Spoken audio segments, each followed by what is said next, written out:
trusted partner for all things branded merch and apparel. Thousands of products perfect for businesses, sports teams, and corporate events. Fusion with a Z. Promomarketing.ca. Need a new ride for road trips, errands, or just life on the go? Go Auto offers a massive selection with over 15,000 new and used vehicles to choose from. With over 70 locations across Western Canada, finding your next ride has never been easier. Whether it's a roomy SUV for the family, a sleek car for the open road, or a rugged truck for your weekend adventures, you'll find it here at a price you'll love. Explore thousands of vehicles today at goauto.ca. McValue meals are here. Get the McD's you love for $5 plus tax every day with your choice of a McDouble, Junior Chicken, or Chicken. That's tough in terms of that momentum. You're not capitalizing on your chances. Here come the Canes on a breakaway. Availability varies. Prices exclude delivery. Come the Canes on a breakaway. Score! Nikolai Ehlers. Canada's Medical Clinic is opening clinics across Canada to allow everyone to Is have that a doctor. the dagger to here call in their Game own. 3? Early detection saves lives. We've got some great news. You can call now and book an appointment with your new doctor. Canada'sMedicalClinic.com. Caruso. Wallace kills us Alexander now against Kennard. His jump shot is good. Praised as magnificent. In the comedy trenches takes its final bow. When you're away from the spotlight, you have time to think about what really matters. And you can only stream it on Crave. The spotlight! Starring Emmy Award winners.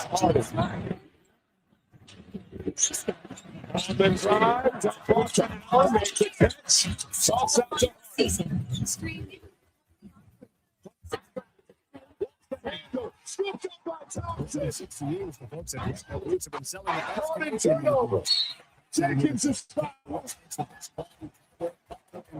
For Diablo boots with replaceable soles and heels. Why buy cheaper quality like Ariat, Justin, and Red Wing made in China when Canadian made is better? Support Canada's workers and Diablo boots for the best boots. So save on boots by Save On Foods. That's Diablo Boots, 3340 Gateway Boulevard on the east side of Save On Foods. Canada West and Diablo Boots, the two best names in the boots business. Don't miss a moment of Blue Jays baseball this season. Join play-by-play announcer Ben Showman for the game live on Sports 1440. The Toronto Blue Jays are on Edmonton's home for all things sports. Sports 1440.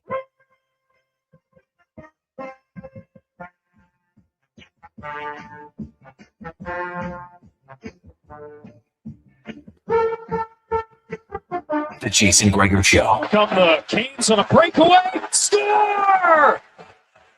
Nikolai Ehlers. Is that the dagger here in Game 3? On Sports 1440. Caruso. Hits Wallace. Kills us Alexander now against Kennard. His jump shot is good. Presented by PlayAlberta.ca, Alberta's only regulated online gambling website.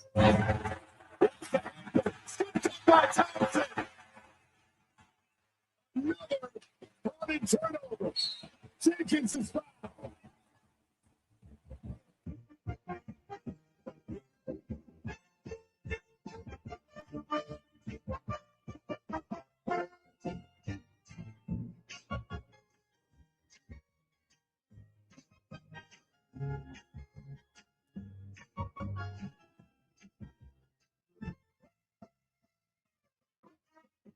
To the Jason Gregor Show on Sports 1440, sports1440.ca, YouTube, Facebook, X, Instagram. Also, you can get us on the TuneIn app. That's a big announcement coming up about that a little bit in the near future. So we look forward to that. How you doing? It's Friday. The weather's going to be great. It's looking like a good weekend in advance for all the ladies out there who will hopefully have a fun Mother's Day. Gentlemen, kids, be sure to remember, treat mom well. She's done a lot for you, I hope. And if you are uncertain of what the hell you're supposed to do because you forgot, remember, here's my recommendation on where you should go for Mother's Day. If you like brunch, who doesn't like brunch? I love brunch. I don't know about Connor Halley, but I love brunch. So check out HelloBarBistro.ca. They've gone there many years. It's at the hotel at the airport. It's kind of out of the way, but it's unreal. And the parking's right there. It's included, so you'll love it. And there might be a spot available, so check it out, hallobarbistro.ca. And happy in advance Mother's Day to all the moms. So there you go. Coming up on the show today, we got lots and lots to discuss. NHL playoffs, NBA playoffs. We will we'll also get to the Oilers a little bit later on because, of course, they're not in the NHL. They're not in the NHL playoffs. I was going to say they're not in the NHL, but no, they're not in the NHL playoffs as we speak. I've seen some reports that people think, they're going to make a coaching change. I've already got text people coming. Greg, are they making the coaching change this afternoon? No, they are not. There's no press conference today, and I'm not sold they're making a coaching change. Stan Bowman's evaluating. Smart thing to do. Personally, I would say that making another change would be, I've been there, done that. They're going to do the exact same thing. You know what? Let's blame the coach. Because that seems what a lot of people, coach, goalie. Coach, goalie. They're the only ones that do anything wrong. That's the ones who should get fired. It had nothing to do with the entire team not playing well all year long. It was only the coach. Now, could the coach be better? Yes, the coach can be better. But you had a coach who went to back-to-back Stanley Cup finals. So you think he did nothing? He just stood there and added nothing? And now on an off year, let's get rid of him? That's okay if people want to do it. I just think it's I'm not a big fan of always blaming the coach. That's all. I just think it gets lazy for me. I think it's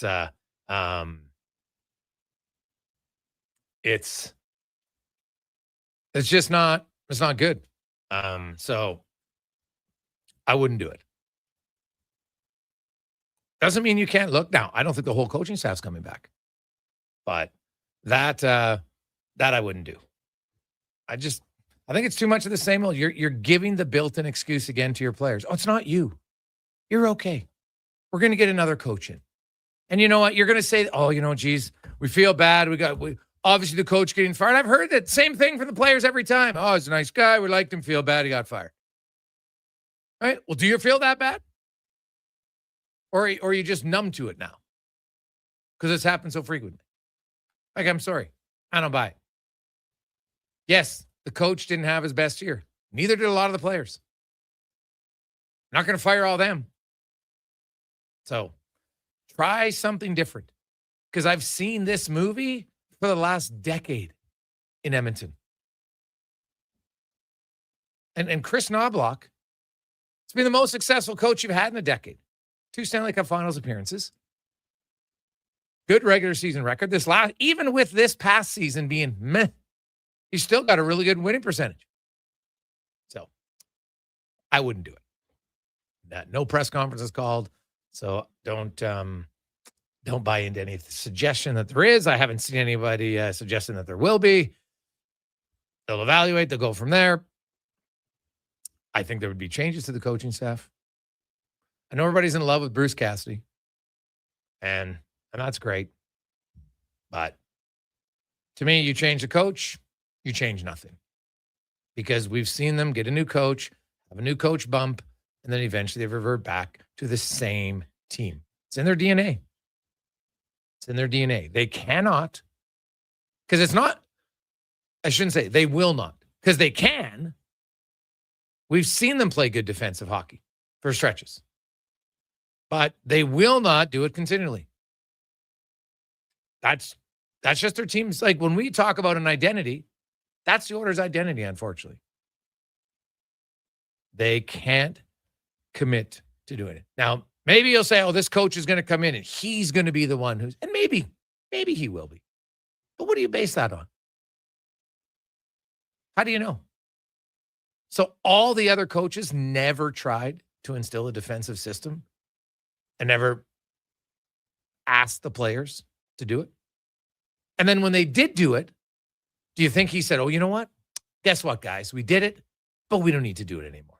Do you honestly think the coach said that? So why did it stop? Do you think the coach stopped coaching it?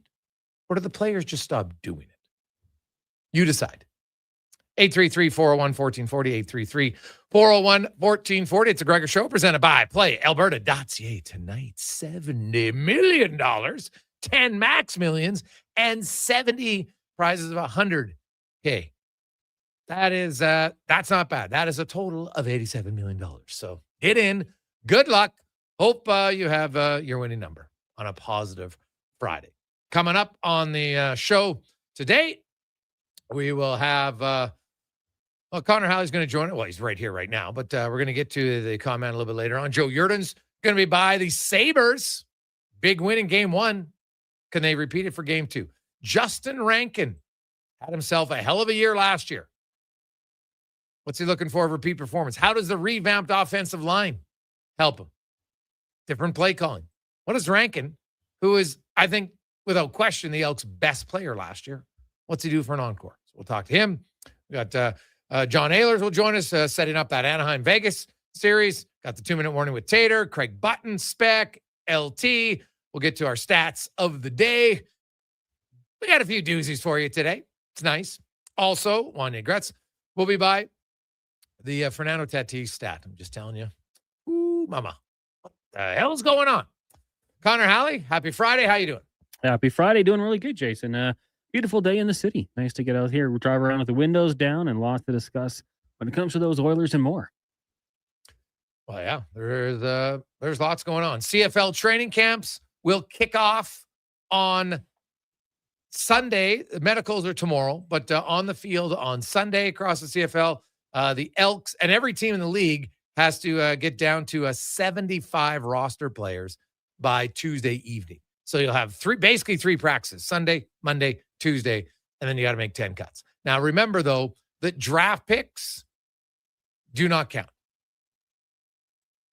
So the Elks haven't signed all their draft picks just yet. They got a few at NFL camps. And Newell, who was drafted last year but did not play, this is his first camp. He's also a non-counter. So they actually have, right now, I think they have 85 players plus they have 85 counters plus the non-counters. So they'll have to get 10 players off by Tuesday evening. So, hey, Gregor, maybe there's just too many nice coaches. Would you change your mind if Cooper and Cassidy can get the guys out of their comfort zone? Well, Klaus, how do you know that? I know it's easy to just say they'll do it, but do you think Todd McClellan has never been hard on his players? Dave Tippett was a defensive-minded coach. So you think all these guys are soft? Ken Hitchcock is a soft coach? Come on now. The answer's right in front of you. It's not just the coach. It's never been just a coach. Has a coach at times played a role? Sure. It's not just a goalie, right? The 4 most used goalies in the last decade all had a save percentage of 904 or higher. And everybody still said the goalies were terrible. It's always the goalies. Could the goalies have been better at times? Sure. But is it never on the play? Did the players never have any accountability? It's just the coach and the goalies. That's it. No one else, ever. Right? Well, Darnell Nurse, a lot of people, let's blame everything on Nurse. So it's the coaches, it's the goalies and Nurse. Everybody else, perfect. They've never had a problem. They were all good this year. All good. Did we watch the same games? Because I sure didn't.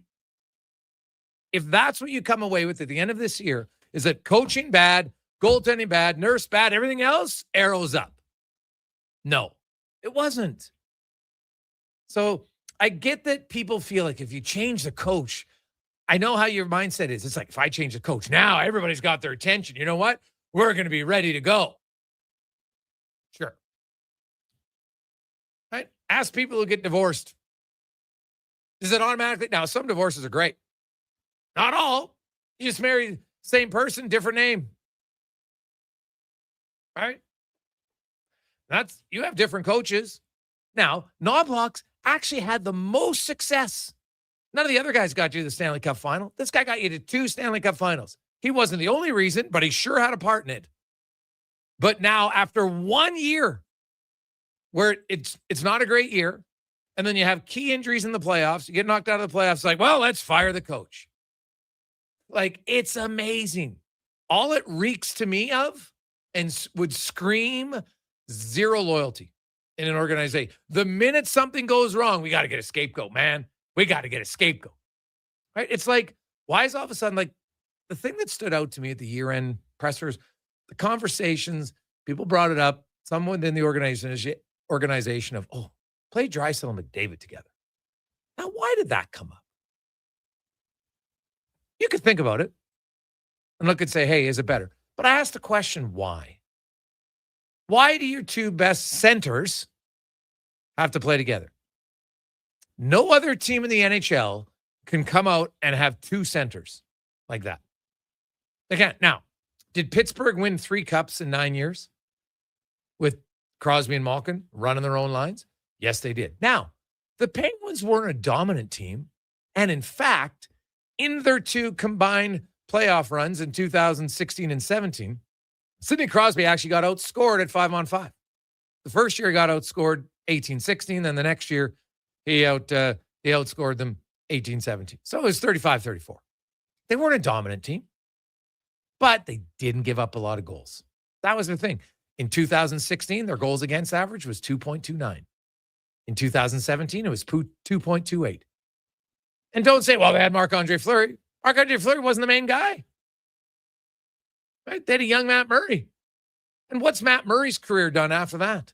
He wasn't a great goalie, but they played really good defense, and he looked pretty damn good. Kind of like in Chris Knobloch's first year when the players committed, okay, we're tired of it. We're going to play good team defense. So for 69 games under Chris Knobloch, the Oilers were first in the NHL in points. Stuart Skinner had the most wins. He was 4th goal saved above expected. He was 5th in goals against goals against average and 7th in save percentage among starting goalies. Now, I don't think anybody's going to sit here and say that Stuart Skinner is an all-star goalie. But when the team in front of him committed to team defense, they were pretty good. Right? They were pretty good.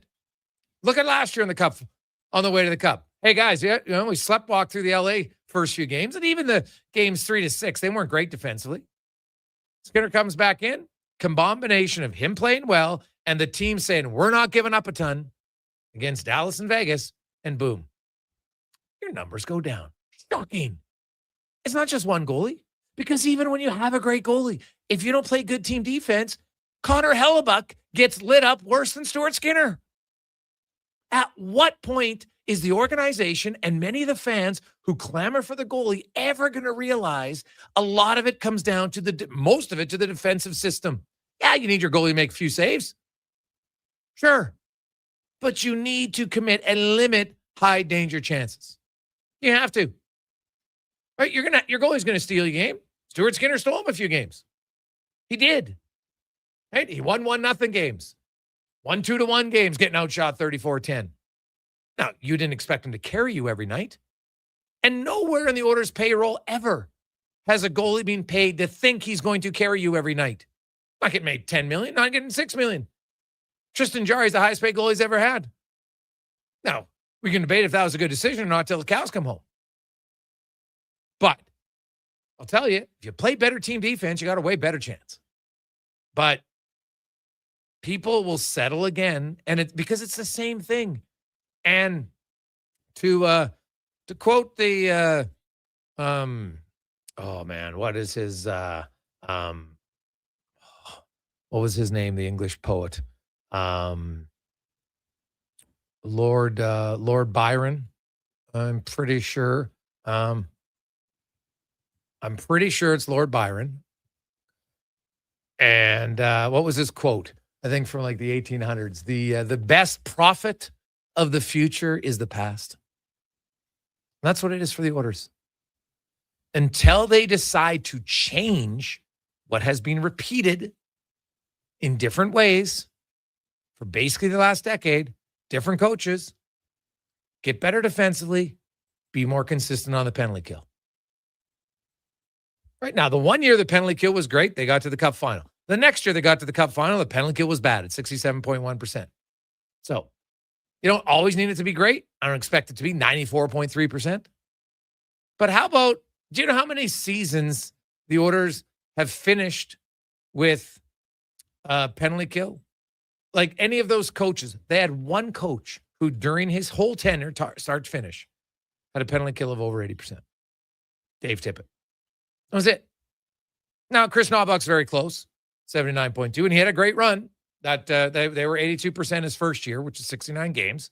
It was 82. That season was 82%. In the playoffs, they went nuclear. Great. But for the most part, and if you go back and even look in the Anaheim series, there were 3 goals where the system wasn't what the letdown was. It was the player decisions that led to the goals against. And I understand players are going to make mistakes. Okay, you're going to make mistakes. It's going to happen.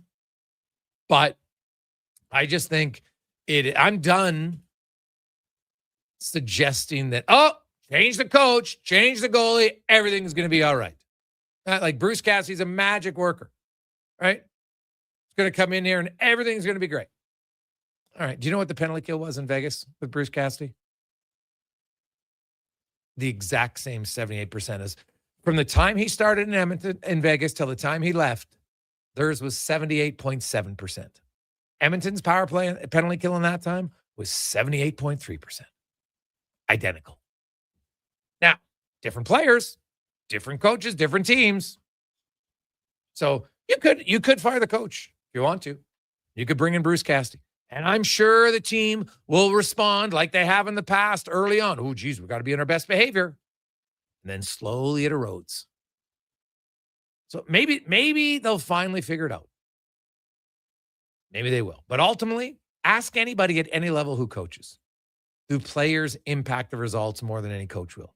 You can have the best system. If the players don't implement it, doesn't matter. And until this group decides that they are going to commit to being good defensively, it's going to be a problem. That's their identity. It's what it is. Inconsistent defensive team. Good offensive team, inconsistent defensively. They've had stretches of good, but as I've said before, you show me a team that is better at gifting goals than the Edmonton Oilers. Just show me one. Because, man, I got a highlight reel that I would put up against any team in the league where I would come away confident that when push comes to shove, no one can play Santa Claus on the ice better than the Edmonton Oilers. Though sometimes they'll be like, hey, you know what? We're going to be the Grinch. We're done. We're going to take it back. But then eventually they soften up. Even the Grinch, like in the movie, softened up. And they give it back. That's what they do. Take a quick break. We'll return. It's the Gregor Show presented by PlayAlberta.ca. New at Papa John's, the spinach Alfredo chicken tomato pizza. Say it with me now. Spinach Alfredo sauce, grilled chicken, fresh Roma tomatoes, all on our fresh, never frozen pizza dough. 4 favorites, 1 pizza. So let's run it back. The spinach Alfredo chicken tomato pizza. Right now, a large for just $18.99. Delivery or carry-out. Better ingredients, better pizza, Papa John's. Legacy Heating and Cooling is your supplier of maximum comfort, bringing you the cool AC you need. You just have to call Legacy. Call Legacy. For comfort at night when the hot air suffocates you. Call Legacy. Call Legacy. For comfort in your wallet with no payments or interest for 1 year. Call Legacy. Call Legacy. You deserve comfort. Cool off today with AC from Legacy Heating and Cooling. This is you. Hi. And your cornhole team needs money. Yeah, we do need money. Plus, you've tried every fundraiser under the sun. No kidding. And no one's buying my Cuban salted chocolate. Scrap the chocolate and fundraise for your team, club, or charity at On the Rocks. Here's the deal. We'll create custom tickets for your event, which includes no cover, no line, and beverage before 10 p.m. Then you sell your tickets and keep all the profits. That sounds easy. It is. Fundraisers at On the Rocks. Book, party, cash. OnTheRocksYEG.com. Struggling to find skilled workers? What if you could fill your talent pipeline with motivated, pre-vetted youth and receive funding to support your efforts? At Careers the Next Generation, we connect Alberta employers with interns in skilled trades, IT, agriculture, forestry, and more. All WCB covered, high school accredited, safety trained, and ready to contribute from day one. With 83% of RAP students continuing their apprenticeships after high school, investing in youth today means securing your workforce for tomorrow. Don't wait. Visit careersnextgen.ca to get started. Don't let equipment failure stop you cold. At AWS Welding in Nisku, our factory-trained service techs are on hand for all welding equipment repairs. We're a fully warranted center for Miller, Lincoln, and ESAB. And we service all makes and models. Proper, regular service extends the life of your gear and keeps it running at peak capacity. Don't wait for a breakdown. Book your service appointment today at 780-979-0470. AWS Welding. We make it happen. Who's that working on the underground utilities over there? All-Star Construction, that's who. What about the street lighting? Yep, All-Star Construction. And the directional drilling, hydrovacking, neighborhood renewal, and telecommunication work? Yep. Since 2009, All-Star Construction has been doing all that and more, shaping and building Edmonton communities for land developers all around Edmonton. That's what All-Star Construction is all about. The job isn't done until the last load is hauled, and having a semi-trailer out of commission is not an option. Whether replacing or adding to your convoy, Edmonton Trailer has a huge inventory of new and used semi-trailers, trusted by the gravel, logging, oil field, fluids, and freight industries. Find a trailer right for you online or at one of their 3 locations. For sales, service, parts, rental, and finance, when you're in it for the long haul, Edmonton Trailer. Summer is calling. Is your vehicle ready for the road trip? Get ready for the season at Nisku Ford with offers that turn up the heat. Right now, you choose how you save. Finance your new vehicle with rates as low as 0%.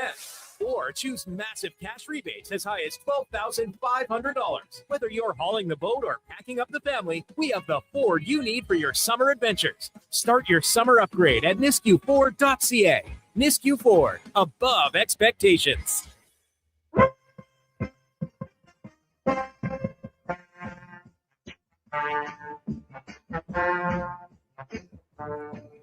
Portions of this hour brought to you by Mortgages to Go. Need cash and have equity in your home? Mortgages to Go has you covered. When the bank says no, they say yes, and they've been doing it in Alberta for over 23 years. Call 1-888-888-5998 or visit mortgagestogo.ca. The Jason Gregor Show, the best of Edmonton sports talk and beyond. This is Sports 1440. Presented by PlayAlberta.ca, Alberta's only regulated online gambling website.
Continues on. How are you? Jason Gregor, Connor Halley, Sports 1440, sports1440.ca, YouTube, Facebook, X, and Instagram. Thanks for listening. Thanks for watching the show. Hope you're having a lovely day as the NBA, NHL playoffs continue on tonight through the weekend. Of course, the Ducks tied Vegas 1-1. They're looking to go up 2-1 tonight on home ice. And game 2 of that Sabres-Canadian series gets going. And Montreal, they better find a way to get their offensive guys going, and they're going to be out of that series very quickly. How about Cole Caulfield, 1 goal in 8 games. Demidov, no goals in 8 games. Slavkovsky, remember he started game 1 of the playoffs, had a hat trick, all in the power play. Sick game. Since then, no goals. So that's 3 of your top 4 forwards who have no goals and have 1 goal combined in the last 7 games. It's just hard to win in the playoffs when your best guys aren't producing. You can maybe have 1. You got 3. It's going to be tough. Unless you think that Dobush is going to stand on his head like he did in that Tampa Bay series, it's going to be really hard to win. So they got to find a way to get some offense. Alex Line, I thought, was solid in game 1, and the Sabres were very timely in their scoring. The power play 2 for 3 after being 1 for their previous 46 in the regular season and playoffs, went 2 for 3, and they scored 4 goals on 16 shots. They would obviously, and the good news for the Sabres is they got a much better game left in them. I don't think they had a good game, so that they will look to play better tonight as we go around the NHL, brought to you by McDonald's. And stop in at McD's. Of course, Big Mac, filet fish. They just want to thank everybody who stopped in for McHappy Day.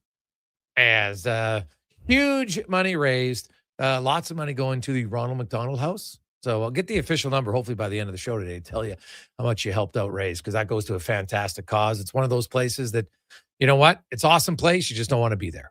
But when you are, you're thankful that it's there. It helps out to all the families whose kids are usually at the Stollery going through just an awful time. So great for all of you who helped out on Wednesday.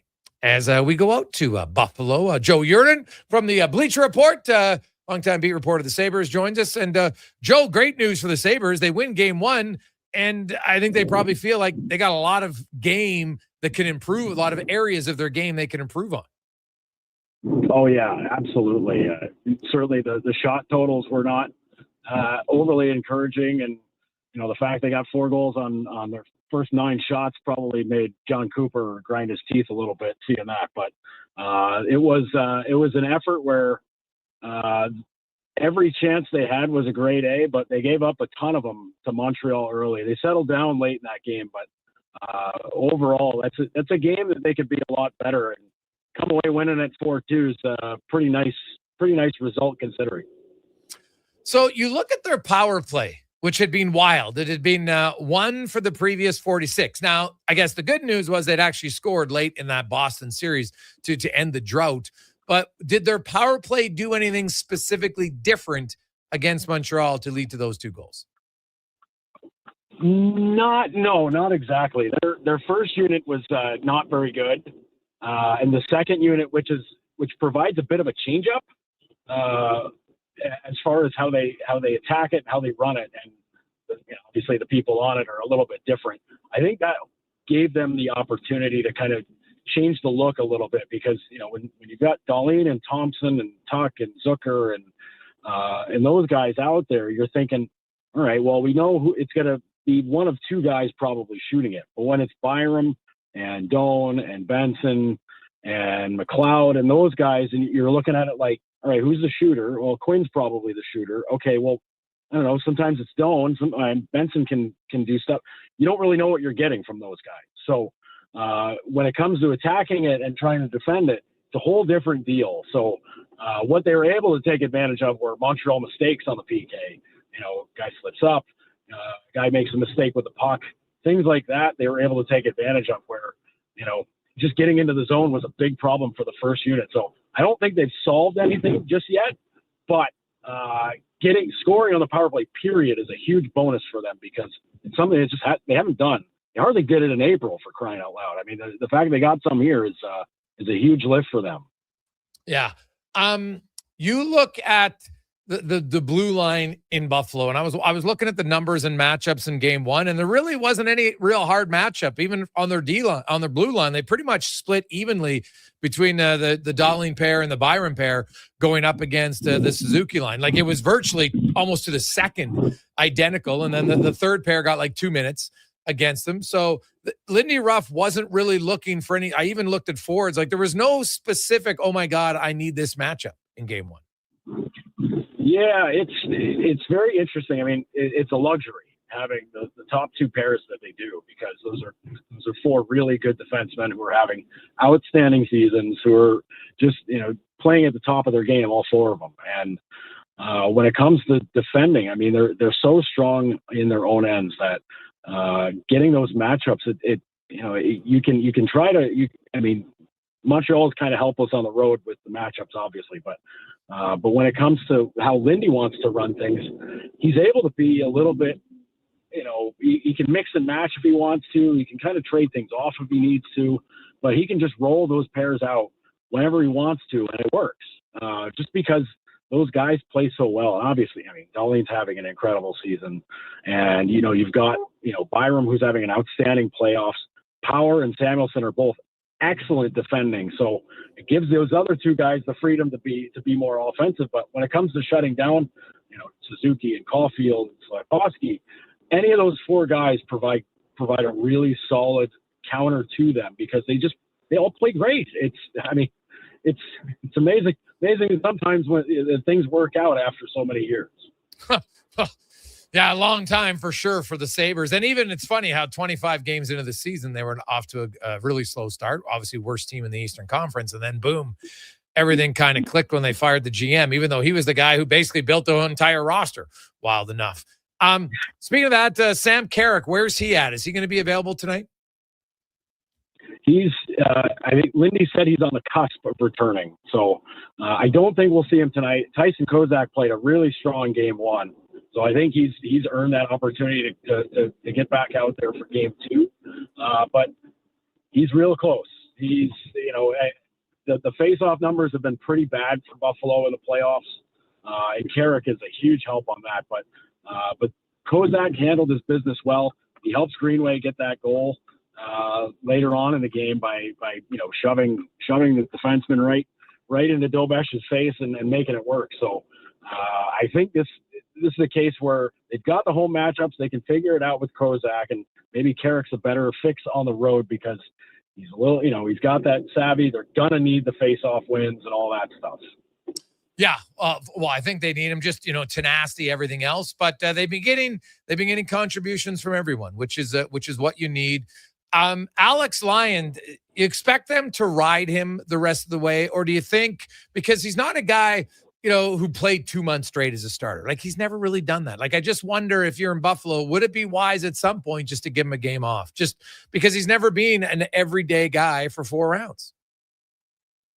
It's the way the situation is with the goalies this year is so interesting because they've done it so untraditionally compared to how anybody likes to do goaltending, where it's you got a number one and then your backup handles everything and then you go from there. Luukkonen and Lyon have both been like 1A, 1B, and they've been able to make that work all season. And, granted, it was a little bit busy in that room, the goalie room early on in the year when they were running 3 guys, but it's the kind of thing where if I think Lyon's got enough leeway where he can do things and he can take care of business. But if he gets cold or there's an issue, you don't really need to sweat that out too much because you can pop Luukkonen in there and you can pick it up right where he left off. I mean, think of how good Luukkonen was after the Olympic break. Yeah. And he was just incredible. And then towards the end of the regular season, Luukkonen was outstanding there. He had earned the starts in game one. Game two obviously goes really sideways, but he had earned that start. But switching to Lyon wasn't a big deal. I mean, sure, it's a letdown for Luukkonen, but in the grand picture of it, that's the way they've done it all season long. So I mean, it's very uncharacteristic to what we're used to seeing, because usually when you see a team switch goalies in the playoffs, that's a warning sign that things are about to go really bad, and that has not happened here. So do you expect them maybe at some point in this series or later, if they go deeper, to switch back to Luukkonen?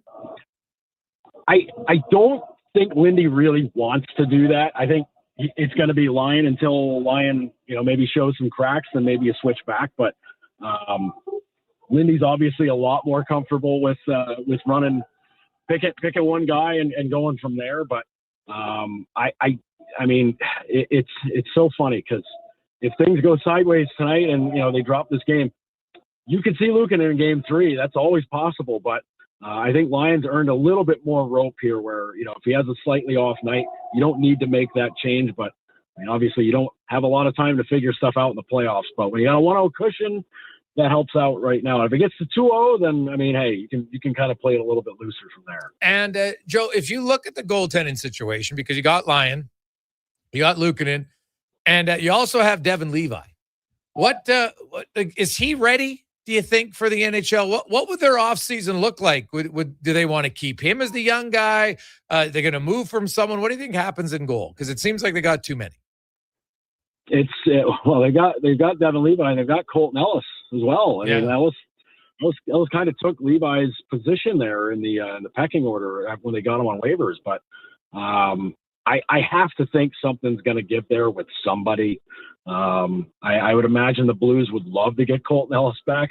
I imagine there's a few teams out there that would love to have Colton Ellis be part of their tandem in the NHL. But the Sabres are playing from a hand of strength here. Like they can kind of do things however they want to. I mean, they've got Lyons locked up for another year. Luukkonen's locked up, slightly long term, and Ellis and Levi are both stupid young. It's a nice problem for them to have after sweating out goaltending for so long and wondering, when was Luukkonen going to take a step? When was Levi going to be the guy? When's he going to take that number one spot away? And now everything's changed. Kevin Adams, I think if Adams was still here, Levi might have gotten his push through.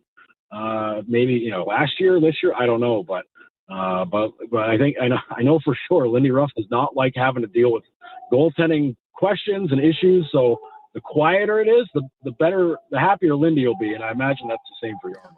And lastly, Joe, just it was 14 long years where the Sabres were out of the playoffs, and we've seen the excitement. I can only imagine it's just building. Can you describe just what it's meant for the Sabre fans to not only be back in the playoffs, but to actually be winning? It's just getting back to the postseason kind of awakened everybody's inner Sabres fan, because the feeling the last few years was, if you just get there, everybody will start to come back. And boy, has that been proven true. It was the simplest solution to fixing the attendance issues and everything else that was going on while they were losing, was just win. Al Davis was always right. Just win, baby, and everything will be fine. Once they started winning, I mean, they sold out, I think, the last 15, 17, 19 games of the season. And it was just taken off from there. I just drove in, just pulled into the arena. We got fans on the deck above me that are cheering for the players as they park and walk in the arena. We've got, fans have got flags all over their houses, flags on their cars, everywhere. I've never seen this much outward support for the Sabres since I've been here since 2013. I've never seen it like this. And this is just how it is. If you win games, you get to the playoffs, everybody's excited, and people love a winning hockey team, and this team's a lot of fun to watch. So fans are getting a double dose of what it's like to have the good times rolling again. Yeah. Well, Joe, enjoyed it. It should be fun. We'll see what happens tonight. And the Habs, they got to get some of their top guys going offensively. They're going to have a tough time getting back in this series. Appreciate your time. Hey, thanks so much for having me. There you go. That's Joe Yerdon joining us from Buffalo. When we come back, when you're the best player on your team, how do you build on that the next year? Well, we'll find out next on the Gregor Show, presented by PlayAlberta.ca. Legacy Heating and Cooling jingle auditions, take one for Gene Principe. Hey, thanks for being on time. I'm always punctual. Now, how about some cool beats while I drop the heat? Ready when you are. Call Legacy. Call Legacy. Nice. Boom! I'm a musical genius. Legacy's going to love this for AC season. What's not to love with no interest and no Principe payments for 1 year? Are you always like this? Yep. Unlike Legacy, I never know when to cool it. Legacy Heating and Cooling. New at Papa John's. The spinach Alfredo chicken tomato pizza. Say it with me now. Spinach Alfredo sauce, grilled chicken, fresh Roma tomatoes, all on our fresh, never frozen pizza dough. 4 favorites, 1 pizza. So let's run it back. The spinach Alfredo chicken tomato pizza. Right now, a large for just $18.99. Delivery or carry-out.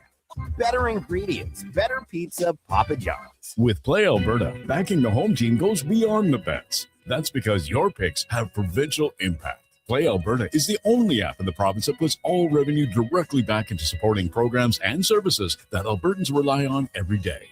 By investing in the General Revenue Fund, every play, bet, and buy made on Play Alberta helps make a difference across the province. It feels good to know your fund goes further at home. Visit playalberta.ca/Gregor to learn more. Must be 18 plus to play. If you gamble, use your game sense.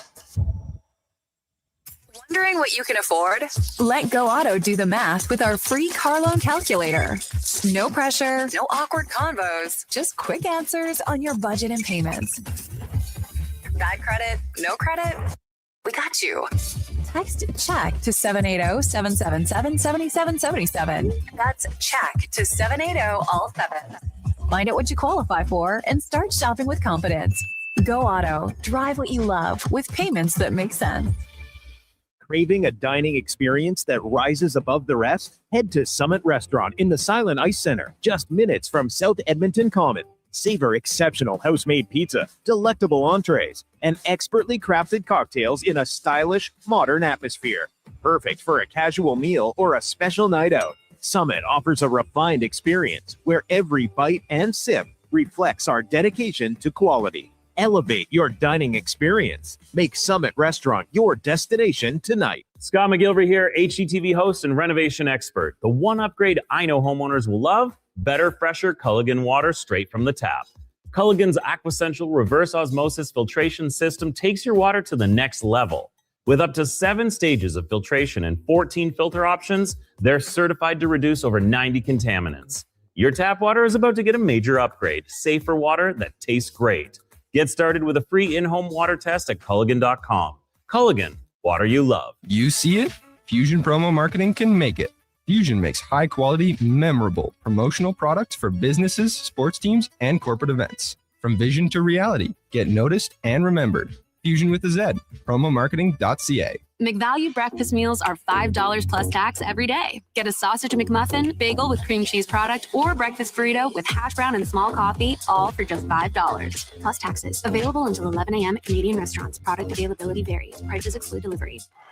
The puck is passed up through the neutral zone, and here's a breakaway. He's coming in hot. He shoots it. Oh no, a broken stick. When it comes to performance, quality parts matter. Napa Auto Parts has all the reliable parts, tools, and more to keep your vehicle running like a playoff contender. With over 85 locations in Alberta, visit your local Napa store today or shop online at napacanada.com. That's Napa know-how. Hey, Gary, is that your dad? No, this is Evan, the new sales rep I hired. Oh. First impressions matter, but when hair loss takes over, it can feel like you're not being seen for the maverick you truly are. Hi, I'm Dr. Vance Elliott. At Advanced Hair and Skin Surgery, we know that hair loss is more than just a cosmetic issue. It's personal. Let's discuss all the cutting-edge options available so you can make a great impression every time. Book a free consultation today at drvanceelliott.com. My ultimate dinner hack for busy weeknights is Catch of the Week. I used to think a great meal meant hours in the kitchen. Not anymore. I grab fresh fish, get simple instructions, and have an incredible dinner on the table in minutes. Their ready-made meals are a lifesaver, too.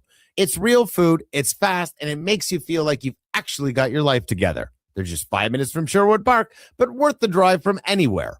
Stop thinking about dinner and just go to Catch of the Week. Visit catchoftheweekedmonton.com.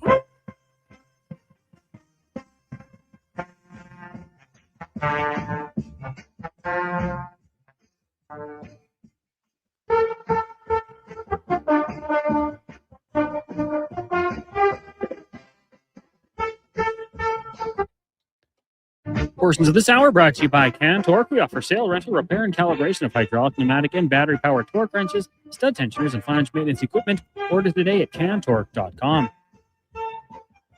The Jason Gregor Show, the best of Edmonton sports talk and beyond. This is Sports 1440. Presented by PlayAlberta.ca, Alberta's only regulated online gambling website.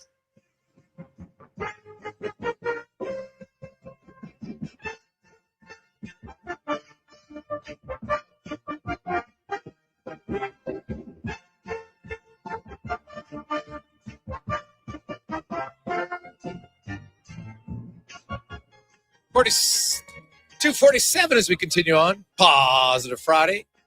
The Gregor Show presented by PlayAlberta.ca, where tonight, 70 million up for grabs in Lotto Max. 10 max millions. So that's 10 prizes of $1 million. And 17 prizes of 100,000. So lots of opportunities for you to have an extra positive Friday. So good luck. 833-401-1440, 833-401-1440. We're waiting to track down Justin Rankin. He's elusive on the field and off, evidently. So there you go. But we got a lot of text to get to. Hey, guys, Quebec did a great with the Lindros trade. What would a trade look like if 97 or 29 wanted out? Are you able to get a Carlson or Gauthier, Slavkovsky? Well, keep in mind, if you go back and look at that trade, so Mike Ricci had been drafted in 1990, so he was young. Forsberg had just been drafted, and he was the key to the deal, but no one knew at the time. They were hoping, but no one knew he was going to turn out to be as good as he was, right? And then you had a bunch of Hextall, Chris Simon, Huffman, Duchesne. Like, they got a lot of pieces for sure, don't get me wrong, and a few first-round picks, and I think one of those picks was Tebow, if I'm not mistaken, and the other one was Nolan Baumgartner. But that was one trade, but they did well in one because they also got Patrick Waugh in another trade, right? Like that was the key. Make no mistake, and they had Joe Sakic. So, like, I don't think Edmonton's at a point where they should be considering 97 or 29 being moved out. Like, I don't. I heard people discussing that earlier. Like, I wouldn't. To me, that's a real overreaction, right? And just because people say the window's closed doesn't mean the window's closed. Like, people said that about Ovechkin after like year 6. He's never going to be a good scorer anymore. Okay, like, I don't think the window's closed. You got to make some good moves, and the team's got to commit to playing good defense. All right, management's got to make some good acquisitions. Coaches got to improve coaching. Players got to improve playing. It's across the board. That's the way I look at it. So, I don't think one trade's going to say. And, if you trade both those guys, you're probably rebuilding, sadly. Now, let's get to our Elks report, brought to you by Legacy Heating and Cooling. Home with the no payments, no interest for 1 year on your furnace or your AC. Bundle them together and you save even more at legacyheating.ca. And the Elks are ready to go. They will have medicals tomorrow, and then they will be on the field on Sunday at Clark Stadium this year for training camp. So if you want to go watch, it's open to the public on Sunday, and then of course again on Monday. So I look at the Elks, and hey, our next guest was their best player last year, and looking to build on that this season. Running back Justin Rankin joins us once again. Justin, how you doing, man? I'm good, man. I appreciate you for having me. Hey, no problem. How was the off season? Doing it? Like, what'd you get up to other than training? What'd you do for fun in the off season? Man, just spend time with the kids. Went to a little science museum, and just working. That's really it. Running backs, you take a lot of pounding, and you're used to it. But is there anything like, how do you train your body so you can get through a season and take all the pounding? Is there what do you do as a running back to ensure that you're going to hold up during the season? Man, I think just like trying to do a lot of mobility work, and obviously making sure you're working out, making sure you kind of got some muscles on you. But at the end of the day, there's really nothing you can. I was talking to actually about this with my trainer. There's nothing you can do or train or replicate to somebody hitting you play after play after play and doing that for 18 games straight. I think that's just having the mental fortitude to be able to go out there every game, and whether you're banged up or not, and continue to do what you do. You've seen the moves they made. The offensive line has changed. As a running back, like, does it take you a long time to kind of understand the nuances of your new O-lineman? I mean, a little bit, right? But at the end of the day, the scheme is a scheme. As long as you're trusting the scheme and what the coaches, are drawing up on the board, things that work out, the kinks will work out through over time, right? It takes time for guys to gel, but I think we got a good group here, and I'm just hoping that we can get a lot of them reps and a lot of those kinks, ironed out during training camp. We had Tyrell Ford in studio yesterday, and he tells me that you guys are going to be rooming together this year. And So, defensive guy, offensive guy. I know you guys will talk a lot of ball. The defense has a lot of returning faces. Offense for the running back, quarterback, and the new old linemen are all veteran guys. And then not to mention, new same offensive coordinator. How much easier might not be the right word, Justin, but the offense. So how much easier is it to get up to speed, do you think, early this season on the offensive side of the ball compared to last year? Yeah, it's really nice to be able to come back, in the same offense, with the same playbook. And, it allows you to play a lot more comfortable, a lot more fast. Obviously, we'll have some new stuff, take some stuff out, whatever that might be different. But like you said, right, like it's a comfortability level to it now where, we can come in and kind of play fast and kind of like gel a lot quicker, right? Get some of the new guys up to speed, because it's not all of us just coming into this new playbook. Like a lot of us know this playbook, so we can help out some of the newer guys coming in, whether it's on the field, off the field, just kind of picking it up faster. So it definitely feels good to come back into that same system and bring a lot of the same guys back, that already were in this system as well.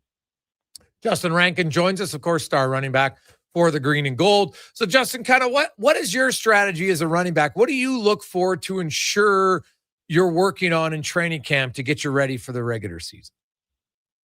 Yeah, I mean, I definitely talked to a couple of the coaches throughout the offseason, Coach Soros and Coach Killam, and, I think some of the biggest things, just kind of staying patient, trusting the scheme, and, things like that. So that's something I kind of want to work on during the, training camp, is just truly believing in the whole holistic scheme of what we're trying to do and, buying into that a little more. Okay. Do you consider yourself like a student of the game? Like, obviously you got to know your responsibilities, but are you a guy who understands what everybody else's responsibility is at that time? Yeah, no, I'm definitely a student of the game. I love the playbook. I love football. I love learning football. I was sitting in QB school with these guys, a couple of days. So, I definitely enjoy learning like football. One day I definitely want to coach. So, it's something that, I like to do. It doesn't bother me to sit there and learn, what the receivers got, what the O-line has, and things like that. So when you sat in with the quarterbacks, what'd you learn? I learned a lot of ball, man. I learned who they reading, the progressions, why they're doing certain things, things that I didn't know, before now. Well, Cody used to tell me some of it during, last year's practice, but to be able to sit down and take notes on some of that stuff, like, I mean, dude, I still don't know how they do what they do. Like, that's phenomenal. The how much they're processing in such a short amount of time. Like, it's nuts. Yeah, well, it is, right? Like, you gotta read so many things that are probably, when you go in there, it gives you a better appreciation of what they have to do, right?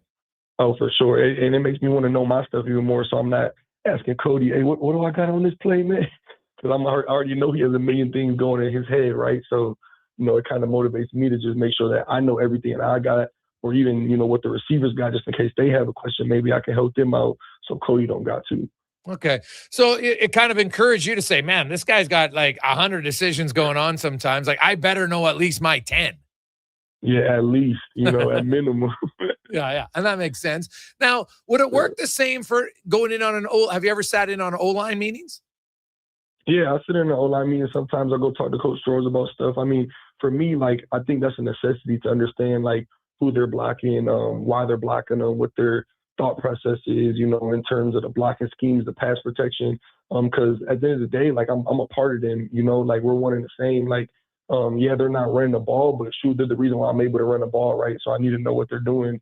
To me, it slows the game down a lot as well, right? And the biggest thing, I mean, it shows that I appreciate what those guys do, because it is a lot more than just going out there and, blocking a guy. Like, shoot, the mental part of, being in the O-line is a lot as well. Justin Rankin joins us. So, Justin, you look ahead to the season. There's going to be a 35-second clock this year. That's going to be the one change. Now the other rule changes are coming in next season, but do you think that 35-second clock is there anything you have to adapt to as a running back? I mean, no, I don't really think so. Like, at the end of the day, like, I'm gonna just play football. When that ball snaps, like, it's time to go, right? But I think for the most part, that's something that more so, the OC and Cody gotta, pay attention to, more than the running back. Like, Cody's gonna tell us to hurry up or, slow down, one of the two. Like, we don't really have to snap the ball. So, you know, at the end of the day, I think Cody would be paying attention to that more than anybody.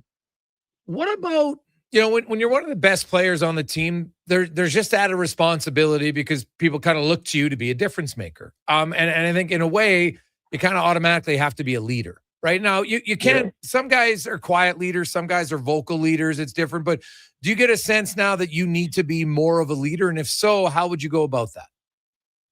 I'm gonna keep being the same person I was when I first got here. You know, I'm definitely more one of the quiet leaders. Like, I'm a man of action. Like, you know, you either gonna follow what I'm doing, the work I'm putting in, and the time I'm spending watching film, you know, or you're not. And that is one of the biggest things that, like, I want to work on this year, though, is like just bringing more guys with me. You know, and you know, showing guys, like, you know, the work will ultimately, like, you know, show up on the field. So that is something that, you know, me and Coach Killam have talked about, you know, and he's looking out at me, and, you know, shoot, I want to bring that out of myself, is just kind of bringing more guys, you know, not just the guys that are willing to do it, but the guys that are clear-taught and, like, you know, they don't really know if they want to come in early, but, you know, kind of not forcing, but getting those guys, convincing those guys, like, look, man, we need to put in the extra work if we want to go where we say we want to go. Yeah. So how do you ensure your team is ready for week one? Yeah, shoot. I mean, just doing the little things right, you know, like creating good habits, right? Like those daily habits every day, the little things, like, you know, the little things ultimately, you know, the result into those bigger picture that we're trying to get to, right? So, I mean, that's the biggest thing for me, is like just making sure everybody's doing the little things right, down on the field, off the field, at home, you know, going to sleep on time, getting up, drinking water, eating the right foods. Like, I mean, all that stuff matters, right? Like, even though some people may think it don't, all those things matter, because, like, you know, that's going to affect your play. So, you know, I think that's the biggest thing, just making sure everybody's in their playbook, everybody's studying, watching film, all the little things, all the little habits that are going to, like, drive us into November.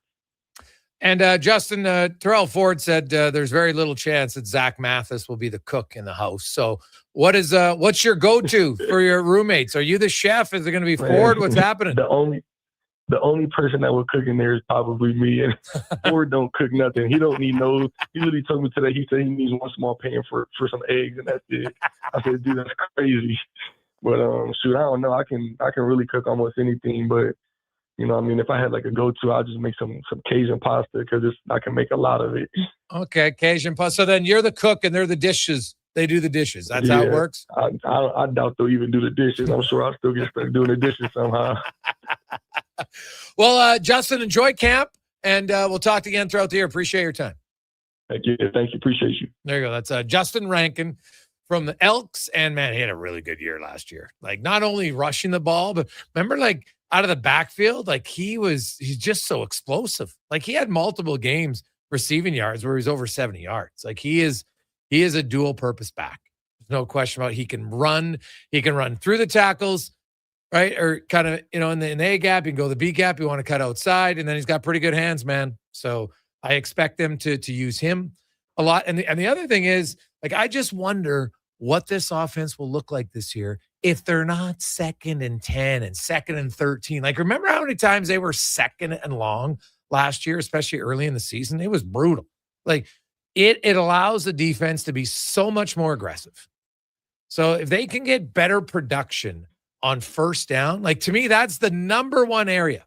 And we are going to have a OC on. I don't like to talk to the OC until we get closer to the season, just because, you know, they're trying to implement things. Not going to say much during training camp, but to me, that's what I'll be looking for. Is, can they be more effective on first down? The game is much easier, even if it's 2nd and mid, 2nd and 6, 2nd and 7. But they were 2nd and long way too many times, and that was a huge problem last year. 833-401-1440, 833-401-1440. It is the Gregor Show, is always brought to you by PlayAlberta.ca. We will take a quick break. When we return, we got lots more on the orders. Got a lot of text to get to, 833-401-1440. But first, we'll get to the Con Man and a Sports 1440 update, brought to you by Fountain Tire. At Fountain Tire, they focus on your vehicle so you can focus on driving worry-free. Check their digital vehicle report. They'll not only tell you what your car needs, We'll show you. FountainTire.com. Book an appointment today. The Sports 1440 update. The NHL's Hart nominees were released today. No surprise, Connor McDavid, Nathan McKinnon, and Nikita Kucherov all a chance to win the NHL's MVP award. On the ice tonight, 2-game Sabres Canadians at 5, with Buffalo leading 1-0. Then at 7:30, it's Game 3, Ducks and Golden Knights. Series tied at the game apiece. In the association, the 76ers trying to get back into their series against the Knicks, trailing 2-0. Then at 7:30, Spurs Timberwolves meeting from Minnesota. That one gets going at 7:30, series tied at 1 apiece. Major League Baseball, the Blue Jays in action, hosting the Angels. First pitch, 5:07. We'll join that game in progress here on our AM feed only. You've also got the Rays and the Red Sox, Twins, Guardians, Brewers up against the Yankees. The Mariners head to Chicago, taking on the White Sox, Padres, Cards, and the Braves get the Dodgers. In the PWHL tonight, it is Game 3, Boston and Ottawa. That's series tied at a game apiece. Puck drop 5 o'clock at 6:30. It's Montreal looking to make it 2 straight and wrap up their series in Minnesota. And from the NFL, New York Jets running back Breece Hall who was given the franchise tag on March 3rd, agreed to a contract extension at 3 years, $45 million. Coming up in hour 2 of the Jason Gregor Show, we'll hear from the voice of the Anaheim Ducks, John Ehlers, and get to the latest edition of Cam Tate's 2-minute warning, plus Wanye Gretz of Oilers Nation. I'm Connor Halley. This has been a Sports 1440 update. It's Sports 1440, a Stingray radio station broadcasting on Treaty 6 territory. Download the free iHeartRadio app and listen to CKJR wherever you go. Legacy Heating and Cooling is your supplier of maximum comfort, bringing you the cool AC you need. You just have to call Legacy. Call Legacy. For comfort at night when the hot air suffocates you. Call Legacy. Call Legacy. For comfort in your wallet with no payments or interest for 1 year. Call Legacy. Call Legacy. You deserve comfort. Cool off today with AC from Legacy Heating and Cooling. New at Papa John's, the spinach Alfredo chicken tomato pizza. Say it with me now. Spinach Alfredo sauce, grilled chicken, fresh Roma tomatoes, all on our fresh, never frozen pizza dough. 4 favorites, 1 pizza. So let's run it back. The spinach Alfredo chicken tomato pizza. Right now, a large for just $18.99. Delivery or carry out.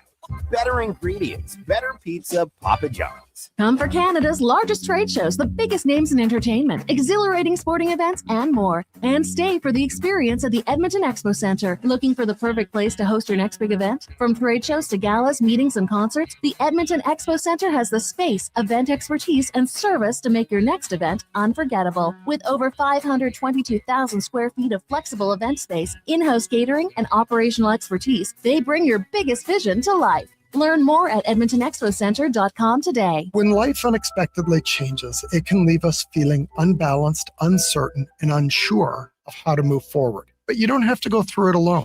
I'm Corey Anderson with Fairway Divorce Solutions. Our team helps reestablish balance, guiding you through your divorce with compassion, clarity, and support. Fairway has helped more than 6,500 families across Canada find a path towards a peaceful, fair resolution. With 2 offices in Edmonton, we're here to make your journey easier. Discover your options at Fairway Divorce.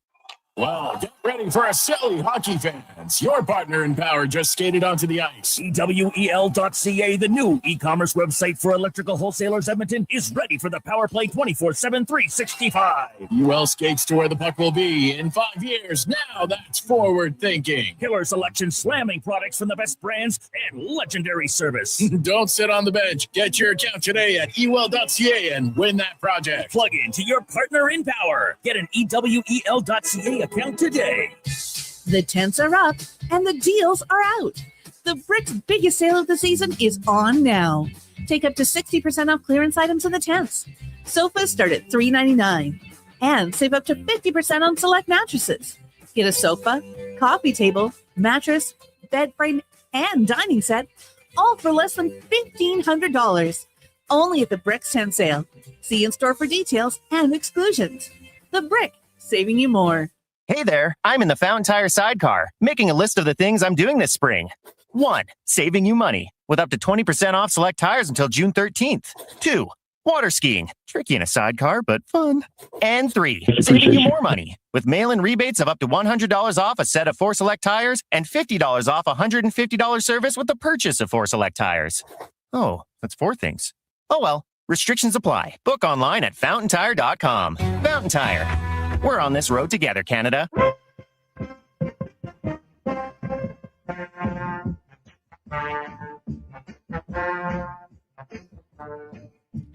Portions of this hour brought to you by Emerald Equipment. Emerald Equipment is Edmonton's newest dealer for Yanmark compact equipment. Machines built tough for the jobs that don't quit.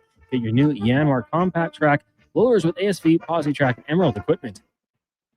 The Jason Gregor Show, the best of Edmonton sports talk and beyond. This is Sports 1440. Presented by PlayAlberta.ca, Alberta's only regulated online gambling website.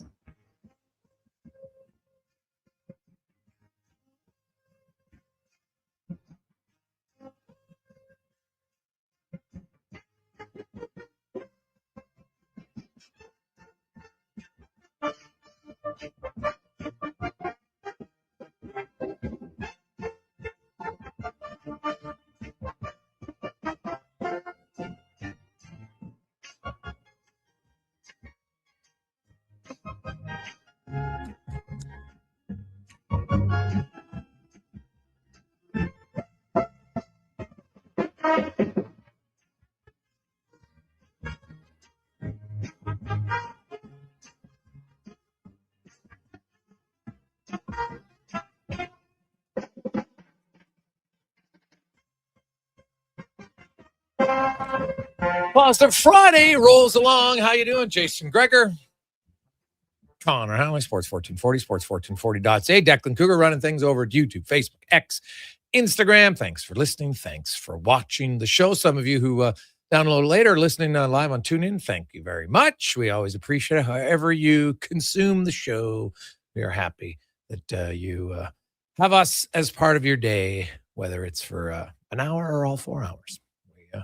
We appreciate it. The Gregor Show is always brought to you by PlayAlberta.ca, Alberta's only regulated online gambling website, where 100% of the revenue stays right here in the province at PlayAlberta.ca, where tonight, Lotto Max 70 million, 10 Max Millions, as well as 70 prizes of 100K. So good luck, PlayAlberta.ca, as we welcome in Wanye Gretz to the show. How you doing? I'm doing good. I wonder what percentage of Sports 1440 listeners listen on the radio in 2026 and what percentage listen on the streaming apps, who's watching on social, who's watching on YouTube. I bet you that's really interesting information. Yeah, well, I think they have, obviously watching it is still the lowest number overall, just because people are working. So, there's, but it's growing. The clips though go crazy. Oh no, yeah, the clips are very good. That was why obviously we added the social part, the video to it, so we could do that. So if people miss something, they see it and they're like, okay, I want to go listen to the interview. Live on radio is still higher according to the numbers, the streaming, but the gap has closed a lot compared to like 5, 6, 7 years ago. Right, so to me it doesn't matter. You listen on the radio, you listen online. As long as you're listening, as long as you're watching, it's fantastic. We get a few people who do both. So the diehards. I watch on YouTube a lot while I'm doing other things. I just kind of have it on in the background. Yeah. It's nice because I'm in my house or I'm in my office where like I don't have a radio. Yeah. So YouTube, I think, is growing in leaps and bounds in terms of how people are watching the shows. Oh yeah. No, it's good. You look at the sporting world. What's your thoughts on what moves do you think the Oilers are making? Are they making big moves? Management, coaches, big trades. What do you think they're doing? What do you think they should do? I think we have to assume that there's only 2 years left of Connor if we don't win a cup.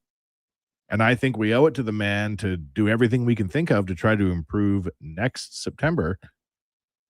And we have to treat this year as an aberration, not the direction that we're headed in. I think they got to have a big bounce back year for the sake of Connor, or he might be gone. So I think you got to kind of do everything you can think of, including a coaching change potentially. Don't sit on the fence. Should they make a coaching change? Well, I don't ever want to wish against someone being unemployed. I think that's not particularly nice. I think we need a hard-nosed coach to come in and get that last 5% out with the stick, not the carrot. Personally, sometimes you got to get yelled into that last gear. All right. A little bit of fire around the room. I don't think that'd be the worst thing, would it? Probably not.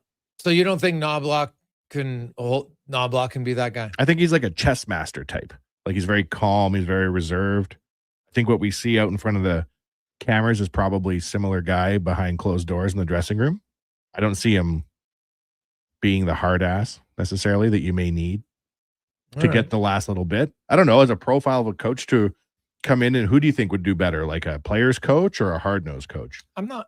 To me, it doesn't matter. It doesn't matter who the coach is if this team continues to be the same team at the root of their identity, which is inconsistent defensively. And they've shown they can be good defensively when they want to be. So I don't really believe it's systemic. Now, I think the coach had a year, like I use the analogy that's pretty simple. When you go to the Cup, hey, he's a 35 goal scorer 2 years in a row. It's pretty good. Then he dropped down to 22 goal season. Do you just say the player's terrible and it's like, no, you had a down year. I think he can bounce back. So that's kind of how I look at it, Chris Knobloch. Chris Knobloch didn't have as good of a year last year as he did the previous 2 years. I think that's fair. And it's not just because they went to the Cup final. It was even in the regular season. I thought the year before when he sat down, Draisaitl sent a really strong message early on the year. Message received. Didn't do that this past season. So you know what? That's, to me, an error. But it's not something I said that can't, because he's done it once. I don't see why it's not hard to do it again. I think if you ask Chris, honestly, he would probably say, yeah, that was a mistake. I probably should have been a little bit harder at that moment. Doesn't mean that he can't be hard on guys. And, you have coaches that are hard on guys and they don't win. So, but I do want to get to texts like this because hey, Gregor, I listen to your rant. I'll push back. Stop giving credit to the coach when he's a stacked team, adding players at the deadline, 2 generational talents. You would have had a good year coaching. Also, Knobloch was almost coached by McClellan last year, who in my opinion was a truly last good coach. Ever since Knobloch came, Connor has progressively gotten worse 5-on-5. Yeah, I want a real NHL coach, not someone who came from the AHL. Cassie's a good system coach, and he won't stand for selfish plays that cost us in high-danger chances. From Jay. Okay, so let's go over that a few things. So number one, stop giving credit to the coach. So the coach gets no credit. He only gets blame. Well, that doesn't make sense. Can't work both ways. Oh, they're having lots of success. Oh, coach did nothing. Well, what did the Oilers do before? And oh, by the way, so that's point one. Number two, you say that McDavid's regressed every year under Knobloch. Well, fun fact, his greatest 5-on-5 season came under Knobloch when he had 72 points in 76 games, by the way. Then if you look at, and that's just points, but then if you look at other things, and you can look at the most goals ever on the ice in one season, it was the first year of Knobloch. If you look at his goal for percentage and 61, 54, 52.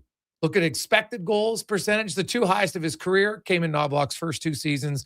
The other one is the 5th highest. So 3 of the top 5 under Knobloch, including the top 2. You look at his shots for percentage, his 2 best under Knobloch, and again, the 5th best. So 3 of the top 5 have come under Knobloch. So I think you're only looking at points. Knobloch doesn't shoot the puck into the net. But as far as creating chances and out-shooting and out-chancing it, actually 3 of the top 5 seasons in McDavid's career have come with Knobloch, including the top 2. So it's just factually, statistically incorrect when you say he's regressed, right? He had 57 points this past season at 5-on-5. Like last year, he only had 142 shots 5-on-5. Now, he missed some games, but even if you prorate that, it's still lower. It's not, the coach can't force a player to shoot. Right? McDavid himself said, it doesn't come naturally to me. I got to shoot the puck. Well, you think a hard-ass coach, like what's a coach going to do? Oh, Connor didn't shoot on that 2-on-1. I'm going to bench him. Honestly, you think a coach is going to do that? I don't know that Connor and Leon are where we need to improve to be a better team next year. I disagree. Their defensive game was not good enough. You're the leader of the team. You can't just lead offensively. Can't do it. Leon Draisaitl said at the end of the year, and I like Leon, hey, my defensive game wasn't good enough. Last year, he was 6th in Selke voting. This year, he won't even get a vote, right? That's a big drop-off.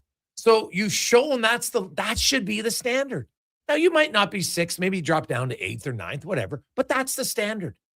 And because when the guys at the top aren't doing the defensive stuff, it leaks down to everybody else because the top guys are on the ice the most. That's just a fact, right? As they should be. They got the most responsibility to get the most accolades. But no, Connor McDavid can't be defending in his own zone with his stick not on the ice because he's ready to attack out of the zone. Can't do it. You're 11 years into the league. So no, when your best players they have to set the tone. They're the ones who have to set the tone. And they're like, I don't care who plays on my line, who's ever on my line.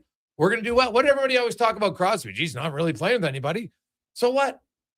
He was still good. Didn't care. So it doesn't matter. And like when I hear already that, McDavid and Draisaitl got to play together, my first question is why? Why do they have to play together? And I'm telling you, that's not just a coaching decision. Okay? I'm sorry, it isn't.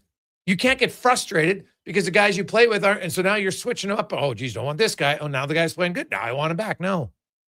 Just play. So I would argue that there's a lot of factors in this organization to get back on track. And I'm not one who thinks the window's closed. That's garbage too. But in order for their window to stay open, it's the guys who are using the most of the window. Bouchard, Draisaitl, McDavid. That's just a fact that they need to be better defensively, right? And because if they are, and you demand them to be better, everybody else better be better. Guess what? They ain't playing. It's just that simple. So it's not that they're the reason they're out, but they're the main reason they're going to win. That's just a fact. Every team in the history of the game, your best players ultimately are the ones who decide it. So when they play the right way, more often than not, your chances of winning go up. So yeah, I don't think they had a good year. Now, that doesn't mean that they're not capable of it, but I'm just talking about this year. If you look at this season, I don't see how anybody can sit there and say that, there's no areas of improvement. On like which player on the team would I look and say, geez, it's going to be pretty hard for him to improve. Like, honestly, could Podkolzin improve his work ethic? It'd be pretty damn hard for him to improve that, right? Like that guy shows up all the time. Now, if there's one area that he could improve, it's probably his reads so he could be on the penalty kill. That'd be an area, right? So every player on that team should spend this summer, their expectations were not met and really not close to what their internal, not my expectations, not Wanye's, not Connor's, not any of our listeners, because our expectations really are irrelevant. They're not in the room, right? Doesn't matter. If we say, they better win the cup, that doesn't matter. The players, their internal expectation, they didn't reach it. Like David said, they were an average team.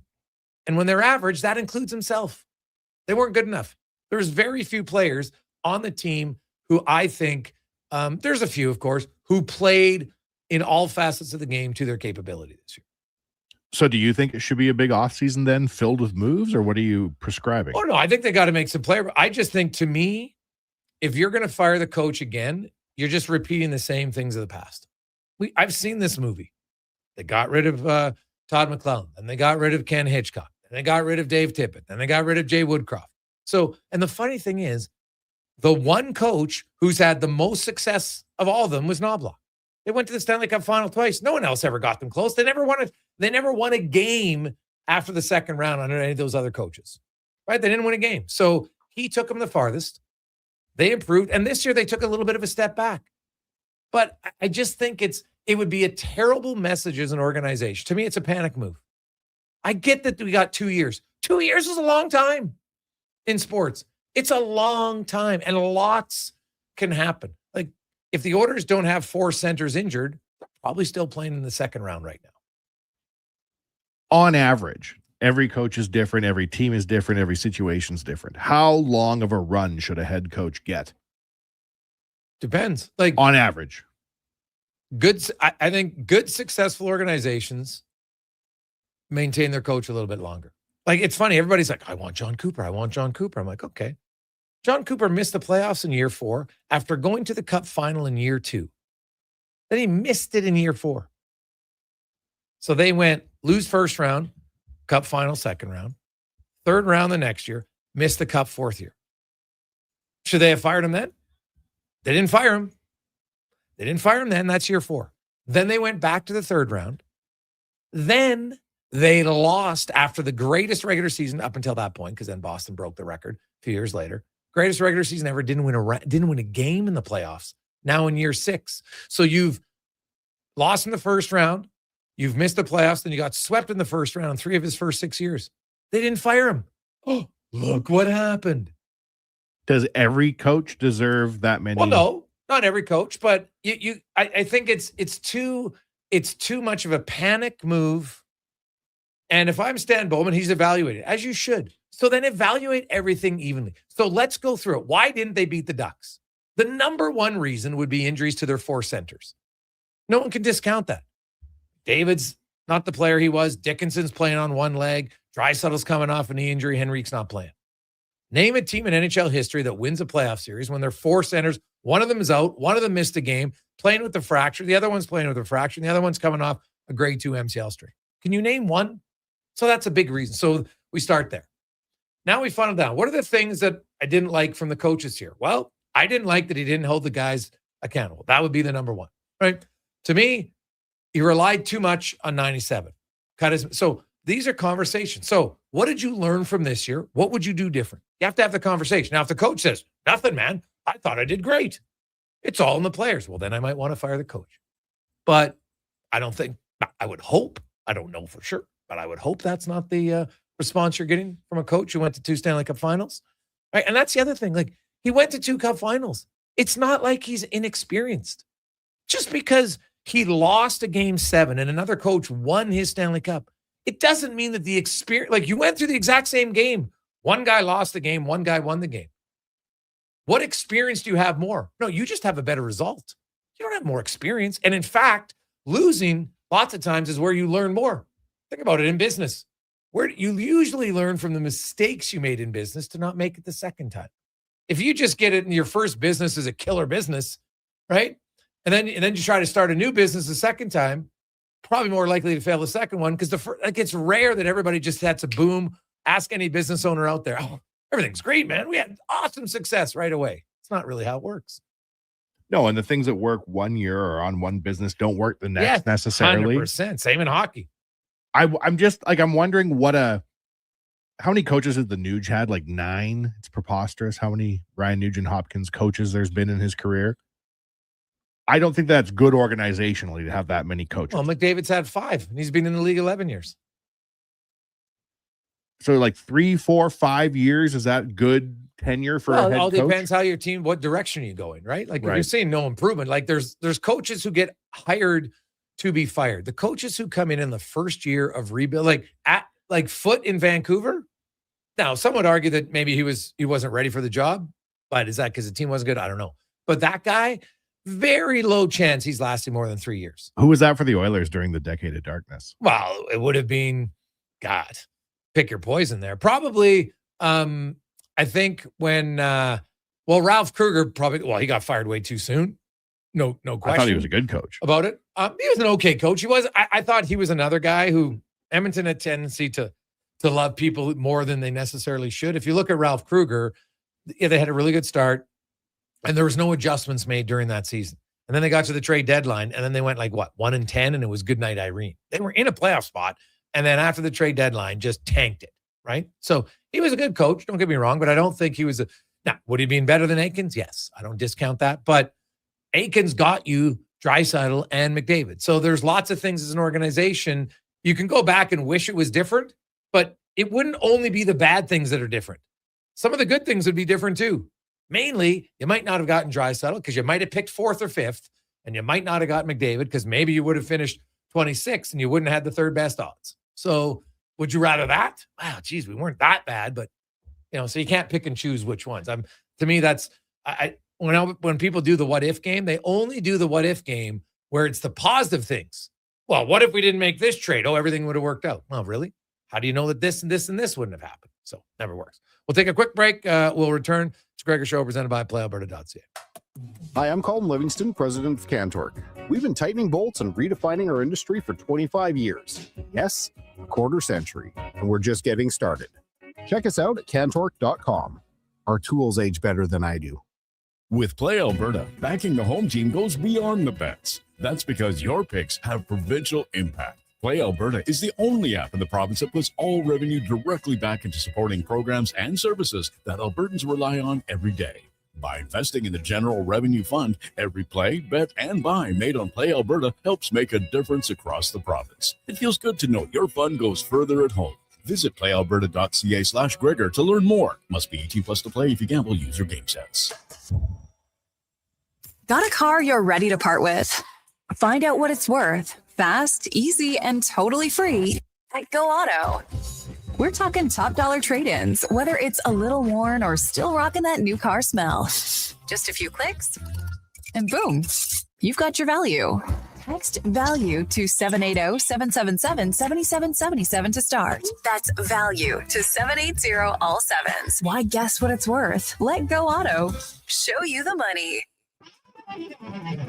And here comes Action Electrical Service Team sprinting onto the scene. These are your first responders for any electrical emergency. That's right. With their fleet of service vans and specialized gear, they assess, they service, and maintain electrical lighting and automation systems. They're all about rapid response. Quick diagnostics and repairs to restore power and safety fast. Hire the Action Electrical team to bring home a win for your project. Visit actionelectrical.net. Who's that working on the underground utilities over there? All-Star Construction, that's who. What about the street lighting? Yep, All-Star Construction. And the directional drilling, hydrovacking, neighborhood renewal, and telecommunication work? Yep. Since 2009, All-Star Construction has been doing all that and more, shaping and building Edmonton communities for land developers all around Edmonton. That's what All-Star Construction is all about. The job isn't done until the last load is hauled, and having a semi-trailer out of commission is not an option. Whether replacing or adding to your convoy, Edmonton Trailer has a huge inventory of new and used semi-trailers, trusted by the gravel, logging, oil field, fluids, and freight industries. Find a trailer right for you online or at one of their 3 locations. For sales, service, parts, rental, and finance, when you're in it for the long haul, Edmonton Trailer.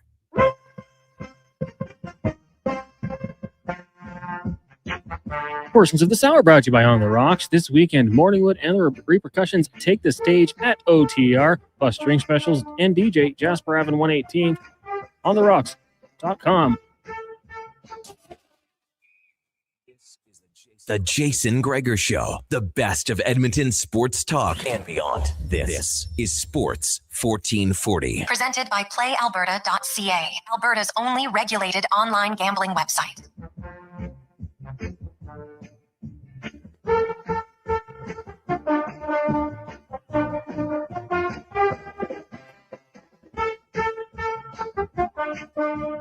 Positive Friday continues on Sports 1440, sports1440.ca, YouTube, Facebook, X, and Instagram. Thanks for listening. Thanks for watching the show. Also, we should mention if you are a hockey fan, the WHL final begins tonight, and if you are a fan of good young defensemen, you should watch that series because they got arguably 2 of the best defensemen in the entire league.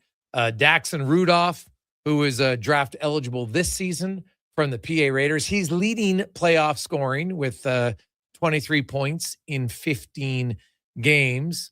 And you have young DuPont in Everett, who has 17 points in 13 games. Like those guys, and he's not draft eligible until next season. But man, Everett's really good.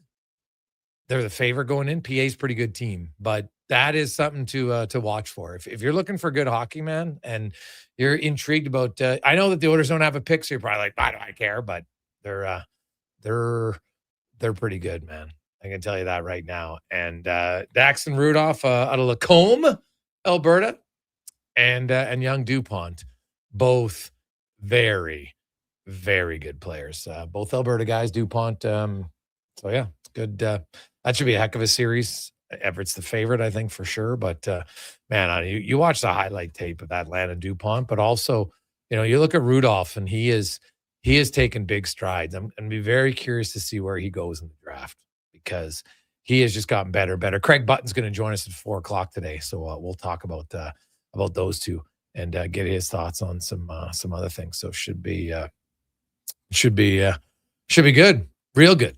833-401-1440, 833-401-1440. We got, I think we're going to get John, the voice of the Ducks, as we go in the room, brought to you by Action Electrical, with 4 divisions of project service, testing, and solar. They've grown into becoming the most diversified electrical contractor in the province. ActionElectrical.net as John Ehlers joins us. And John, round 2, game 3 in Anaheim. The Ducks get the split exactly position that they were in round 1 against the Edmonton Oilers. And they got to be coming into this home game feeling pretty good about themselves. And the series has been different in the sense that, it's more low scoring. It's not as high-end offense. And the Ducks, that's kind of how they won all year long. They weren't really a lock them down, drag them out defensive team. But in this series, they have done it and look pretty good doing it.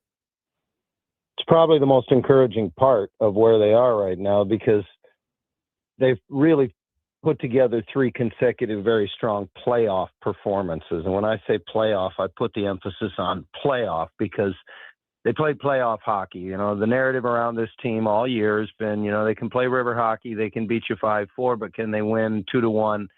Can they win 3-2 come playoff time? And I don't know that we had the answer through the first 5 games against the Edmonton Oilers. We'd seen it periodically throughout the regular season, but we hadn't seen it with the consistency that we've seen now over the course of a week's time in 3 consecutive games. Obviously, it's not a large sample size, but it's something that's very encouraging. Because as you point out, they're right where they were through 2 games against Edmonton, and in a somewhat similar fashion, in so much as they could have very easily won both of the 2 games on the road. They had Edmonton down 3-2 after 2 in game 1 and let that one get away from them. And they were the better team in game 1 in Vegas. They just couldn't beat Carter Hart. Yeah, he was excellent in game 1 and really a big reason. Like, Anaheim's looked quicker. No doubt in my mind, they look quicker than Vegas. I think they are quicker than Vegas. And like Leo Carlson, he opened the eyes of a lot of people, I think, in that first series against Edmonton. And he's just continued in this series. He's only 21 years of age, man. And God, he is a big and skate and strong. And, a lot of people, I've seen some people suggest maybe he'll be like Barkov. I don't know. That would be unreal if he could be, but he might be even more offensive than him. Yeah, earlier in the season, I had the opportunity to talk to some folks in the media, and I proclaimed, based on what I saw in October and November, that this young man was already a superstar in our league. Now, you can relate being in Edmonton, but we don't get seen by the center of the hockey universe all that much out on the West Coast. The eyeballs that are in New York City and Toronto and wherever they may be that kind of dominate the national media. They didn't see him. His season got really derailed by, he had a lesion in his thigh in late December that they found that was causing some swelling, and I believe he had a growth in it. They had to remove that, and that cost him playing in the Olympics as well for his home country, Sweden. And other than that, I think that's about the only thing that slowed him down, because he was well above a point per game average early in the season through those first 6-8 weeks, and was carrying the team. And that's really the only thing that slowed him down. I've heard a lot of different comparisons. I heard after game 1 in Vegas, even though they lost, somebody said that, the play he made to set up Lacombe, where Lacombe looked off the shot and made the pass, was very reminiscent of Mario Lemieux. Now, that's high praise, and obviously he's got a long way to go before any comparisons along those lines come in. But, Leo is the centerpiece. He's the former 2nd overall pick. He's the number 1 line center. And in the years to come, this team will probably go as far as Leo takes them. Looking at matchups now, Joe Quenneville gets back home. Just like against Edmonton, he didn't have a hard matchup. He kind of had certain guys he trusted, and it obviously it worked very well. Vegas doesn't have a McDavid or a Draisaitl, but obviously Jack Eichel's a pretty good player. Do you see any matchups that Quenneville might lean towards more now that he has last change tonight? It's interesting because he did make changes after game 1, and he put Ross Johnston in, who was a mainstay on the 4th line throughout the regular season. Mason McTavish came out of the lineup, but probably would have been a much larger headline had the Ducks not won game 2. And as a result, I don't expect to see McTavish again tonight. And he put Jansen Harkins in, a couple of 4th line players. Harkins ends up with the empty net goal that seals the deal in game 2. But from a matchup perspective, to answer your question, I think it's going to be interesting to see, because John Tortorella has moved Mitch Marner out of the middle, and he's popped him now on the wing, as he did in the 3rd period of game 2 with William Karlsson. and that's going to be a new look line there. Brett Howden's going to stay there with Carlson, and it may affect matchups. Joel has told us, and from my observation of watching, that he's not a hard match coach, but certainly he wants Lacombe and Trouba out there against Jack Eichel if he can get that matchup, defensively speaking. You know, that fourth line with Washi playing with VL and Ian Moore did a wonderful job against the McDavid line throughout that first round series in Edmonton. But at this point in time, we haven't seen a hard match. I think it may reveal itself tonight if there is going to be one for him, with him having last change and with Tortorella having reshuffled his lines. Any lineup changes you're hearing for either side for tonight? Well, I'm being told that Dylan Coughlin's going to go in on defense for Caden Korzak for Vegas. And then the new line combinations that we saw in the third period of game 2, from a Vegas perspective, Stone's going to pop up and play with Eichel and Barbashev, and Dorofeev is moving down in the lineup as he did to play on that third line in the third period of game 2. And then Coughlin's going to play right where Korzak was. He'll play with Ben Hutton on that third defensive pair. No lineup changes as far as I could tell from watching the morning skate this morning where Anaheim is concerned, and that's par for the course with Joel Quenneville. From what I've seen this season with him, unless it's mandated by an injury or some other circumstance, he does not mess with a winning lineup. Yeah, which is understandable and makes a lot of sense.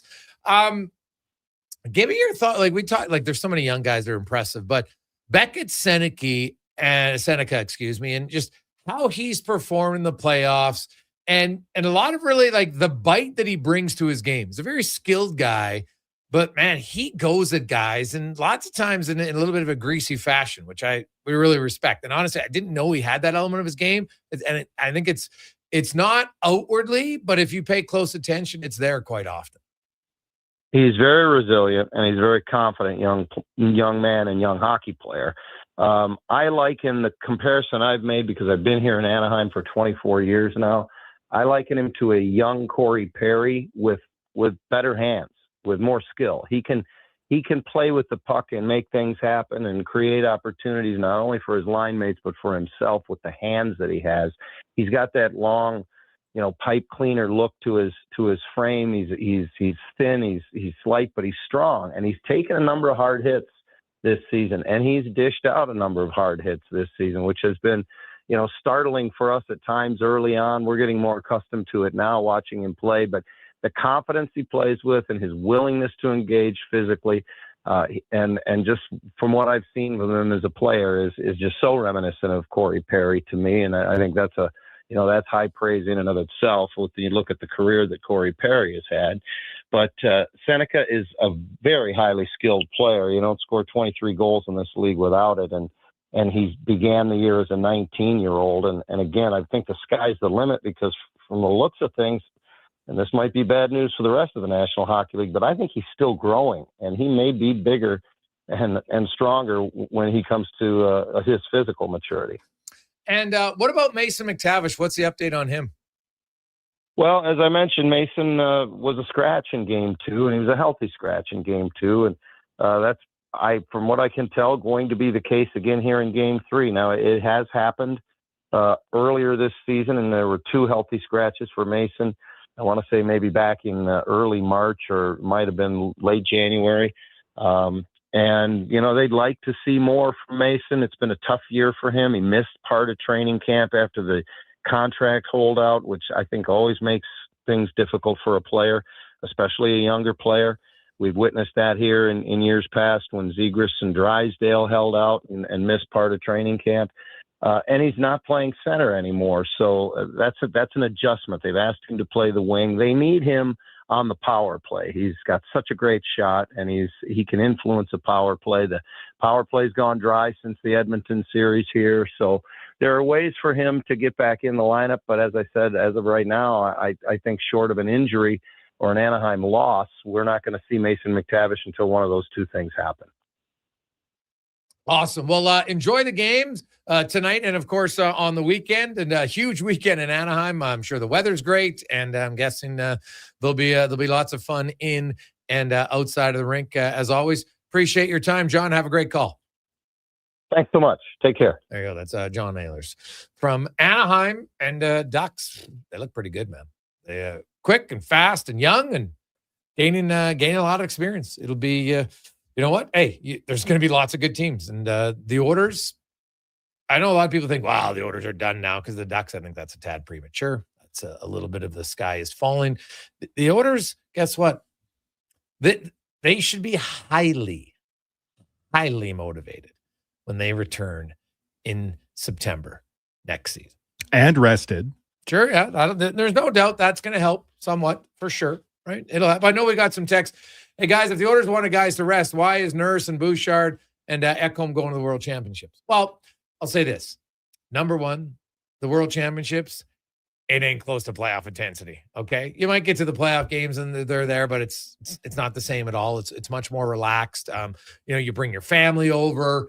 It's a very different experience in the playoff. The guys get to keep playing, right? So I think it's a good thing for players. I don't think it's it's not the mental strain at all of the playoffs. It's not the physical strain of the playoffs, but you still get to play and work on some things. It's competitive hockey, but I don't think it's saying. Plus, you got to remember, by the time this tournament starts, they'll have had a few weeks off to kind of get a little bit of a rest there.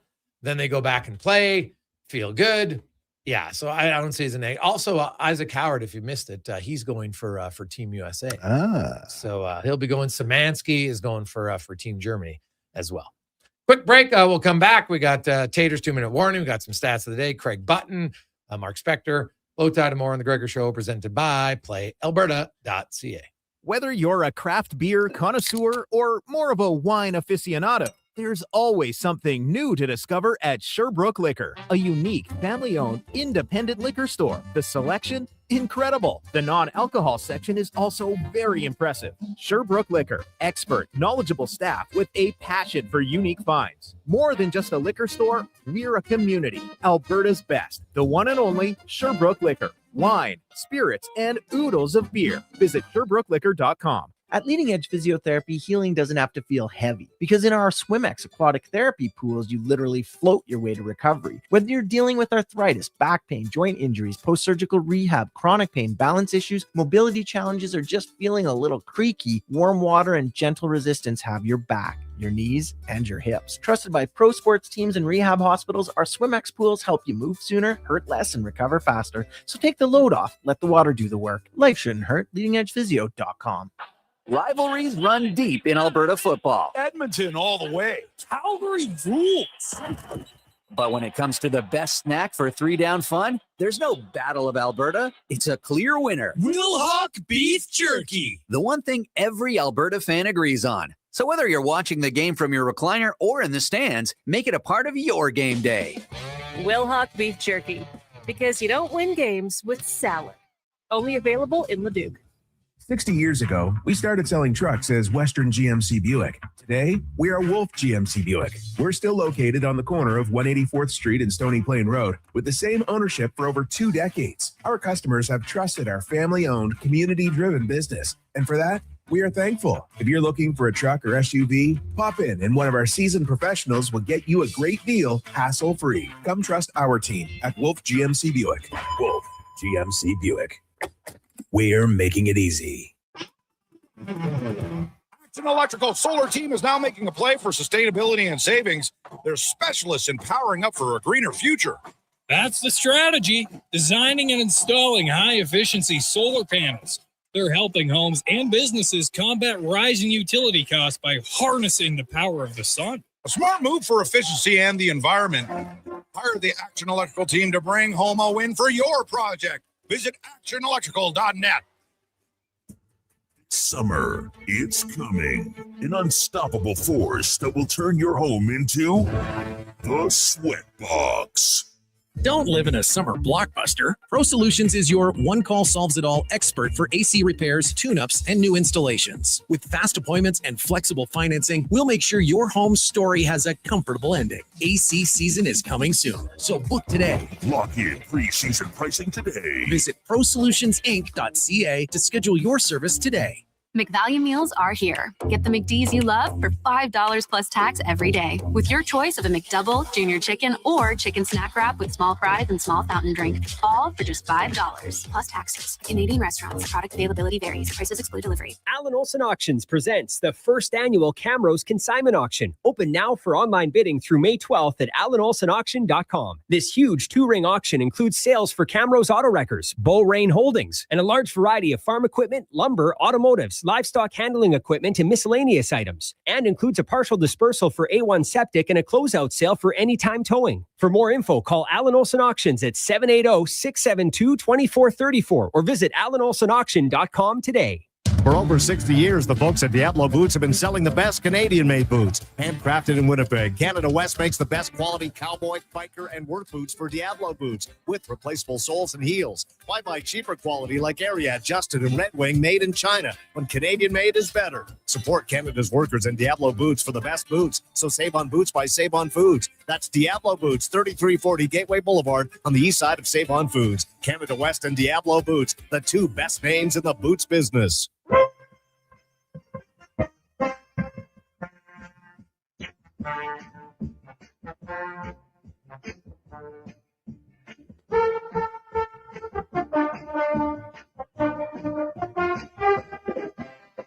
The Jason Gregor Show, the best of Edmonton sports talk and beyond. This is Sports 1440. Presented by PlayAlberta.ca, Alberta's only regulated online gambling website.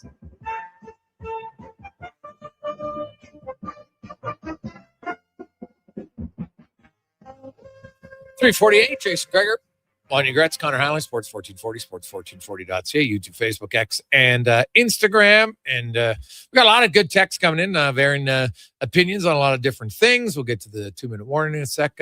Hey, guys, I think about my supervisors at work. We tend to give more respect to the calm, cool, and collected guys more than the supervisor who loses his mind over every little thing and loves to micromanage. Players are grown men. Do they really need to be yelled at to play defense? Shouldn't they just do it? I think the fans want a coach who yells and screams because it looks like he gives a bleep. I'm sure there's a video of KK yelling in the room that would get my attention coming from a quiet guy more than a Tortorella who get mad at every little thing from Vitamin J. And you know what? There's going to be different personalities for different players, right? Chris Knobloch, I still once a year on the bench, I think would probably be like, all right, I do think that's something at times you got to show your guys that you got their back. Now you can be strategic about it and you can't be fake. You can't do it all the time because it's not who he is. But I don't think it means he doesn't demand it in the room. Just because you don't see it doesn't mean it's no different than the opposite, right? Like the old, wolf in sheep's clothing. There's lots of people you see publicly and what do you think they are? And turns out they're not that at all. So just because a guy's not vocal behind the bench and yelling and screaming at the refs doesn't mean he doesn't hold his players accountable, right? Actions always speak louder than words. And I think Chris would be the first to admit that last year he probably should have cracked down with some guys riding pine for short periods of time to send the message that, okay, guys, this isn't to the level that we deem acceptable.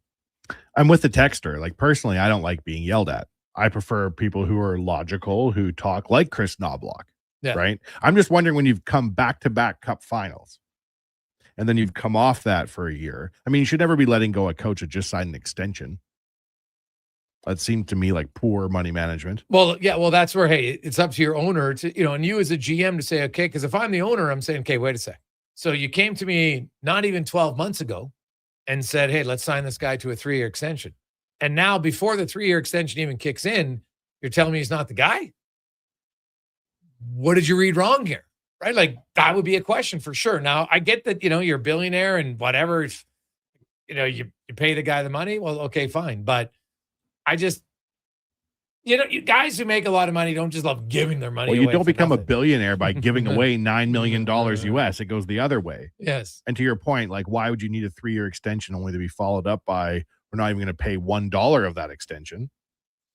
Oh, no, you'll pay it. You just won't get any. Well, you won't be working for it, right? Just how it works. So, yeah, it is. It was a 3-year contract for $9 million. Is that correct? Yeah, 3 years. 3 million years, my understanding. Nobby's he's got it made in the shade. Imagine that leverage in negotiations. You're like, worst comes to worst, I take my $9 million and go sit somewhere. But see, it's funny, not remotely how he thinks. That's not the attitude of somebody who coaches their way into the Yes, NHL. you want to coach. You don't want to just say, "Oh, I get my money and I can sit at home and do nothing." No, you're a young guy. It eats away at you because the money doesn't make you happy. There's also been a million years Coach Knobloch didn't make a lot of money coaching and had to be on the road all the time. And I'm sure had conversations at home about, is this really worth it given what a minor league junior coach makes? And that's the mentality that I don't care about money that will allow you to get through those years and get into the NHL, because there's been a lot of lean years if you're coaching your way into the NHL. 100%. Guys, Lindy Ruff's been with Buffalo a long time. Well, yeah, there was pit stops. He left and then came back, and it is funny. He was the last coach to win a playoff series, and then he had to come back, and then he was the coach to win a playoff series again. So they went 14 years without it. Obviously, his first year back, they didn't win, but then they got back in this season, which is obviously great for Buffalo. And got a lot of texts. Hey, Greg, I'll admit, earlier in the week, I thought firing the coach was the right move. Listening to you, you've kind of swayed my opinion on it, that I wasn't looking at the fact that it looks like it's another out for the players. I would agree that's not what I'd want. Where do you think Bowman comes out, and what do you think he looks for in his evaluations? From Stan. Stan, good question. Well, what do and I've talked to Stan before about this. I didn't, not this specific time with Chris Knobloch, but when you're the GM at the end of the year and you're evaluating, because you got to remember, so Stan Bowman came in his first year in Chicago. They won the Stanley Cup. Not a team he built, right? Now, he made some moves that year, but the majority of this stuff were there. Not much different than here, right? He came into Edmonton, a team that had already been to the Cup, and his first year in Edmonton, they went to the Cup final. He made some moves during that season, obviously Pud Coles and Wallman, some other trades. Now, his second year in Chicago, they made the playoffs, lost in round one. Exactly what Edmonton did. So while he didn't build the first Cup winner in Chicago, he did have his hands on the team that won in 13 and again the team that won in 15. Now, a lot of the core is the same. And I don't like Bouchard, Draisaitl, McDavid, that's your core. Hyman, they're not going anywhere, right? So that's going to be similar to Kane, Taves, Seabrook, and Keith. The difference is it's 3 forwards to 1D instead of 2 and 2. So slight difference, but for the most part, it's the same, right? They had different goalies who won those cups, 13, 15 compared to 2010. You had some other players involved. You know, I still think that Handzus trade was one of the greatest trade deadline acquisitions. Gave up a 4th rounder for Handzus, turned out to be their second line center that year. He's awesome. So he has a blueprint, but just because you do it in one place doesn't guarantee you success in the next, because how you did it there, you can't do the exact same thing. You can't say, oh, I'm going to go find the 2027 version at the trade deadline, which would be next year, of Michael Handzus. It's impossible. You can't know it. Like, A, does the guy stay healthy? B, yada, yada, yada, right? Like, there's lots of things that go into it. But you can look at it and say, okay, you don't panic. You don't freak out. And I think that's the decision you have to look like. They won a cup, and then they lost 2 in a row. They didn't get rid of their coach after losing in the first round 2 years in a row after winning the cup. So maybe he makes a big move. Something would tell me that he won't, and I don't really believe he should, but that's just me. So we'll see. Now let's get to Cam Tate and the 2-minute warning, brought to you by Legacy Heating and Cooling, home of the no payments, no interest on your AC unit. Stay cool all summer at legacyheating.ca. Cam, of course, born with cerebral palsy. Cam's in wheelchairs. Never let him slow him down. And has always wanted his words to come to life, and they do so in radio. On Fridays, I get the honor of reading honor/challenge of reading Tater's words. So, Cons, cue the music. Here's Tater, 2-minute warning. With the Elks starting training camp on the weekend, I'm warmly reminded of the greatest CFL fan I'll ever know. My wife, Joan. It was like a 3-day Christmas for Joan, starting Friday night, all day Saturday and Sunday. Birthday parties, housework, grocery shopping, and literally everything else were ignored, put on hold, or missed. Joan loved the CFL. Didn't have a favorite team, nor a favorite player, except for Hall of Fame quarterback Doug Flutie. You see, Joan spent a few years in Calgary, something she told me within 10 minutes of meeting her. And she was a huge Calgary Flames fan. How big, you ask? Joan's wedding dress was red. I even came close to losing my Edmonton Oilers press pass because of my wife. I'm blessed to get 2 press passes, one for my assistant, one for me. I took Joan to an Oilers game when the Flames were in town. She wore her red blazer and red high heels.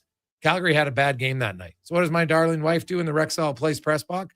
She grabs a game day magazine and turns her chair, get this, around to face the crowd behind the press box. I think of that and so much more.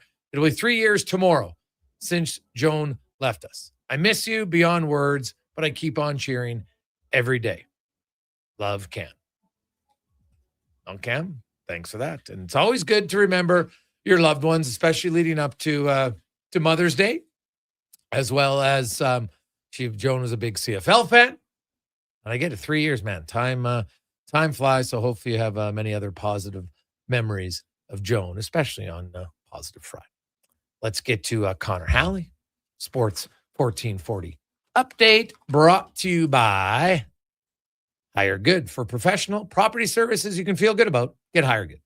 Site cleanup, debris removal, seasonal maintenance, and more. Check out hiregood.ca. Stable jobs create stable lives at Hire Good.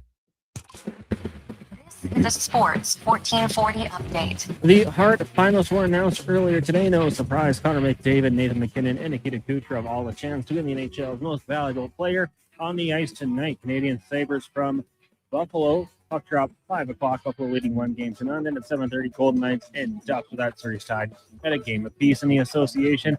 The Knicks looking to take a 3-0 series lead over the Sixers at 5 at 7:30. Spurs Timberwolves meeting, that series tied at a game each. Major League Baseball, Blue Jays taking on the Angels just after 5 o'clock.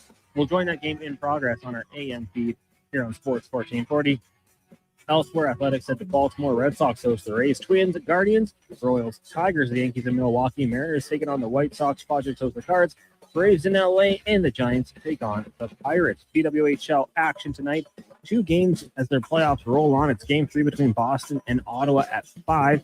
Series tied at a game apiece, and then Montreal looking to win their second in as many nights when they take on Minnesota, leading 2-1.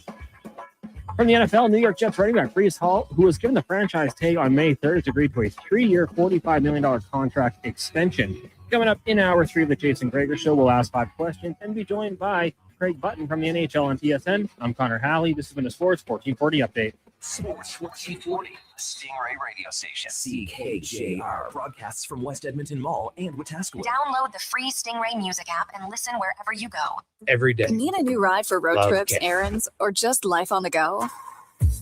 Go Auto offers a massive selection with over 15,000 new and used vehicles to choose from. With over 70 locations across Western Canada, finding your next ride has never been easier. Whether it's a roomy SUV for the family, a sleek car for the open road, or a rugged truck for your weekend adventures, you'll find it here at a price you'll love. Explore thousands of vehicles today at goauto.ca.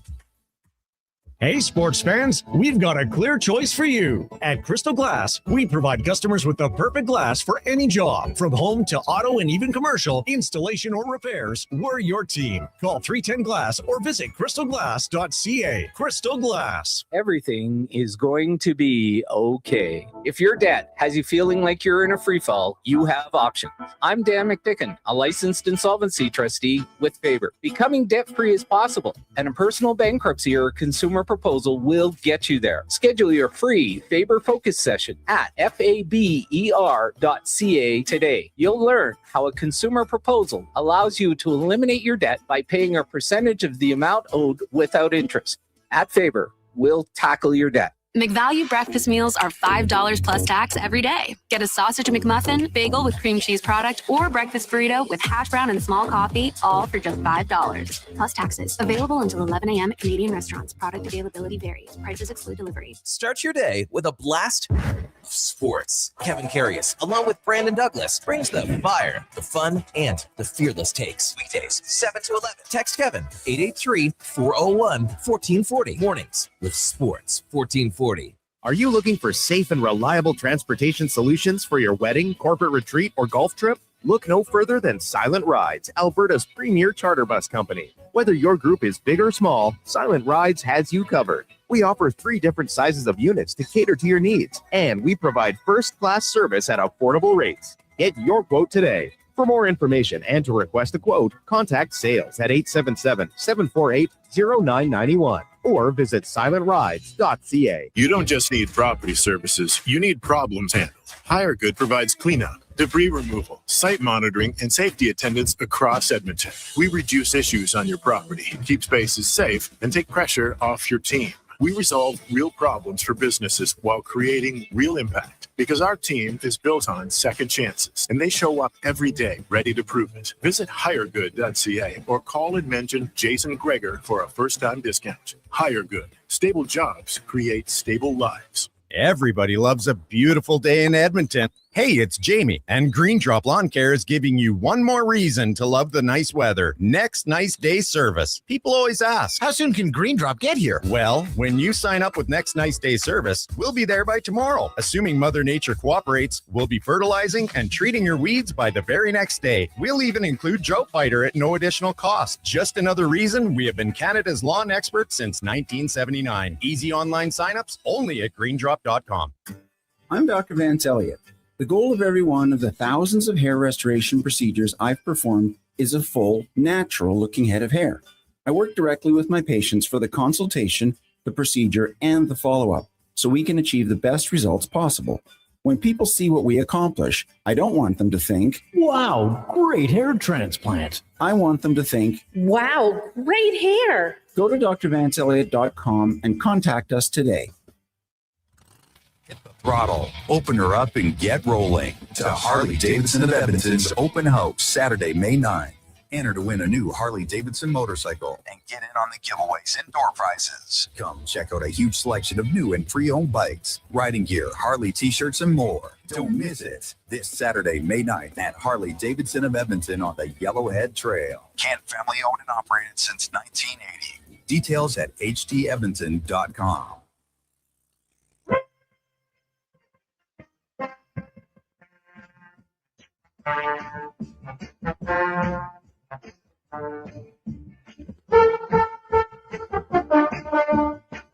Portions of this hour brought to you by Leading Edge Physio. From weekend warriors to professional athletes, kids playing soccer to grandparents in the garden, rotator cuff tears and tendonitis to post-surgical knees and hips. We fix your body. Life shouldn't hurt. LeadingEdgePhysio.com. This is Sports 1440, where Edmonton talks sports. On YouTube, Facebook, and X. Here's Jason Gregor. Brought to you by PlayAlberta.ca.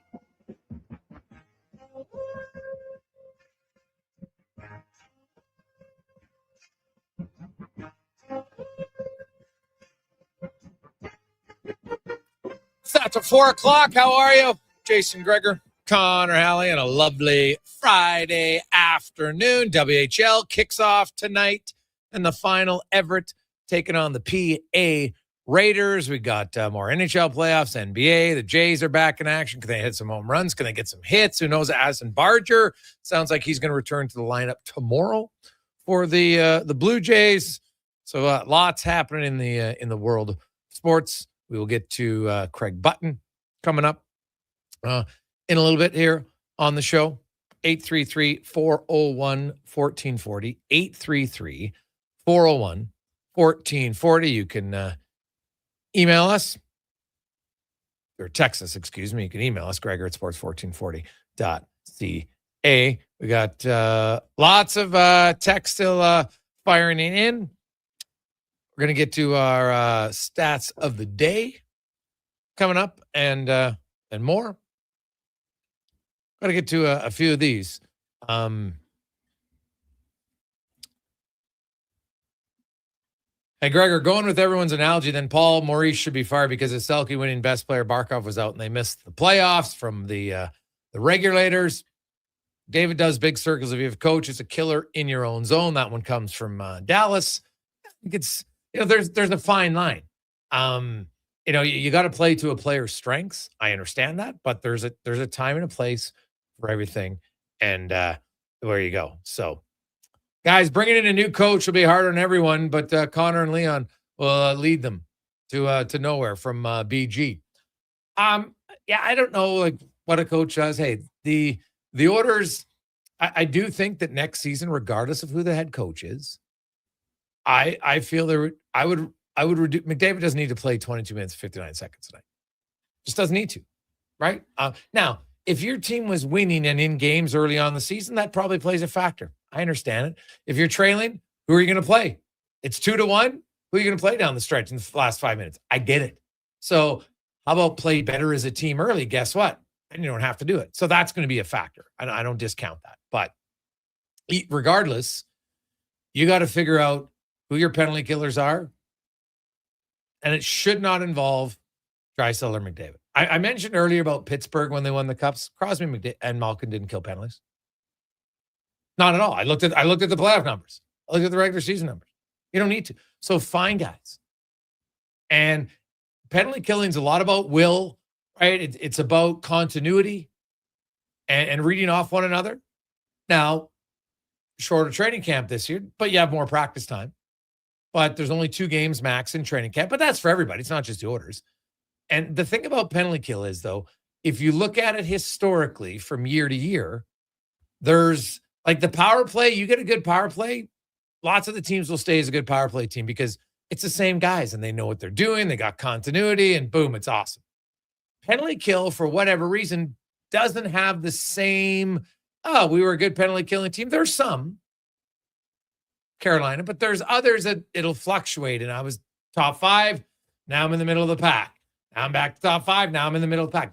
That fluctuates more on penalty kills overall than it does in the power play. So could the Oilers penalty kill improve? Yeah. But it has been something that in the 11 years that McDavid's been in Edmonton, penalty kill is 20th. Goals against, 19th. Like, those are the main core issues of the team. So fix them. But a lot of that is a buy-in from the players. It can't. They've had lots of good coaches.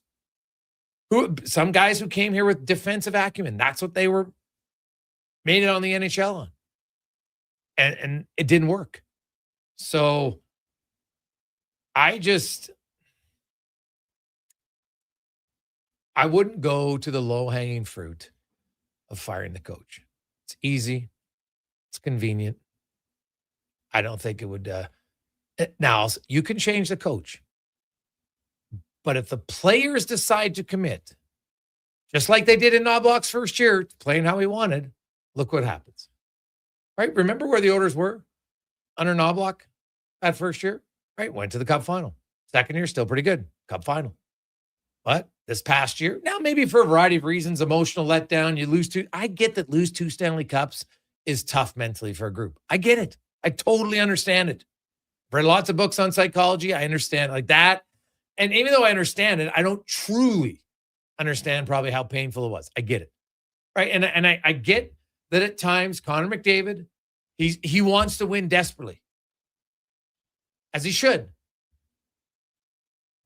But that there's like the Oilers as a team, not just individual, but as a team, like they so badly want to win. And I think because they lost, that the pain of doing it's there. And so if you lose a game now, you're frustrated more. Now you're mad more than maybe you would be. Or if you win, you can't really enjoy it because it's not the Stanley Cup. So it can become a vicious cycle. And I think that's something that you have to find a way to say, hey, guys, yeah, we lost. But that's in the past. We can't change that. And if our only focus is we're fueled just by losing, I don't know if that can be enough to get you over because it becomes too stressful. And that's where I find they're at times. So there's got to be a way to dial down, not the intensity, but just you can have high expectations, but it can't be November 11th. Oh my God, we lost a game. We're not winning the cup because of that. Or we won a game. Yeah, it doesn't matter because we haven't won the cup. Right? It can't be that way. Do high-strung teams win cups? Well, I'm sure some guys on your team are high-strung. But is the general mood in the room? Like, you look at Florida. Like, look at Florida was, you know what, like, they seem to have a lot of fun. Now, they had some personalities and characters, and, you know, they had won the year before. So, they're like, trust me, if Oilers had won one of those 2 cups, I believe the temperature would be turned down significantly. Just internal, not even outwardly. They still want to win again, but the need to win is different than wanting to win your first time, right? It just is. You don't feel the pressure of, oh my God, I have to win. It's like, now I really want to win. But now I feel like their whole motivation is we have to win. And I do believe there's a difference when we have to win than we really want to. Right? And I think it can wear on you for teams. And especially this, because like Connor's naturally wired tight anyway. He is, right? Like anybody, like look at the difference in Leon's end of season presser to Connor's and just in how they talk and their mannerisms and lots of things, right? It's just different, right? Like they're different personalities, not better, not wrong, just different, right? Leon's more like a man of the people in the room, where Connor is, Connor's the greatest player and he's got lots of expectations and he's really high strung and he's a perfectionist, and none of those things are wrong, but like everybody's strengths can also be their weaknesses at times, right? Everybody, and it doesn't matter for you, like, what your strengths are, but some days your strength is a weakness. You can't ask him to be the greatest modern day player and the most advanced player of them and be a cool, chill guy. I just don't think it's a fair ask of somebody. Like, can you smile more, Connor? Can you wave more? Can you be more fun? He's the way he is. And that's what allowed him to get to where he is too, which is somebody who doesn't really have an equivalent in the modern age. Yeah, no, it's totally valid.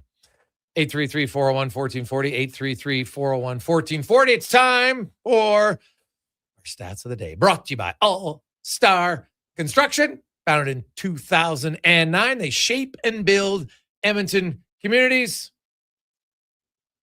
focusing on power, gas, telecommunications, street lighting, and directional drilling. All Star Construction. So some stats of the day, and this one is quite the doozy when you consider. Now, it's early in the year, and we were talking about Vladdy Guerrero, and Vladdy Guerrero, that guy's he's got to hit for a little bit more power. Then you look at, and you can say, so far in MLB this year, there's been over 346 players now who have hit a home run this year. One of them who has no home runs is Fernando Tatis Jr. This is a guy who's a 40 home run hitter.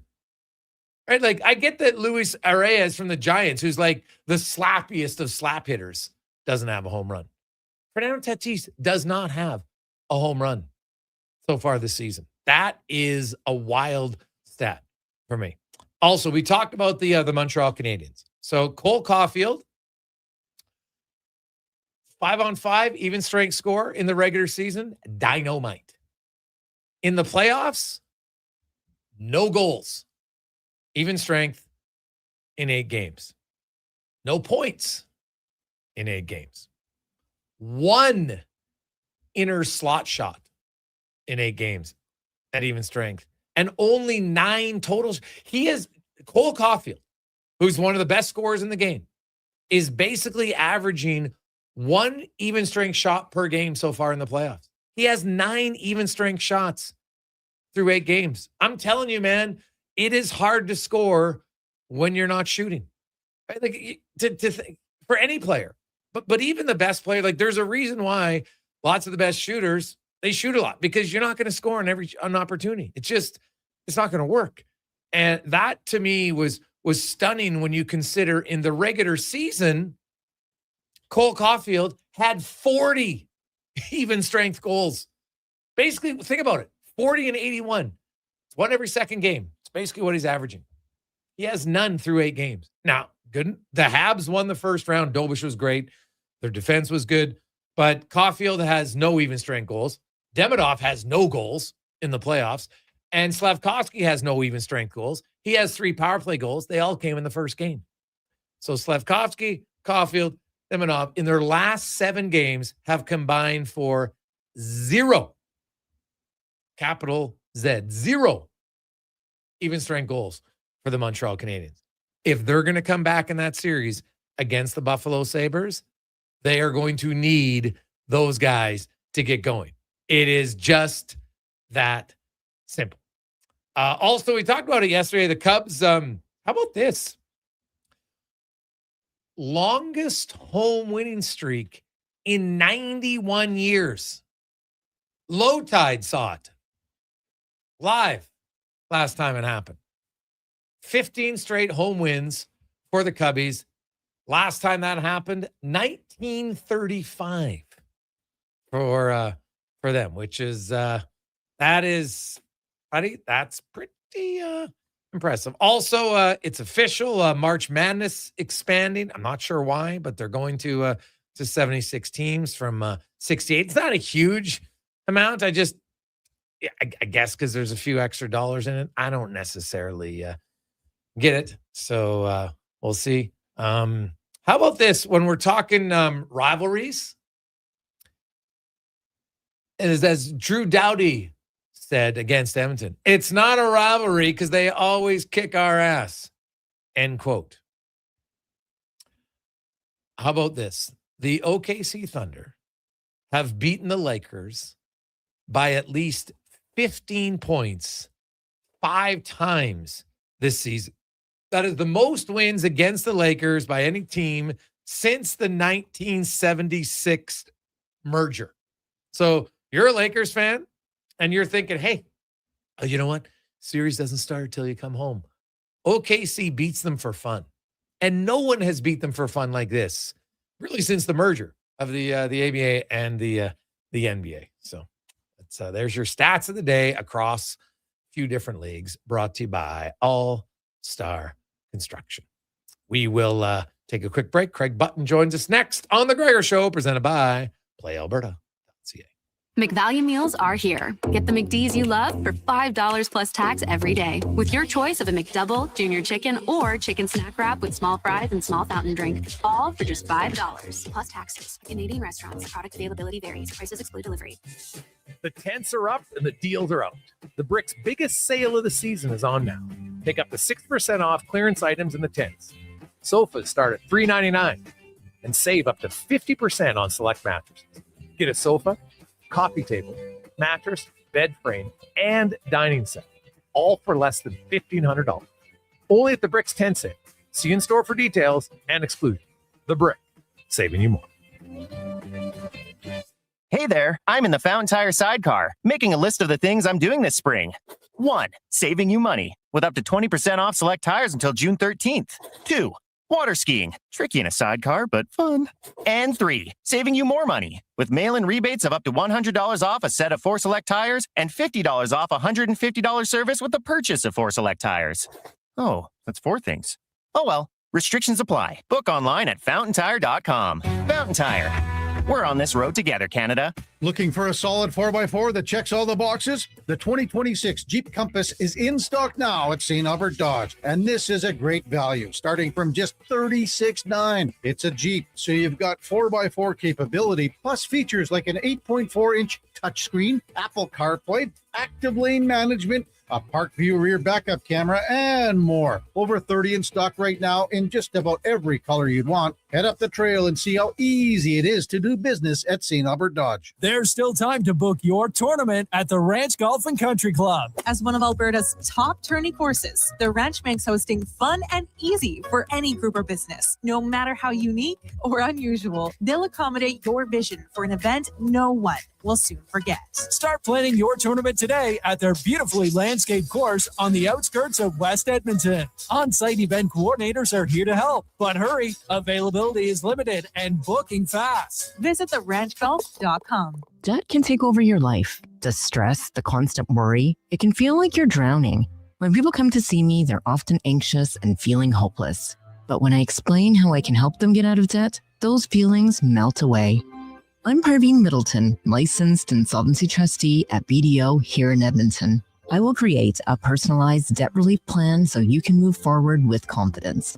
Call 1-833-BDO-TALK or visit bdodebt.ca to discover your debt-free future. My, this sushi is just exquisite. And I am obsessed with these crab legs. You must have spent the whole day in the kitchen preparing this feast for us. Or did I?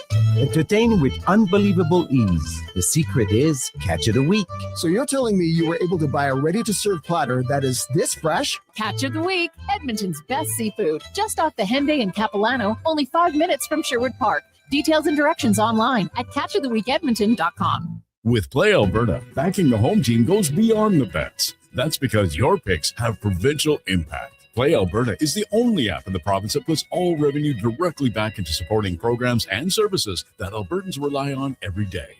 By investing in the General Revenue Fund, every play, bet, and buy made on Play Alberta helps make a difference across the province. It feels good to know your fund goes further at home.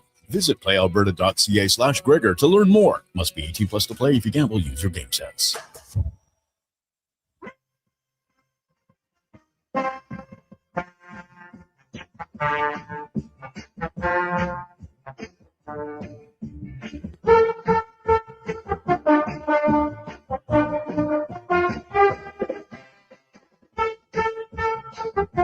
Portions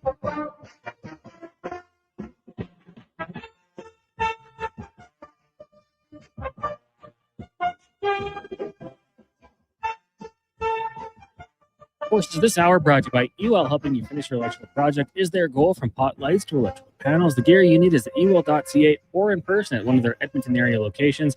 ewell.ca, your partners in power.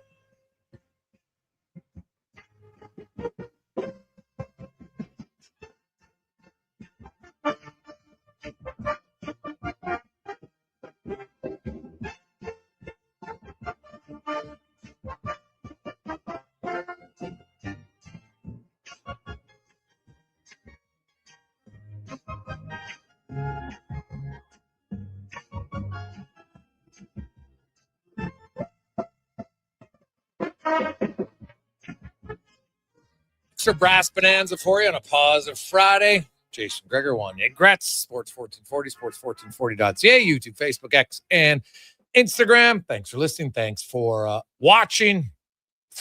Huge hit in that Quebec Major Junior League final, I think. I'll see if they replay that. Is it going to be a headshot? Oh, jeez. That might be. That could be a suspension. I would think. Ooh, mama caught him right on the button, and they are reviewing it on the ice. I'm guessing that's going to be a major penalty. Ouch! Never good. We don't like to see the headshot. You don't see them very often anymore. So when you see one, it's definitely kind of a little jarring because you don't see those type of hits very often. 833-401-1440.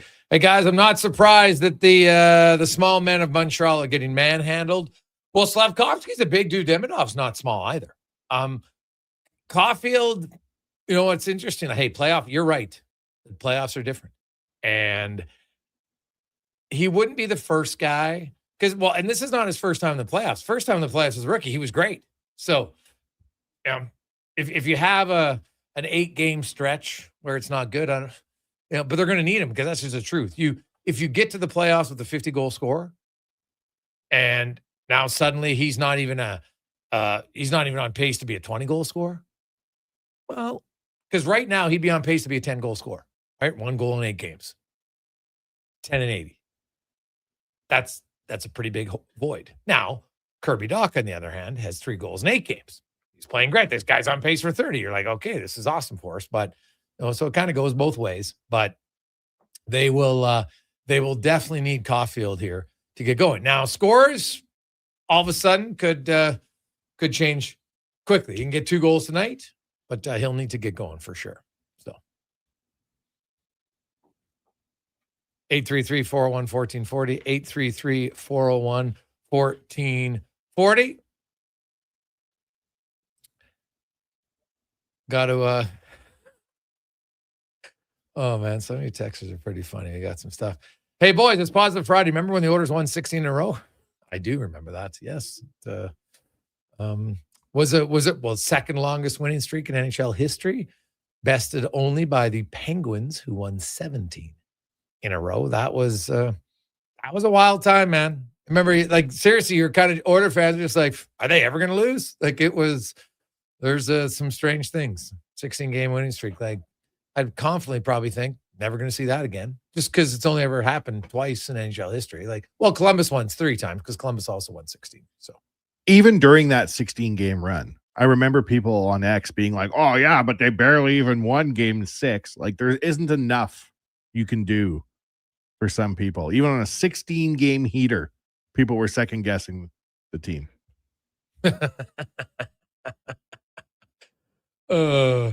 Hey, Gregor, I love your questions and delivery, and the scrums are different than anyone else's, and also just as interesting as the answers. Also, watching this video reminded me of a hostage video. So he's showing when they had Podkolzin and Ingram after one of the games, right? And both guys had kind of got their beards going. I get the reference, Buck. He's kind of laughing, after a hostage, because you know what? You never get to shave, right? You're not necessarily treated very nice. And so it's a funny reference, I have to say. Funny. Hey, Greg, do you believe the players can play more consistent defensively? And what level of defense are we talking? Well, they don't need to be the Wild or the Devils because that, like, you still have to stay true to what your strengths are. And the Oilers are going to be an offensive team. That's fine. I don't expect them to be 82 games, lock them down, or winning 3-2 every night because no one does that. Even the best defensive teams don't do it every night. I get it. It's more so a lot about knowing the time to do it. And a lot of it comes even in the offensive zone with the blind turnover at the offensive zone blue line.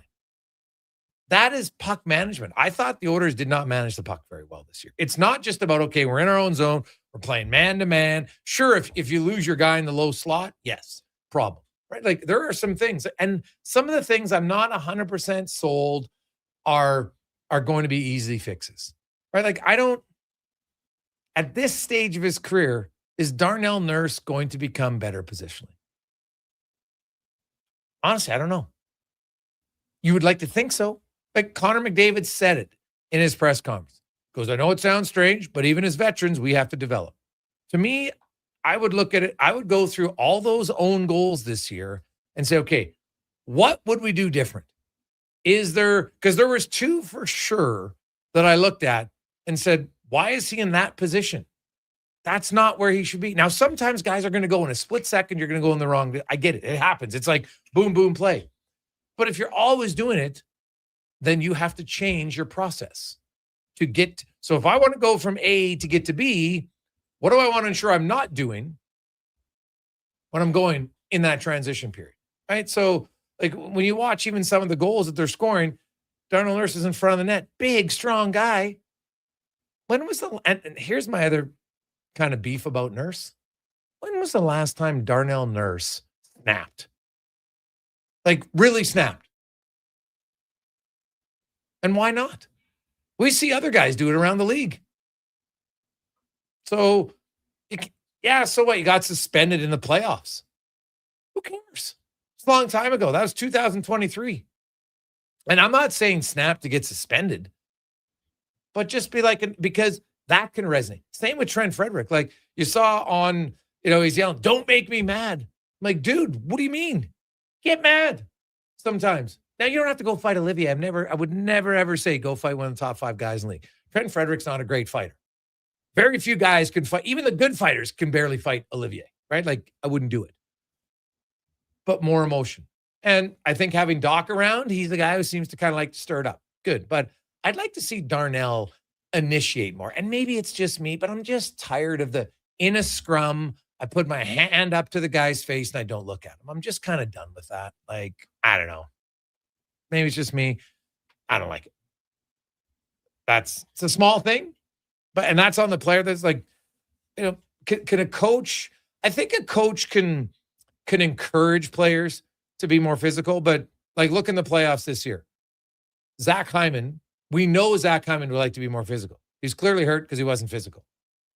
No coach is telling him not to be physical. We all know that, right? So some of it is on the players and some of it's on injuries. But as far as what level, to me, it's just knowing the time and space and recognizing, you know what? Now's not the time for the fancy-dancy back pass in a 2-1 game or a 1-0 game 10 minutes into the first period. Right? Or if you're going to do it, you better know it's going to work. Right? It's only a bad play when it doesn't work. And they're not all going to work. But there are certain ones where you look and say, that was destined. It had like a 2% chance of working. Right? So and I do think they're aware because we've seen it. Like, look last year against Dallas and Vegas in the playoffs. How many turnovers and giveaways do they have? Like, hardly any. They just looked like we're comfortable playing a 2-1 game, a 0 game. No problem. Right? Now, they all work because they kind of blew out Dallas every game. Right? Like, they won every game in that series by 3 goals or more. So they got up. And they didn't relinquish the lead. And so that to me is no coach is all of a sudden, hey, we're up 2-0, guys. Let's go fancy-dancy. Right? Just keep attacking. Just be smart in how you attack. 833-401-1440, 833-401-1440. I know we get a lot of text about Darnell Nurse at forward. No. Like, I don't know why people think just ask Struddy, ask defense. So he's played his whole life, and now he's suddenly going to play forward. I know people use, Dustin Byfuglien. I'm like, yeah, Dustin Byfuglien had played forward before. Then he went to defense. Then he played forward for a very brief time, went back to defense. Same as Brent Burns. Guys have dabbled at it. It doesn't stick. Right? And I know they're like, yeah, but look at Anaheim. Yeah. So their guys playing wing on their fourth line. Right? And that's about it now. Did he even play in the last game? I don't think so. So they got some guys healthy back. But again, that's not a recipe for success. It's not like that guy was like, oh my God, he's a difference maker there. So no, that is something that I have zero time for. It's not happening. So there you go. Hey, Gregor, is it bad that I'm happy about not planning my evenings based on when the Oilers play? Nice to be able to work in the yard. Seriously, my kids gained 2 years and I didn't even notice. Well, it is different, right? When you start to go deep in the playoffs, you kind of forget, like, oh my God, like there's a lot of other things. Like, how many of you have probably golfed more already this year than you did in the first 3 months last year? There's always pros and cons to it, right? Maybe you went for more bike rides. Who knows? Maybe all your yard work's done a lot earlier. Like, I know I got all the raking done. I cleaned out all the gutters, everything much, much sooner. It doesn't feel like it's stressed. You're kind of like, oh, I guess I got to do something. I guess I got to do some work around here now. So, because I'll be honest, like, even like the playoff, like I watched the game last night. I have to tell you, that was not an overly exciting game. And it's my job. And so many of you are probably like, I ain't watching any of the playoffs. And that's okay. But a lot of these games have kind of been meh this year for me. Like, and the other thing I'm done with, and I've talked about this, but I am done. No mas. This whole new trend in the NHL. There's two trends in the NHL that concern me right now. And I'm curious what your thoughts are. 833-401-1440. Number one, the new stick around my face, and suddenly, you know what? It's back and to the left. Like, did you earlier in the play? Did you see Cale Makar had a stick on top of his helmet? I want to mention, not in your face, top of your helmet. He got hit in the top of his helmet. Boom, everything goes back. Why? It didn't hit you in the face. You have a visor on. We're talking 8-inch difference where that it hit you here. I get hit here. Ooh, I'm going, no. It's a new trend that the NHL's got to pipe down on that, because the one thing hockey fans did not like was soccer players embellishing. Never liked it. Embellishing does not need to come. Don't give me the gamesmanship BS. Done with it. The NHL needs to do a serious look at cracking down on the embellishment. And not just say, oh, we're going to give each player a penalty. Start making it so you're the one who you have a stick here and it touches you on the back of your helmet. Whatever. Oh, now you're going back? Now, if you get a direct shot to the face, I get it. I understand it. But we're seeing guys get it right to the chops. Guy puts his hand up. He's not even doing the head back. It's lately where you see it and, ooh, it's back, right? Like James Harden did the other day in basketball too, and everyone's mocking it. I'm like, hey guys, watch it in hockey. It's starting to creep in. I don't like that. And the other thing that I'm just done with, this whole thing where everybody gets into a scrum and now everybody just throws punches with their gloves on because they don't want to get 5-minute majors. I'm just like, no, that start handing out 2s and 10s. Honestly, it's become way too much in games. Like you're seeing 5 and they're wrestling around, and then some announcer's like, oh, it's a brawl. It's not a brawl. It's not even a melee. It's a scrum. It's a pillow fight is what it is. So I'm not saying anybody has to fight. I just don't want to see this whole gloves on, running around. I'm grabbing you. Now I'm grabbing you. Oh, I'm going to wrest you to the ground. It's just going to go on for minute after minute after minute. Like enough. It's crazy to make them fight with the visors on. Like the danger of. Well, that's why lots somebody. of guys are throwing uppercuts. Yeah. Well, you don't have to fight then, but just don't be just like the extent. We're talking some of these scrums are lasting now 90 seconds to 2 minutes and nothing's happening. That's all I know. Maybe it's just me. Maybe it's old school. Maybe I'm like Abe Simpson right now, just yelling at a cloud, but it seems like it's becoming too much. Maybe you're not watching it, but it's becoming too much. Cons, have you seen it? What do you notice? Are you with it or what? I mean, I feel like that's just the direction we're going these days, right? Like not as tough as they used to be, not willing to maybe take the penalty or potentially injure themselves throwing punches. It is what it is. I mean, it's not my favorite thing, but I get it. I wanted to ask you a question, Gregor. What did you think of the Taylor Hall hit last night? No, I had no issue with it. Watch it. Taylor Hall's committing to make the hit. The guy then falls down. You don't have time to react to that. I thought Dave Jackson, the former ref, put it perfect. Goes, hey, the game was getting heated. I get why it's a 2-minute minor. It's never a major. Like when you commit to go hitting and then the guy falls, you can't just stop. So no, that's not a major penalty. I'm on the same page. Yeah, we talked about fantasy friendly. Some people disagreed in like what's he supposed to do with that speed. I like what the process that the NHL has now to go take a look at it, but I think they got the right call. So totally made the right call because and I thought Dave Jackson did a great job of explaining it to people online because of course, you know what, all the Flyer fans are freaking out and he just says, hey guys, when you have to understand when you commit to deliver the hit and then suddenly the guy falls down, that's not on you. Like you committing to the hit isn't dangerous, right? It's a fast game and of course they always show it in slow motion and everyone's like, well, look how much time he has. I'm like, dude, you're doing it in like super slow motion, right? Like, doom, doom, doom, doom, doom, doom. Like, yeah, great.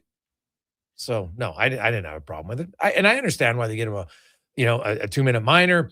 The game looks like, hey, everybody's heated up here. The frustrations are boiling over. So here, let's try to calm it down. So it's very true. Guys, fake toughness is the worst. Not intimidating anyone with that nonsense from Andrew P. I would agree, man. I just feel like maybe enough's enough on that one. We'll try to track down. Is Butts doing the broadcast? Did he forget? Maybe that's possible, what he's doing. Yeah. Maybe that's what he's doing. We'll see. We'll take a quick break. We'll return. It's the Gregor Show presented by PlayAlberta.ca. A lot of you love hockey season. Well, when it comes to construction season,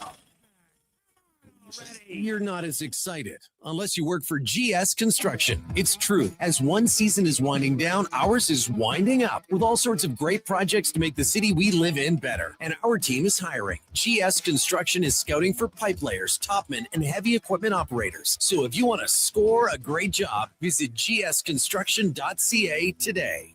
Your protein drink should work as hard as you do. That's why Booster Juice is hitting the gym harder than ever, brother. Meet your new gym buddies, the Way Too Good and Green Gains Booster Mixers. 2 new ripped and refreshing menu options that bench some serious protein. Perfect for pre or post-workout. Way Too Good and Green Gains Booster Mixers taste like motivation. So what are you waiting for? Let's go! Booster Juice. Canadian born, blending since 1999. Hey, hon, I'm getting expressions and images to frame my hockey card collection in the man cave. Perfect. I'll come with you and bring our wedding photos. For sports memorabilia and family treasures, think Expressions and Images, your local custom framer since 91. You name it, we frame it. Well, get ready for a silly hockey fans. Your partner in power just skated onto the ice. EWEL.ca, the new e-commerce website for electrical wholesalers Edmonton, is ready for the power play 24/7, 365.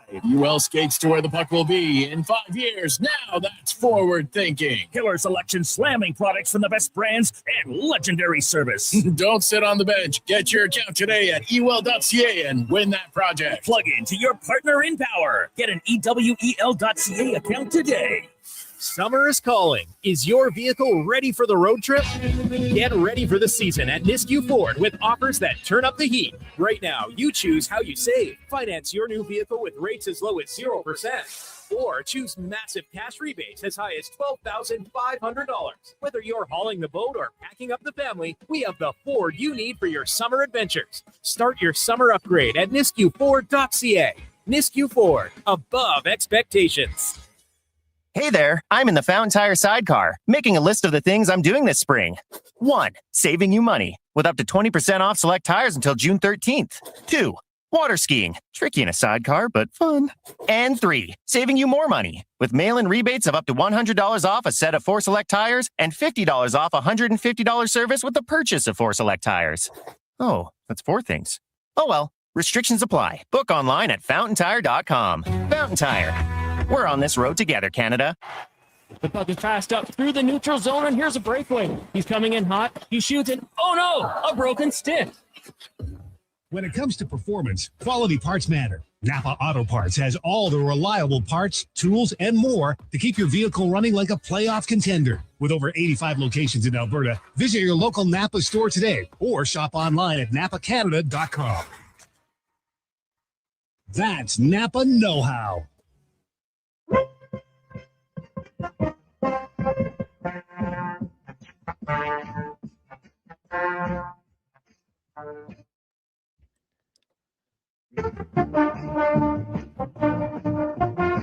Portions of this hour brought to you by 01 Athletic Care. Injuries don't wait, and neither should you. 01 Athletic Care offers one-stop access to doctors, x-rays, and casting. It's expert musculoskeletal care covered by Alberta Health right in West Edmonton Mall. Move from injury to recovery. Book now at 01.ca. That's ZERONE.ca. This is Sports 1440, where Edmonton talks sports. On YouTube, Facebook, and X. Here's Jason Gregor. Brought to you by PlayAlberta.ca.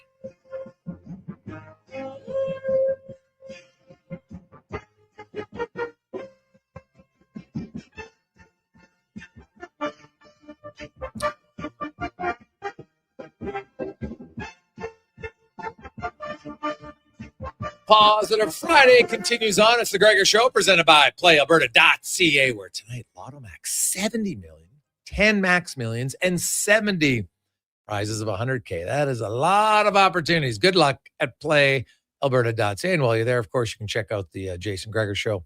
I always have some Osboo specials for you. A little Sabres and Ducks combination tonight. We will see. And the Spurs, they, man, that could be, who knows? But that game 2 was a blowout. We'll see if the Timberwolves can bounce back, or the Spurs just kind of sleepwalk through game 1 and are now ready to go on cruise control. We shall see. And then finally, the series we all forgot that's actually still on. Finally, after a 3-day break, the Wild and the Avs. It's a must-win game for the Wild. You lose that game, all you're doing is your season's over. You just have to lose another game. But for all intents and purposes, it's over. That is a huge game that they need to win. Let's get to the con man now for 5 questions, brought to you by The Brick, where right now you can get a sofa, a coffee table, a mattress, a bed frame, and a dining set, all 5 for less than $1,500. It's a tent sale going on now at The Brick, brick.com. It's the last weekend, so get in. It's time for 5 questions on the Jason Gregor Show. All right, guys. Question number 1. Give me your top 3 in order of coaches you'd prefer to see leading the Oilers next year. Well, now that Gregor's given me this excellent rousing speech on Coach Knobloch, I don't think anybody else should be coaching the Oilers next year except for Coach Knobloch. 1, 2, and 3. Well, you know where I stand on this, Cons. I'd say Knobloch. I guess if they have to, if they decide they're going to fire him, oh man. This is why I asked, because I wanted to see who you guys would have as 2 and 3. Well,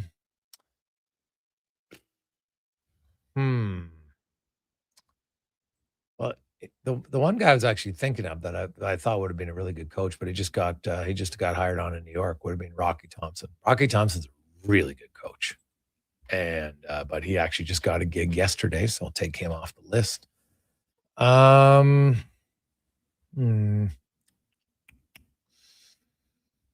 would go with the 2 coaches who have never won the Stanley Cup. Because if your goal for the Oilers is to win the Cup, then get a coach who hasn't won. Question number 2. For the first time in a while, the Oilers will be represented at the World Championships. Does this impact how much you guys will tune into the annual event? I usually watch Canada's game, so not going to change much. Timing obviously is a factor of when they're played, but yeah, I'll watch. I don't know if I'll watch it like that much more intensely. Like usually I'd watch a little bit of the Canada games, and then if you get to the playoffs, if they're in it, then I watch it. This isn't the decade of darkness anymore, where we were just like itching to watch hockey in mid to late May with no snow on the ground. I think part of the thing this year is like a little bit of a detox. Maybe I watch like the finals. That's fair. I used to love it. I remember getting up like when Anson Carter won it with the review and all that sort of thing. That it was always a good time for me. Question number 3 for you guys. Who will lose the game first? The Avs, Hurricanes, or Thunder? Side note, maybe name your team after nature, because They're all doing well. Well, that's a good question. I'll say the Avs. I think that they're playing the toughest opponent, so I'll go with them. Yeah, I would go with the Avs too. Connor, what would you? I'm going to say the Thunder. Rolling Thunder, baby. They're hot. Question number 4. The NFL will release their schedule next Thursday. It's become quite the event, videos, and all that sort of thing. What is the best game that you think the NFL could throw out there this season? And don't worry if they actually play or not. Just the 2 best teams, best matchup you think there is. I'd be excited to watch Kansas City play Buffalo. Given the state of the game, Mahomes versus Josh Allen, that could be a good matchup to watch. Good question. I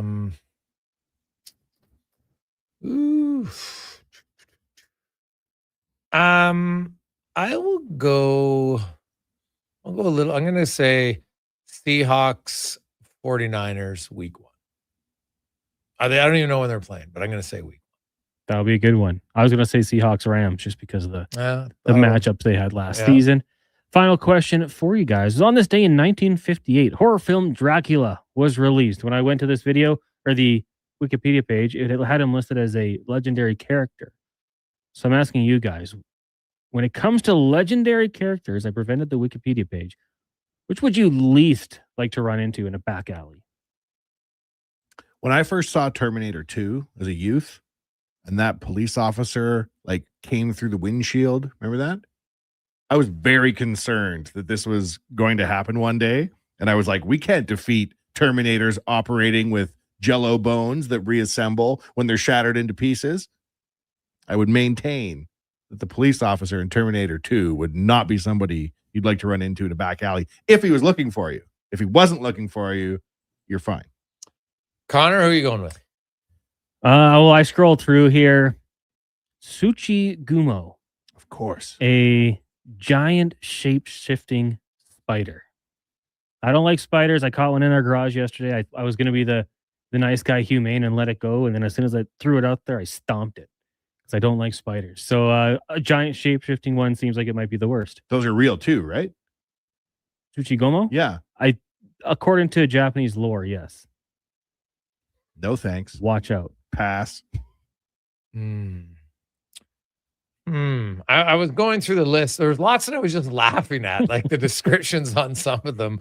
Oh, like the moon rabbit, the rat king, phenomenon in which a number of rats become intertwined by their tails. Gross, but funny.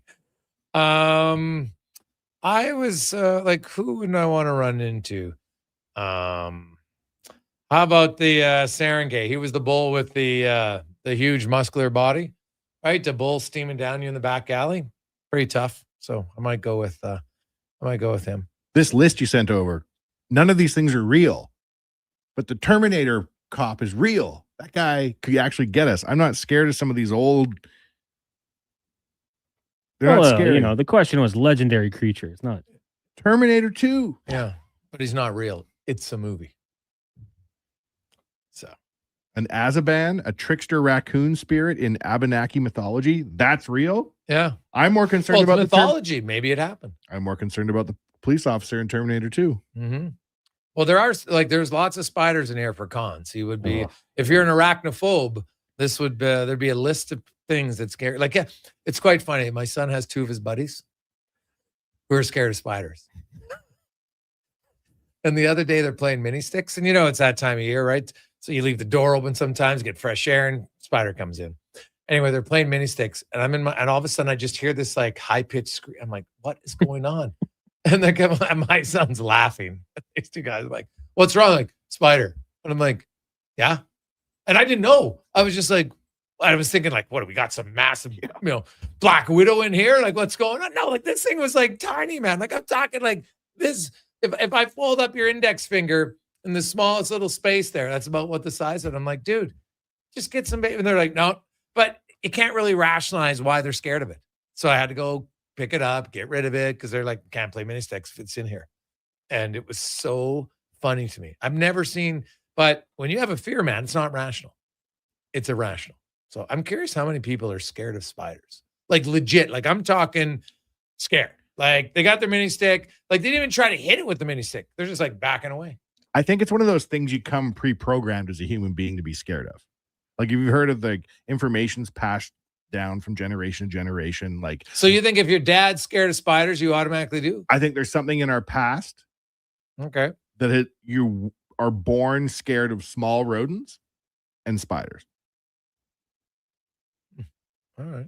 It's like, how do you, like, animals know how to go outside and go to the bathroom immediately upon birth. They come pre-programmed. I think spiders is one of those things. Because there's no rational reason to be scared of spiders. They've never had an incident in their entire life with a spider, yet they're terrified of them. I never thought about that deeply. That's Jack Haney, deep thoughts here. Well, I like it. We'll see. There's a spider yokai, Connor, that can appear as a beautiful woman.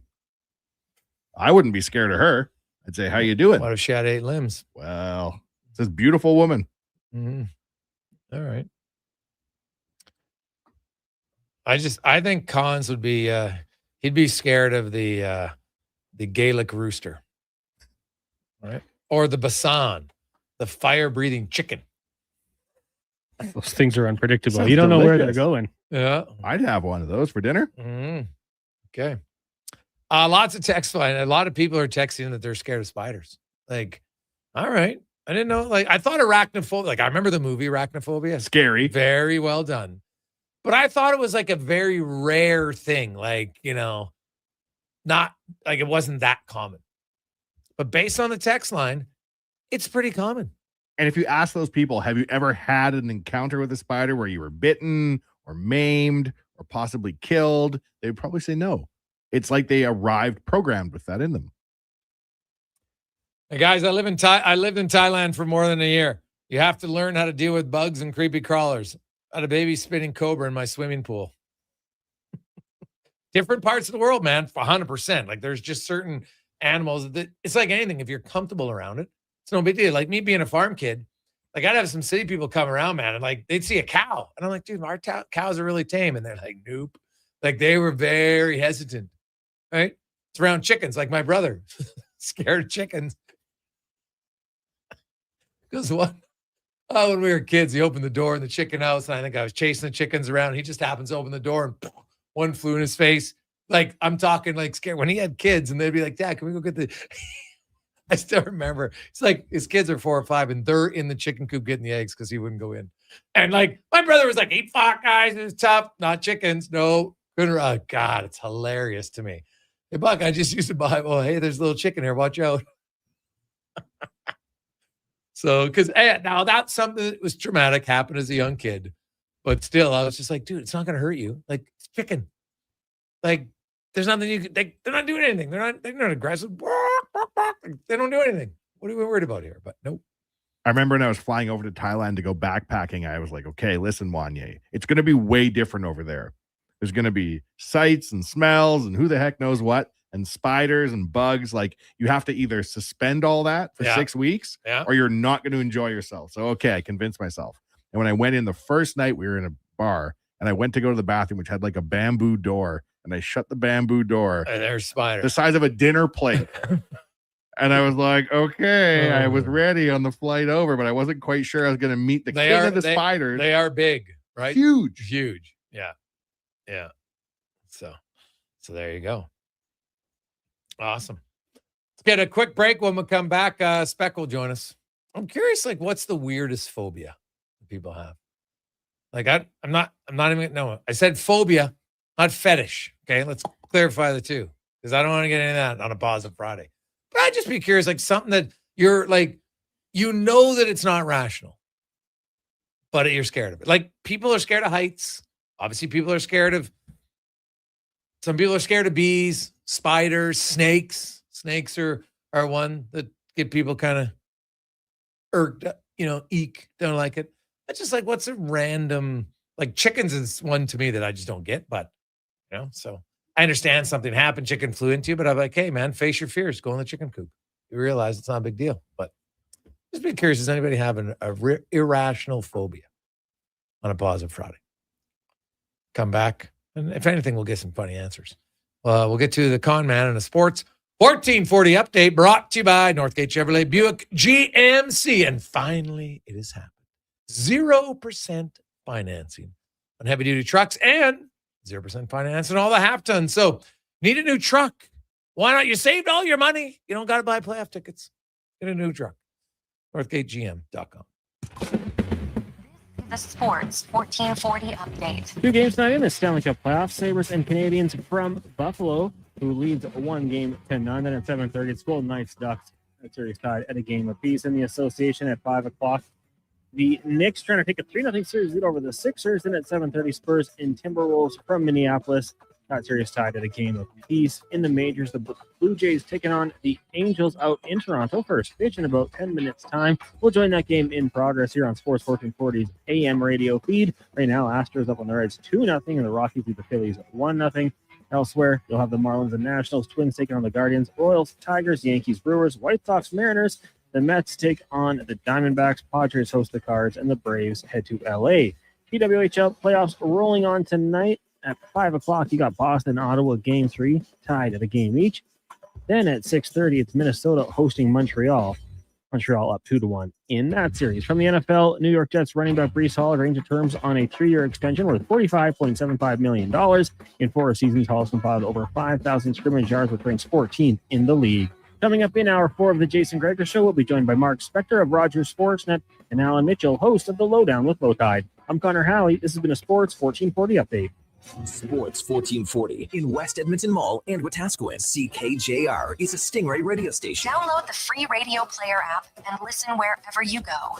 Oodle Noodle Origins. In 1864, Francis Oodle took over his dying father's business as a leatherman. He was quite proficient, but his heart was never truly in the trade. After his father's death, Oodle met a cocksure young man named Vladimir Nudell, who was a trailblazer in the popular new art of food boxes. They formed a partnership and aimed to ply their trade in the New World. At Ellis Island, Nudell was renamed David Noodle, and henceforth, the franchise has been known as Oodle Noodle. You got a go-to coffee spot, a trusted barber, even a lucky game day jersey.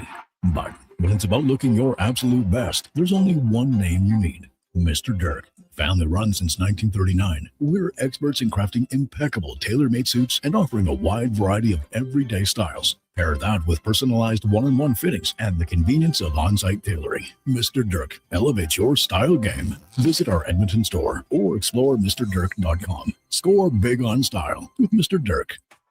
When your project can't afford downtime, call Japa Equipment Rentals. From excavators and wheel loaders to compaction equipment, Japa has the machines you need. Trusted since 1972. Visit JapaEquipment.com or stop our Edmonton or Calgary locations. Smart, connected, community-driven. Jason Gregor sets the standard for sports talk in Edmonton. Join the conversation on Sports 1440. Text Gregor. 833-401-1440. Sports 1440, where Edmonton talks sports. Hi, Mike here from Northgate Chevrolet Buick GMC. No one's ever accused car shopping to be fun. I mean, think about it. Awkward standoffs to get a price. Let me go talk to my manager. Dealers asking for your credit card, then melting your phone if you say no. See, not fun. At Northgate, I promise you a different experience. We make it fun. And you will like us, I promise. 0% financing, a great selection of new and pre-owned units. So for some fun, stop in today. 13215 97th Street or visit us online at northgategm.com. You're in Northgate country. Mr. Rooter gets attacked by a Canada goose. Oh, look at that. Another on-time arrival. Nothing stops Mr. Rooter from plumbing on schedule. You gotta be kidding me. Hello, Mr. Goose. I'm Mr. Rooter.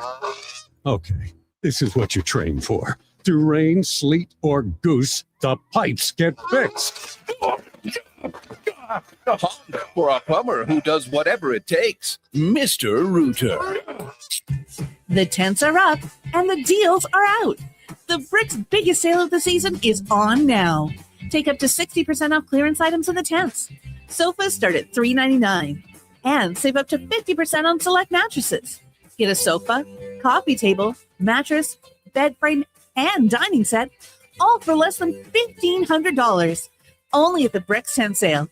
See in store for details and exclusions. The Brick, saving you more.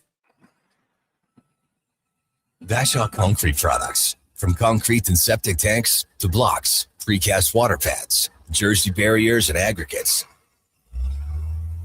Farmers, contractors, homeowners. Plan your next project at BashawConcrete.com. Family owned, over 60 years pouring. Bashaw Concrete products. Once again, start here. BashawConcrete.com.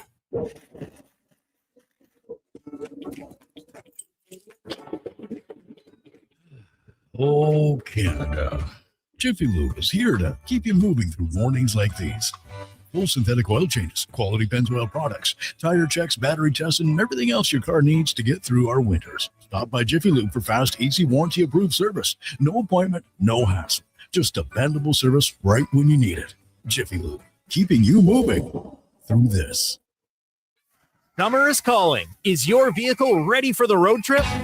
Get ready for the season at Nisku Ford with offers that turn up the heat. Right now, you choose how you save. Finance your new vehicle with rates as low as 0%. Or choose massive cash rebates as high as $12,500. Whether you're hauling the boat or packing up the family, we have the Ford you need for your summer adventures. Start your summer upgrade at niskuford.ca.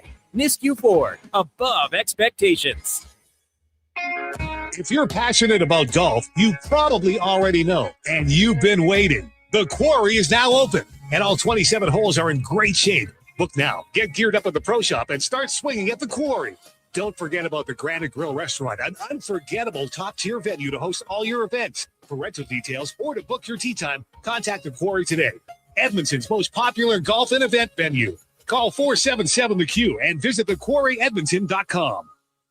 Novo Blinds is your home ice advantage for window coverings. Edmonton's own custom manufacturer with over 300 5-star reviews from homeowners, builders, and commercial contractors. Book a free in-home consultation at novoblinds.ca.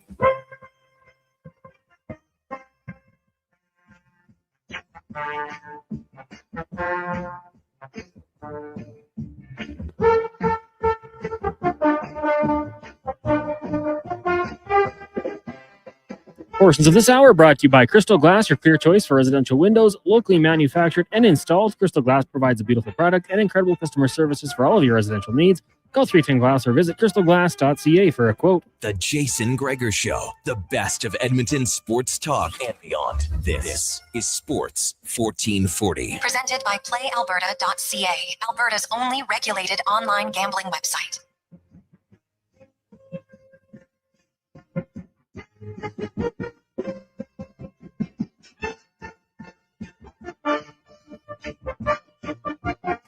.504 Sports 1440, sports1440.ca, YouTube, Facebook, X, and Instagram. Man, I would say it happens more on Fridays than any other day when we get, text that's meant for someone else, but comes to us. And I always reply, but I don't like someone's like, hey, just parking outside, be in the door in a minute or two. And I'm like, park safe. Like, oh, thanks. I'm at the door. Well, we can't get you. We're on air. Oh, that's the best of those when guys are like, there's been a few that are just like, I think that's meant for someone else. But thankfully, no worries. Cons, do you have somebody that's supposed to be picking up a prize? Yeah, that might be him. Oh, okay. Well, there you go. I'll go talk to him after. Oh, so it actually was meant for us. Oh, Park safe. Even funny, yeah. Oh, that's hilarious. Oh, I love it. 833-401-1440, 833-401-1440. Positive Friday to you. Lots going on, man. We're watching the QMJHL playoffs. We got NHL playoffs, WHL tonight. If you want to watch it, I'm telling you, if you are a fan of young defensemen, you will want to watch that series. And because you got probably two of the best defensemen in the WHL. You got Rudolph, who's going to be a first-round draft pick this year by PA. And then you have DuPont for Everett, and he's might be the number one pick next year. So it's good hockey. If you're a fan of that, we got CFL training camps getting going tomorrow. Of course, medicals, and then on the field Sunday. It's down at Clark. It's open to the fans if you want to go watch. Starts Sunday, and then of course they go every day next week. And then they got a pretty extensive training camp. Their first preseason game will be 2 weeks tomorrow, 23rd. and they rock and roll. Now, 833-401-1440, 833-401-1440. You can text us.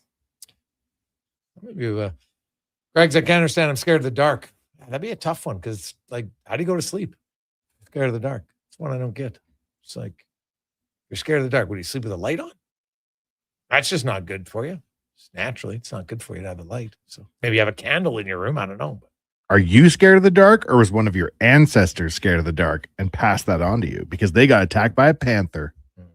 Probably not. Let's get to Mark Spector and the Spec Report, brought to you by GS Construction, your underground infrastructure specialists, and they are hiring, man. Things are heating up. They are busy. Lots of job opportunities. Hiring, whether you got a lot of experience for top men, pipe layers, or operators, or just looking to get in, go to gsconstruction.ca/careers. As Mark Spector from Rogers Sportsnet joins us. Spec, good afternoon. How you doing, man? Good, man. You bring up that Rudolph kid in PA. So my buddy's pipeline he's insulating down near Lacombe, Sylvan Lake area. Yeah. And he's texted me. He says, there's a guy here. I think it's his kid that plays he's playing in the Western League. His name's Rudolph. He's a defenseman. And Dad says he's pretty good, but I don't know. Every dad says he's good. What do you think, Spec? Is he any good? Because I don't pay much attention to Western League. So I go on Hockey DB and I see this kid who's a right shot defenseman, 6'3", 206 pounds at 18 years old, and he's got 78 points in 68 games this year. I text him back. I go, yeah, I think he's pretty good. he might even be a first round. Like, I don't know. I don't follow too much, but I'm like, this guy sounds like a first round pick.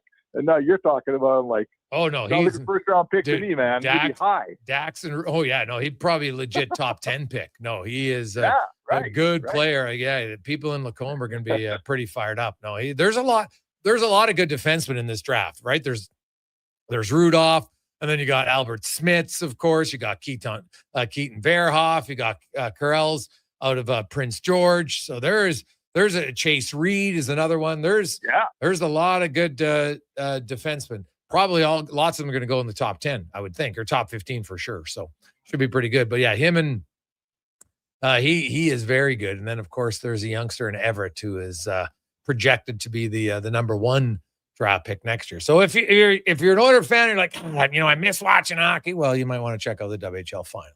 And see I always think, Jay, about like when your team's down the road and you go, let's say you're the Oilers or you're Toronto or you're somebody, and you go, what we really need? We need a number 1 defenseman, or let's say you're the Kings and you need a number 1 center. Well, it's almost impossible to get one in the free agent market or by trade. If I got a number 1 center, I'm not trading him away. If I got a number 1 goalie, if I got a number 1 defenseman, right? Those are the 3 things. If you have them, you keep them. So to me, at the draft, if I know guys always want the sexy goal scoring winger, but I feel like if I can only get at the draft that goalie that I love, that top center, that top defenseman, maybe at the draft that's what I should be drafting, right? Maybe I should. If one of these kids looks like he's going to be a legit number 1 defenseman one day, why aren't I drafting that guy now? Oh, definitely. All right. Hey man, this is where the scouts. This is where you make your money. This is your opportunity to make a huge contribution to your organization. And you make a good pick and away you go. And so, Gavin McKenna, Chase Reed, Stenberg, Verhoff, Carells, Malhotra. And we look at it like the great part about it is I always chuckle when, somebody's, because people read the public available ones and they're like, well, this is exactly how it should go. And I'm like, no, these are the writer's opinion. No. That's their opinion. It's not the scout's opinion. Like, remember when, and I love Beckett Seneca's reaction. Even he was kind of like, what? When he went 3rd overall, but clearly the Ducks knew what they were doing. He's a hell of a player. Yeah. Moritz Seider, right? Yeah. Seider he was all around the top 5 Norris vote here this year. And he was a surprise pick by Detroit because they have smart scouts and they found a really good player and they went off the board. So, I mean, it just seems to me that I don't want to, I know I'm oversimplifying it, but it seems to me like you can usually find wingers. The Panarin moves and 3 times. Marner moves. Matthews stays, right? Taylor Hall's been all over the league. Eberle moved. Draisaitl and McDavid stay. I mean, for now. Like, to me, teams hang on tight to a great centerman. And somehow there's always wingers out there you can make a trade for. Am I off base with that? Well, remember when Peter Shirley told us that wingers are hard to find? God, I'm still one of the funny. I'm like, what are you talking about? But yes, historically, but I'll say this, Spec. Look at the top defensemen who get moved, right? Guys like, go back to Chris Pronger and go through the lots of D-men. Brent Burns moved around, right? Lots of D-men have moved around just as much. It all kind of varies on it. Goaltending, same thing. I think there's almost any guy that can move, but the thing is for defensemen historically, not always, hello Schaefer, usually the D-men might take a little bit longer. So I think some teams, if you get a forward, the opportunity for a quicker return is there, but I'm not sure that that's not necessarily the best either.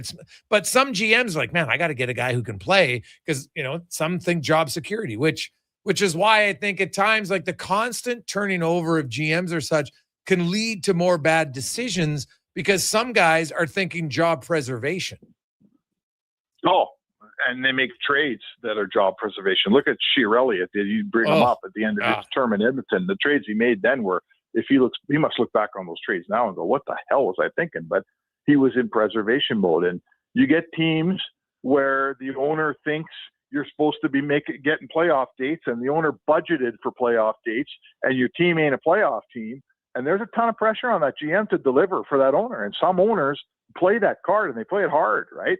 Mm-hmm. So I get it. Like, listen, heavy's the head that wears the crown. You want to be an NHL GM, you better be able to deal with pressure, not just from fans and radio newspaper guys like us, but from your owner above. And if you can't handle it, I guess you better get out of the kitchen, right? Yeah, that's it's very true. The Canadians scored a minute 36 in. Lions probably going to want that goal back, and maybe that's something that gets them going because, Spec, you look at the Habs, they're top guys, man. They're shooting blanks. Cole Caulfield, no even-strength goals all playoffs. Slafkovsky, no even-strength goals. Demidov, no goals, right? Slafkovsky had a hat trick on the power play in game one, doesn't have a goal since. Caulfield has one goal. Like, you look at the Habs, hey, huge for Newhook to score here tonight, but it's going to be hard for them to win multiple series if you got too many, like 3 of your top 4 guys not going. Those guys brought you there, right? Those guys got you there by and large. Caulfield 50 this year, didn't he? So, sure. You don't tell me that you can look at the 3 guys who scored you into the playoffs and then say, oh, we're fine if they don't score. No, you're not. Right? No, you're not. You're going to need those guys. Marty St. Louis knows that. Everybody knows that. So that's how this series is going to turn. If those guys can find their game, and I don't think you can, Jay, you can't just generalize and say, well, little guys in the playoffs. Slafkovsky's not a little guy. No, not at all. Yeah, I agree. He's a big, strong horse. I love the player. Like, there's a guy that picked him first overall, and there's a couple of years there where everyone said, I don't know, Montreal. I think you blew your pick. Now I'm looking at that player. I love the player. So, but Demidov's got to figure it out. Like, it's nice to have a bunch of flash and dash. And Caulfield, when maybe the game's a little more wide open in the regular season and he's blasting from the wing like he does, like he could score from distance. That goal doesn't get scored as much in the playoffs. Sometimes you got to find a way to score other goals. And your first time through, it's a bit of a learning curve. And I got, they're good players like Demidov and Caulfield. I'm not here to tell you they won't figure it out, but I am here to say, hopefully they figure it out before they're golfing this year. It might be next year that they figure it out, right? Yeah, well, you never know. And you never know. And what's crazy about the playoffs is they're not the first guy. Like, it's a small sample size and everything's heightened. And you know what? You lose a little bit of confidence. We've seen lots of good players have an average playoff run, right? Happens often. And so it's just historically, if it's 3 of your top 4 scorers, your odds of going deep, unless you think you're going to, ride Dobish, just like a rented mule the entire time, you're going to need a little bit more going. So we'll kind of see where that goes from that one. Lots of guys. I mean, remember, Ebbs had a bad run his first playoff year. He got nothing done. He's an excellent player.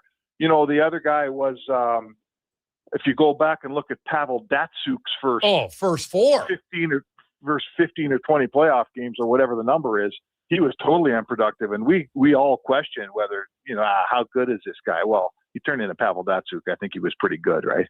Yeah. 100%. Like, you look at Datsuk, You know, he had 6 points his first year in 21 games, then no points the next year, no goals in 12 games the next year, no goals.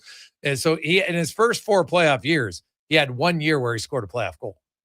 There you go. Right. So that's and that's we're talking about Pavel Datsyuk here. Yeah. Like, we're talking about Pavel Datsyuk, one of the great players of our generation. So, you know, if we could probably cut Caulfield a little bit of slack here for his first playoff run, I think. Well, no, but remember, this isn't his first because he played last year and he played again as a rookie. Okay. So he's had a few, but it does, just because you do it once doesn't guarantee it, right? Like he had one, and last year he was actually pretty productive. I think he had 3 goals or something in 5 games. And the Habs are they're out firing. It's 2-0 already for Montreal, so they have come ready to go tonight. The Ducks taking on Vegas.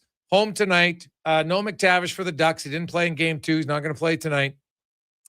He's according to our guest. And the Ducks have looked way quicker, Spec. Like, obviously, like the injuries to Edmonton, you watch this series and you look and say, hey, like Anaheim looks much quicker than Vegas. And I'll be curious to see if they can rebound and somehow either slow them down or play faster. But through 2 games, the Ducks have looked like the much quicker team. Yeah, well, raise your hand if you're surprised. You know, we watched the Oilers for the last 3 years have been quicker than Vegas. I mean, their record in that building. Last time I went in there, I think Edmonton lost that game, but I think they went in there with a 5-game winning streak in that building. I think they'd won like 10 of their last 12 in that building. Edmonton does great against Vegas, and the reason is they're quicker and they're faster. I get it. Beat up this year. Anaheim beats them fair and square. This isn't me making excuses. But if you're asking me, am I surprised in any way that the Anaheim Ducks are way quicker than Vegas? I am not surprised one bit, my friend, there. That's expected. And the trick for Vegas here is to figure out how to slow these guys down. They have to, you know, don't be something you're not. Don't say, oh, yeah, Anaheim's fast. Well, we'll be fast too. No. You get in a track meet with Anaheim, Vegas is dead. So they got to figure out how to beat them with the team they got and the roster they have.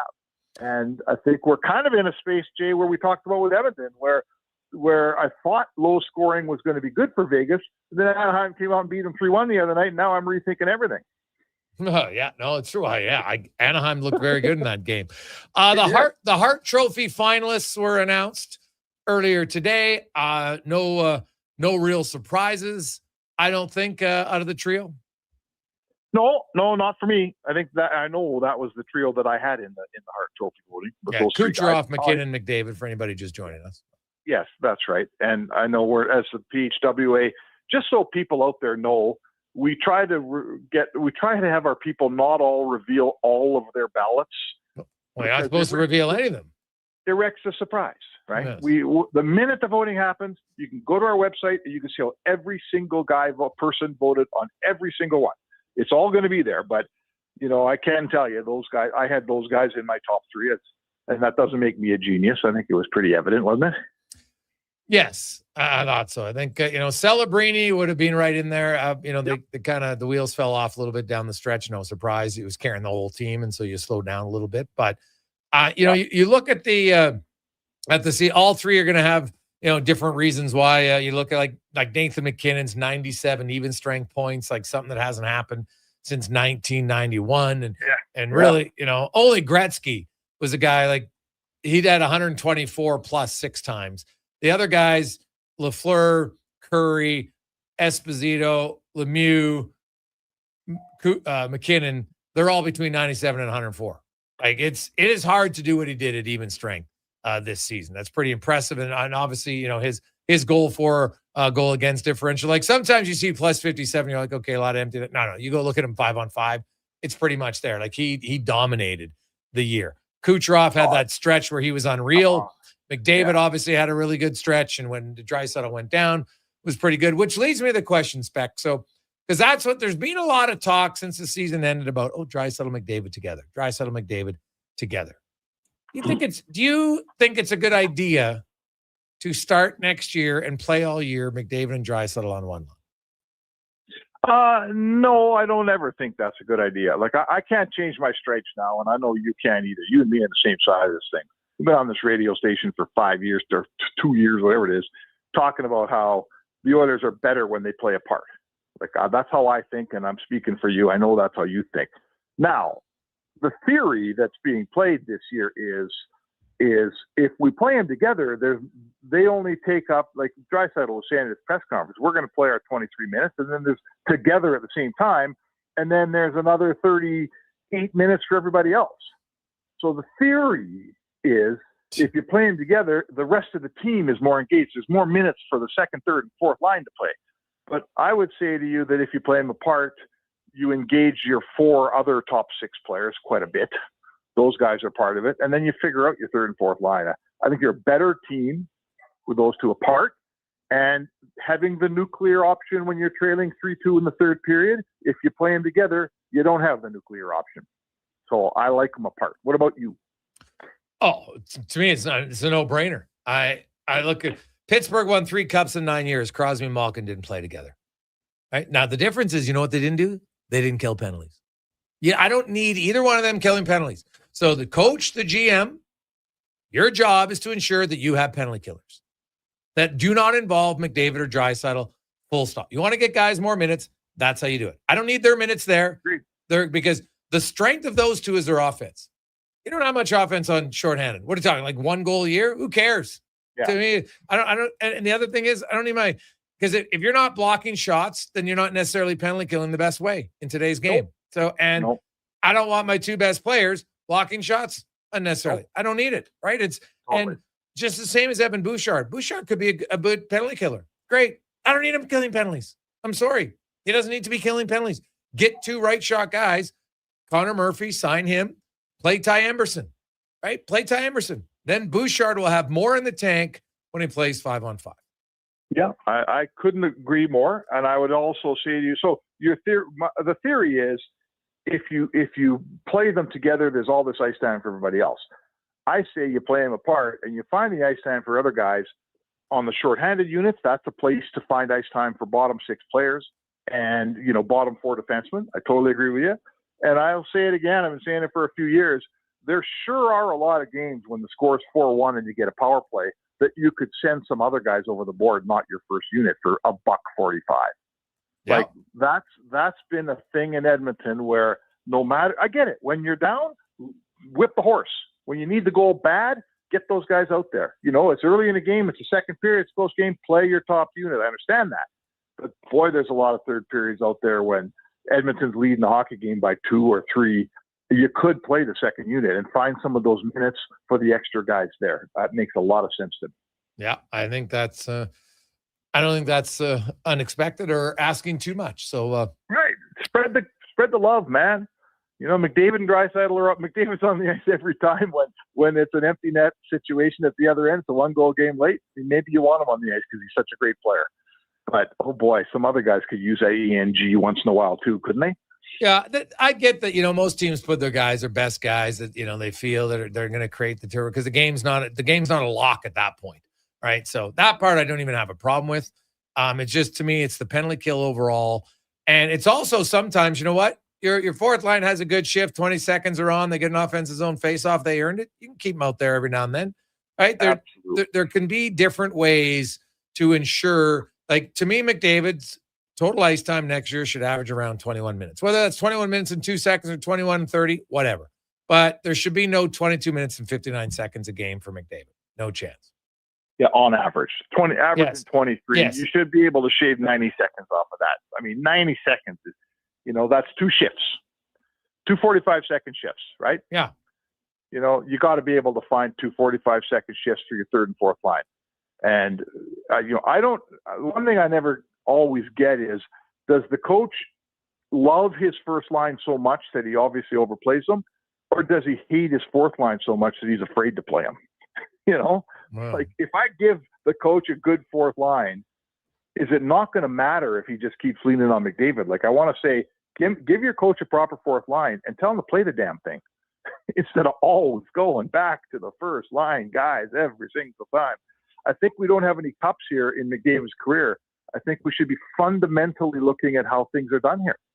Yeah. Because let's face it, we're not banging our head against the same wall every year. I think you got to take a deep dive into how you run this team, how you run your lines, how you play your players.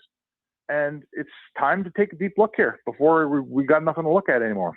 Yeah, totally fair. Spec, have a great weekend, my man. We will chat with you on Monday.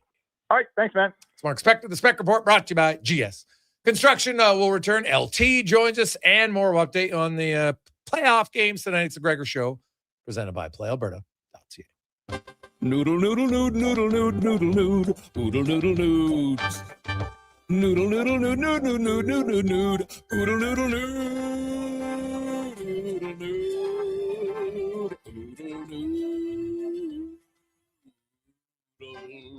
Noodle, noodle, nood, noodle, nood, noodle, nood, oodle, noodle, nood. Noodle, noodle, nood, nood, nood, nood, nood, nood, oodle, noodle, nood. Throw the load down to Oodle Noodle tonight because dine-in is open. You've got a go-to coffee spot, a trusted barber, even a lucky game day jersey.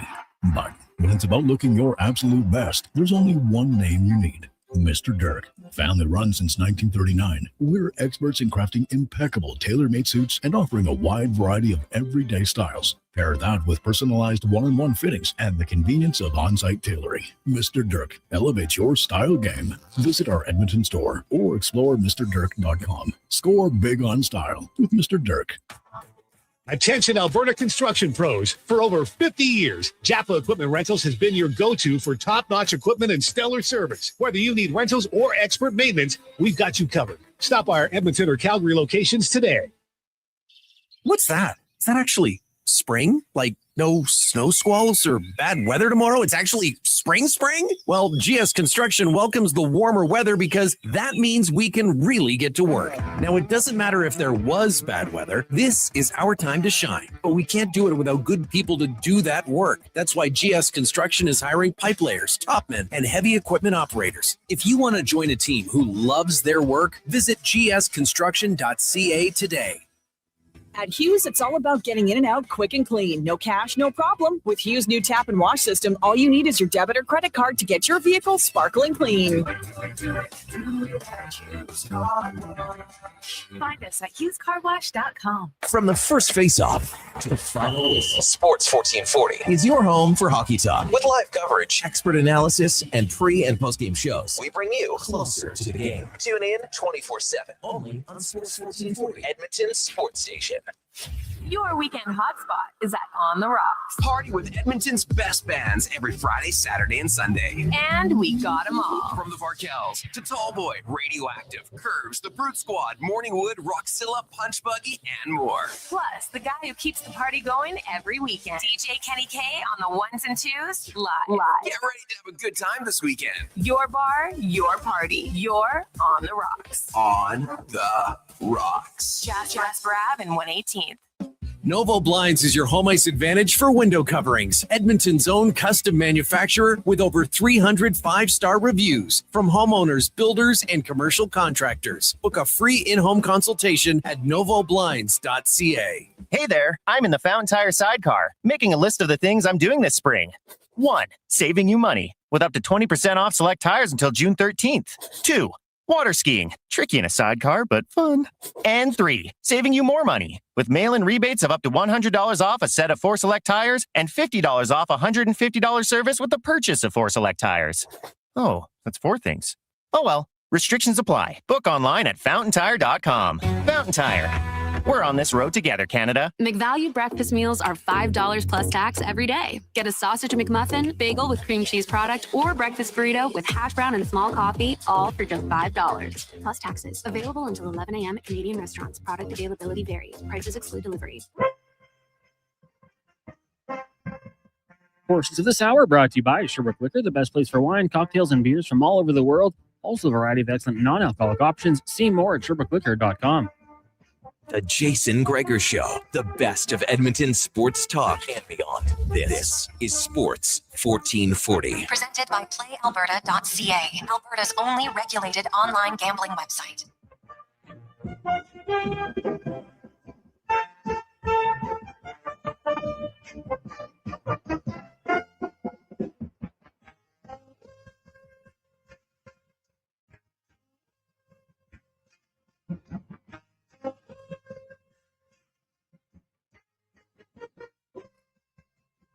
Awesome. Friday continues on. How you doing? Jason Gregor, Connor Halley, Sports 1440, sports1440.ca, YouTube, Facebook, X, Instagram. As always, we appreciate you listening, watching the show as you make your way home for the weekend.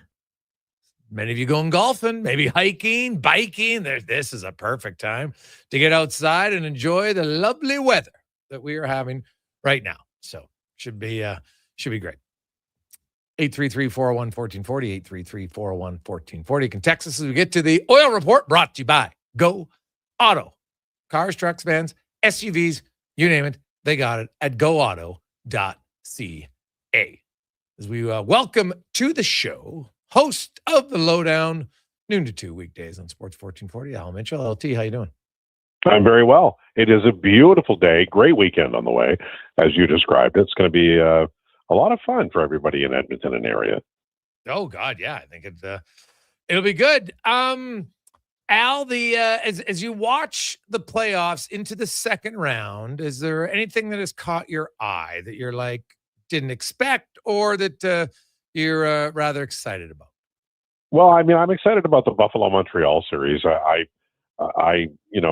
hoping it goes deep and long because it's, two emerging teams and they're fun to watch. Montreal, last I checked, was up 2-0 in game 2. So I'm hoping for a long series. I think it will be. I was impressed with Anaheim. When Anaheim was here, they're big and fast and young, and I don't think that's going to get them out of the West. Honestly, I don't know that they beat Vegas, but you can see why teams like to have youth and size and speed on, not all the way through the roster, but marbled through the roster. And I love Savoy. I think Howard's got all kinds of skill, but you can see why the Oilers might want to spend a little bit of time this summer seeing if they can add a Podkolzin, like a bigger guy who can skate on the wing, and because I think that they probably need that. They probably need somebody who is fast and like Kapanen, but maybe a younger guy too. Like sign Kapanen and then get another young big guy who can play along the wall. Oh yeah, that would be nice for sure. Speaking of the Oilers, there's been some rumblings. People suggest, Stan Bowman. Obviously, there's no decision coming. They're in evaluation mode right now. They'll evaluate a lot of different things of the organization, which is smart. Obviously, you have to. I think you have to take a calm, concerted approach. I believe that firing the head coach would be just repeating what you've done in the past. And I outline it today in my article at OilersNation.com. From Todd McClellan to Ken Hitchcock to Dave Tippett to Jay Woodcroft to Chris Knobloch. You know what the main consistency is there, Al? What? Goals against average. Never really improved, right? No. Penalty kill, 79%, 75%, 81% Tippett, 77 Woodcroft, 79.2 Knobloch. And I know they had the one good year. So we have seen the coaches change over and over again. We've seen them blame the goalies over and over again. To me, I think it'd be the same record, just somebody who's getting blamed different this time. Until the group collectively wants to change, I don't think it changes. Where do you come out? Yeah, I think that's fair. I said that today, that, there's a lot of, they may make a change, but they did last year. They brought in different coaches, but they had Gulletson and Coffey with Knobloch, and then they changed it. So, I mean, I think, I know people are they want change, and change is interesting, and we can all talk about it. But I think if you bring back Knobloch and I don't know that it would be Coffey, but a defensive coach who can get this group together, and then I think McFarland was fine. I mean, the forwards seem to be doing okay. I'd like the gapping to be a little bit less. But your point is well taken. This team, they need to.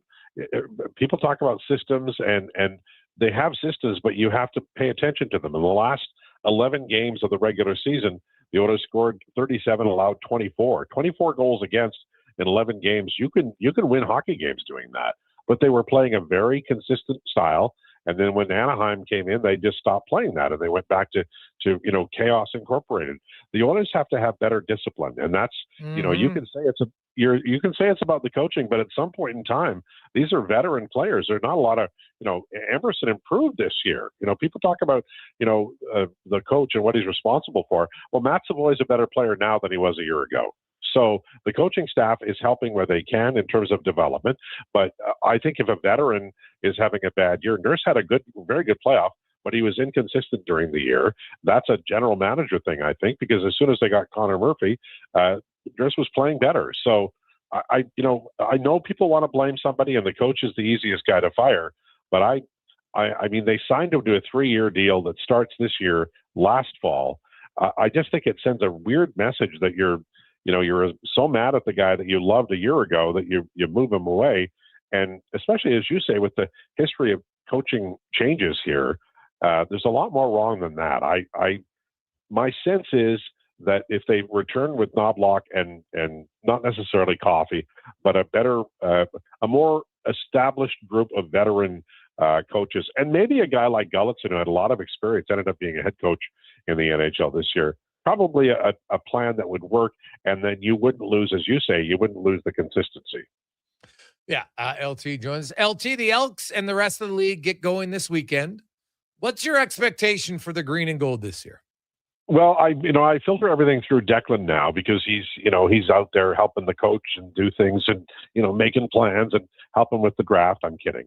But I feel really good about this team. Like I think they have a persona now. Like, they've got a veteran quarterback. There was a lot of soap opera around this team. The name change, the clear bags, the Canadian quarterback, and now we're just talking about football. And is this guy going to be good? And they had a reasonable draft. They had good free agency. They brought back guys. They've got a veteran quarterback, got a great running game. I feel like there's things you can talk about with this football team that are on the field, and maybe in the last couple of years we were talking more about off the field stuff. Seems as though the football people are back in charge. Yes. No, that's fair. They definitely are. You got a lot of returning players on the defensive side of the ball, lots of returning players on offense. Some of the new offensive line obviously come in with lots of experience. And, I think there's a little bit more nastiness on their offensive line, specifically on the right side of the offensive line. And I think that's something that's important for your group. In any sport, man, you need a few guys that are they're dicks on game day. You just need it, right? And I go back to it. I'd like to see more of that from Nurse for Edmonton. He's back next year. Like haven't seen that part of his game, and I just think that there's, that's part of his element. So why isn't he doing it? All right, and challenge him as the head coach, challenge him as the GM, challenge him as the leader, somebody. Right, to say, hey, man, we need you more emotionally engaged in games. That's your way to contribute. So I look at the Elks, and I think their O-line will be a little bit more vicious, nasty this year, which will be good. The receiving core, Mac comes in. I'm not one who's sold that he's an automatic, game. He's had one really good year. So I got a little bit of a show me from him just yet. Like 1 year doesn't make you great. It shows that you got the capabilities of it, but you got to do it for more than 1 year. Yeah, and you said when we were talking earlier about the Oilers coaching, it's the same with the Elks. Elks got a returning coach, and he knows what he wanted last year and didn't get, and that's all. Like you have to have some continuity, and you have to be able to say, okay, this guy was ready last year. We had him on teams, and now he's ready to start or at least play more as part of the regular rotation. And you build, right, and I think that the thing about the Elks is it's just been a mess for a while, and now there's some traction. And now that the guy that there's people saying, well, last year I did this and this and this, and now I know how to prepare, and I have prepared, and I'm ready to roll. And that's really good because it's the Canadian Football League is a great league, and it's very unique. So oftentimes you have folks come up from the U.S. and their first year is kind of a blur because the field is like a pretty massive one, and all of those things are a factor, and the rouge and stuff. So now you've got a little bit of experience, and you're going in the same direction, and you've improved in areas that you needed to. So now every camp is feeling that way. But I feel like the Elks are maybe they've got some traction when in previous years it seemed like they were everything was new every year, and that's not a good idea. Yes, it's very true. Al, are the Wild going to win a game in this series? Flyers, I don't think are going to win a game. I think the Hurricanes might be the first team in NHL history to win back-to-back sweeps in a 7-game series to start anyway. No team's ever done that. Started 8-0 in NHL history as far as 8-0 goes when it's a 2 7-game series. But where do you come out on the Wild? If Eriksson, Ek, and Brodin aren't in, are they done? Man, it's going to be tough. And the thing about Colorado is they're deep and they're very, very good. And the goaltending was fine, and then you get through Dallas, and now all of a sudden, maybe opening night was a little bit of a disaster, and now you're trying to get. I'll say they win one game, but I think it'll be 5. Colorado's just too strong. I think Carolina probably a good bet for the final right now. Al, have a great weekend. Enjoy the football, enjoy the hockey, enjoy baseball, and enjoy Reiki. Now, have a good one. Okay, you too. There you go. That's Al Mitchell, host of The Lowdown. We'll come back, wrap things up. Gregor, Kruger, Halley, Sports 1440, sports1440.ca, presented by our title sponsor, PlayAlberta.ca. Tonight, $70 million in Lotto Max. Get your tickets, PlayAlberta.ca. With Play Alberta, backing the home team goes beyond the bets. That's because your picks have provincial impact. Play Alberta is the only app in the province that puts all revenue directly back into supporting programs and services that Albertans rely on every day. By investing in the General Revenue Fund, every play, bet, and buy made on Play Alberta helps make a difference across the province. It feels good to know your fund goes further at home. Visit playalberta.ca/Gregor to learn more. Must be 18 plus to play. If you gamble, use your game sense. Your protein drink should work as hard as you do. That's why Booster Juice is hitting the gym harder than ever, brother. Meet your new gym buddies, the Way Too Good and Green Gains Booster Mixers. 2 new ripped and refreshing menu options that bench some serious protein. Perfect for pre or post-workout. Way Too Good and Green Gains Booster Mixers taste like motivation. So what are you waiting for? Let's go! Booster Juice. Canadian born, blending since 1999. Get ready for a night of rock with the Gene Simmons Band. Monday, November 30th at Silent Ice Center in Nisku. The Gene Simmons Band, performing your favorite classic hits. Monday, November 30th at Silent Ice Center in Nisku. Tickets on sale now at silenticecenter.com. Don't miss the Gene Simmons Band. Hi, Mike here from Northgate Chevrolet Buick GMC. No one's ever accused car shopping to be fun. I mean, think about it. Awkward standoffs to get a price. Let me go talk to my manager. Dealers asking for your credit card, then melting your phone if you say no. See, not fun. At Northgate, I promise you a different experience. We make it fun. And you will like us, I promise. 0% financing, a great selection of new and pre-owned units. So for some fun, stop in today. 13215 97th Street or visit us online at northgategm.com. You're in Northgate country. You don't just need property services, you need problems handled. HireGood provides cleanup, debris removal, site monitoring, and safety attendance across Edmonton. We reduce issues on your property, keep spaces safe, and take pressure off your team. We resolve real problems for businesses while creating real impact because our team is built on second chances and they show up every day ready to prove it. Visit hiregood.ca or call and mention Jason Gregor for a first-time discount. HireGood. Stable jobs create stable lives. The tents are up and the deals are out. The Brick's biggest sale of the season is on now. Pick up to 60% off clearance items in the tents. Sofas start at $3.99. And save up to 50% on select mattresses. Get a sofa, coffee table, mattress, bed frame, and dining set, all for less than $1,500. Only at the Brick's tent sale. See in store for details and exclusion. The Brick, saving you more. Hey there, I'm in the Fountain Tire sidecar, making a list of the things I'm doing this spring. 1. Saving you money, with up to 20% off select tires until June 13th. 2. Water skiing, tricky in a sidecar, but fun. And 3, saving you more money with mail-in rebates of up to $100 off a set of 4 select tires and $50 off a $150 service with the purchase of 4 select tires. Oh, that's 4 things. Oh well, restrictions apply. Book online at fountaintire.com. Fountain Tire. We're on this road together, Canada. Euphoria is back, and it's only on Crave. The groundbreaking HBO original Critics' Call, one of the most explosive, heartbreaking, and entertaining shows on television, returns for a new season, starring Emmy winner Zendaya. If you make a deal with the devil, there's no turning back. A new chapter begins, the real world awaits, and their story changes forever. Wherever these unlucky folk go, there's a cascade of trouble. Euphoria, new season, stream now, only on Crave. Subscribe at crave.ca. Bashaw Concrete Products. From concrete and septic tanks to blocks, precast water pads, Jersey barriers and aggregates. Farmers, contractors, homeowners. Plan your next project at BashawConcrete.com. Family owned, over 60 years pouring. Bashaw Concrete Products. Once again, start here. BashawConcrete.com.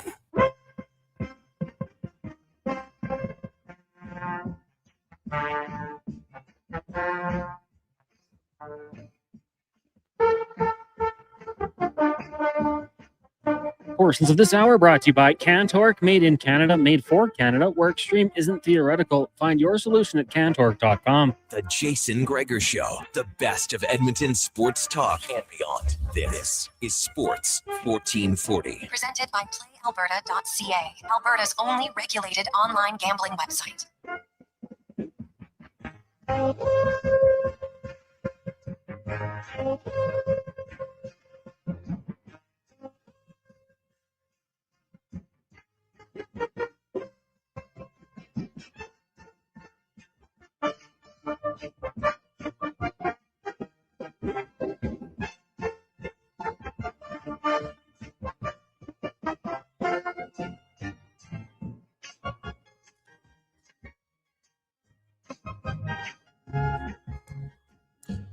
Well, the Montreal Canadiens pretty happy with their first period performance tonight in Buffalo. They are leading 2-0 in the final moments of the first period. You also have tonight in the National Hockey League, the Ducks looking to go up 2-1. Meanwhile, MLB, the Jays, ceases on the mound. So, you know, they're going to be getting a lot of strikeouts. Man, that guy just throws gas, and more gas. I think he's got 5 strikeouts so far through 2 2/3 scoreless game. You have in the NBA tonight, the Thunder are taking on the Lakers tomorrow. But tonight you have the Knicks and the 76ers. And early in Philly, it's a close game, tied at 35. And then later on tonight, Timberwolves going to try to bounce back after getting clobbered by 38 in game number 2. As mentioned, you look at the CFL and pretty sure that the Elks will be a better team record-wise than last season. Now, how much better? It's a great question. Deck, get your mic on because we're going to end up talking a little CFL. And I know you'll be down at camp. I'll be going next week as well. When you look at this Elks team, and then you look at all the moves around the league, BC, I think, fair to say, would they be like ranked number 1 for you in the West? Yep. BC definitely number 1 in the West. Just like solely because I shouldn't say solely because they got dynamic players, James Butler, Matthew Betts, but Nathan Rourke, best quarterback in the league, most important position. You got the best player. You deserve to be the number 1 ranked team.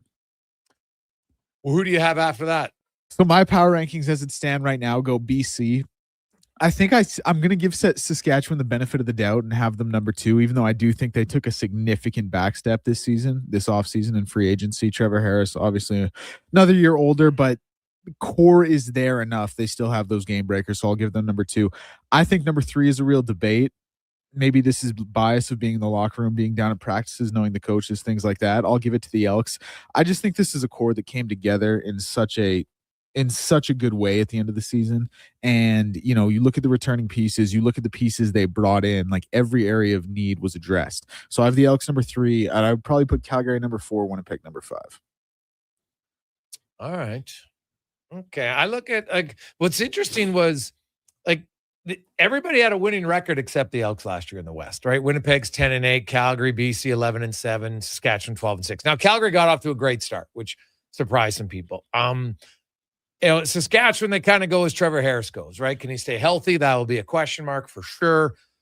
So the Elks are going to have to steal some points away from some of these teams, right? Obviously there's Ottawa, Toronto. I think might be the worst team in the league this year. Ottawa, I'm not sure they're going to be that good either. The West is probably going to be competitive. BC is very tough. And that's when health is going to become a factor. No question. The Elks got some pretty good depth, especially on the defense side of the ball. So is there any newcomers? Like, who's your top interested to watch list? And is there anybody that you could see making a starting lineup that you think would be a surprise? Well, Darian Newell is the obvious one, and you've talked about him a little bit here this past week, not just because he's such a highly touted prospect, but because it's been a year away from football. Like, staying in the gym, staying active is one thing, but actual game reps, being out there, like things like that, not being able to do that for a full year, like that really wears on a guy. Like, that's a full year loss of, I don't want to call it your prime, but we'll say, essentially your prime or some of your prime athletic years. Like, that can be a lot to overcome. But obviously the talent is so big for him. So he would be the one guy I'm keeping my eye on. The safety battle, I think, is really going to be interesting. Like, Royce Mechie is a guy who I think had kind of been penciled in to be the safety of the future when he was signed up. So he started there last year. But Jalen Garnes and Kenny Logan are two guys who can really play that spot with not just high intensity, but obviously high quality. Then you look at the Sam linebacker position. You have those two guys who I just mentioned. There was a mention earlier today online that Jalen Williams is going to make a shout for that spot as well. And then you have Cordell Jackson, who prefers the Sam and is probably the best defensive player out of all of them because he was the defensive player of the year nominee. So those would be the position battles I would look for outside of the obvious one, the line of scrimmage. Yeah.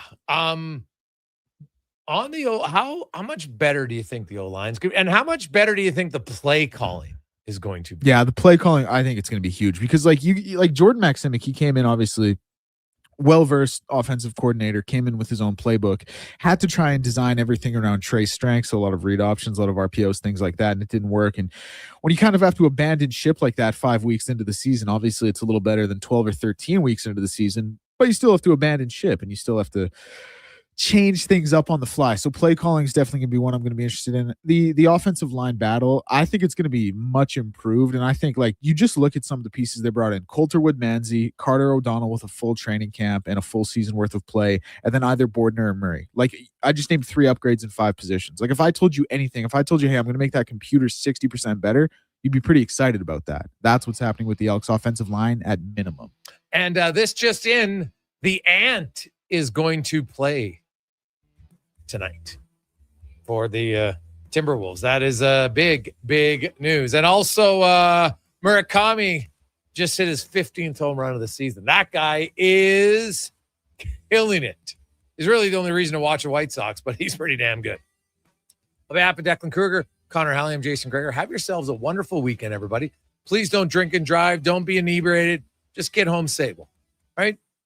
Don't get behind the wheel. Get home safe. Have some fun. Enjoy the sports. Enjoy the weather. We'll talk to you on Monday. Here's a con man and a sports 1440 update brought to you by Go Auto, who not only have you great vehicles, they have a big heart. They've donated over $27 million to help various charities over there, and they continue to donate and give back where they work. GoAuto.ca. Good night. This is a sports 1440 update.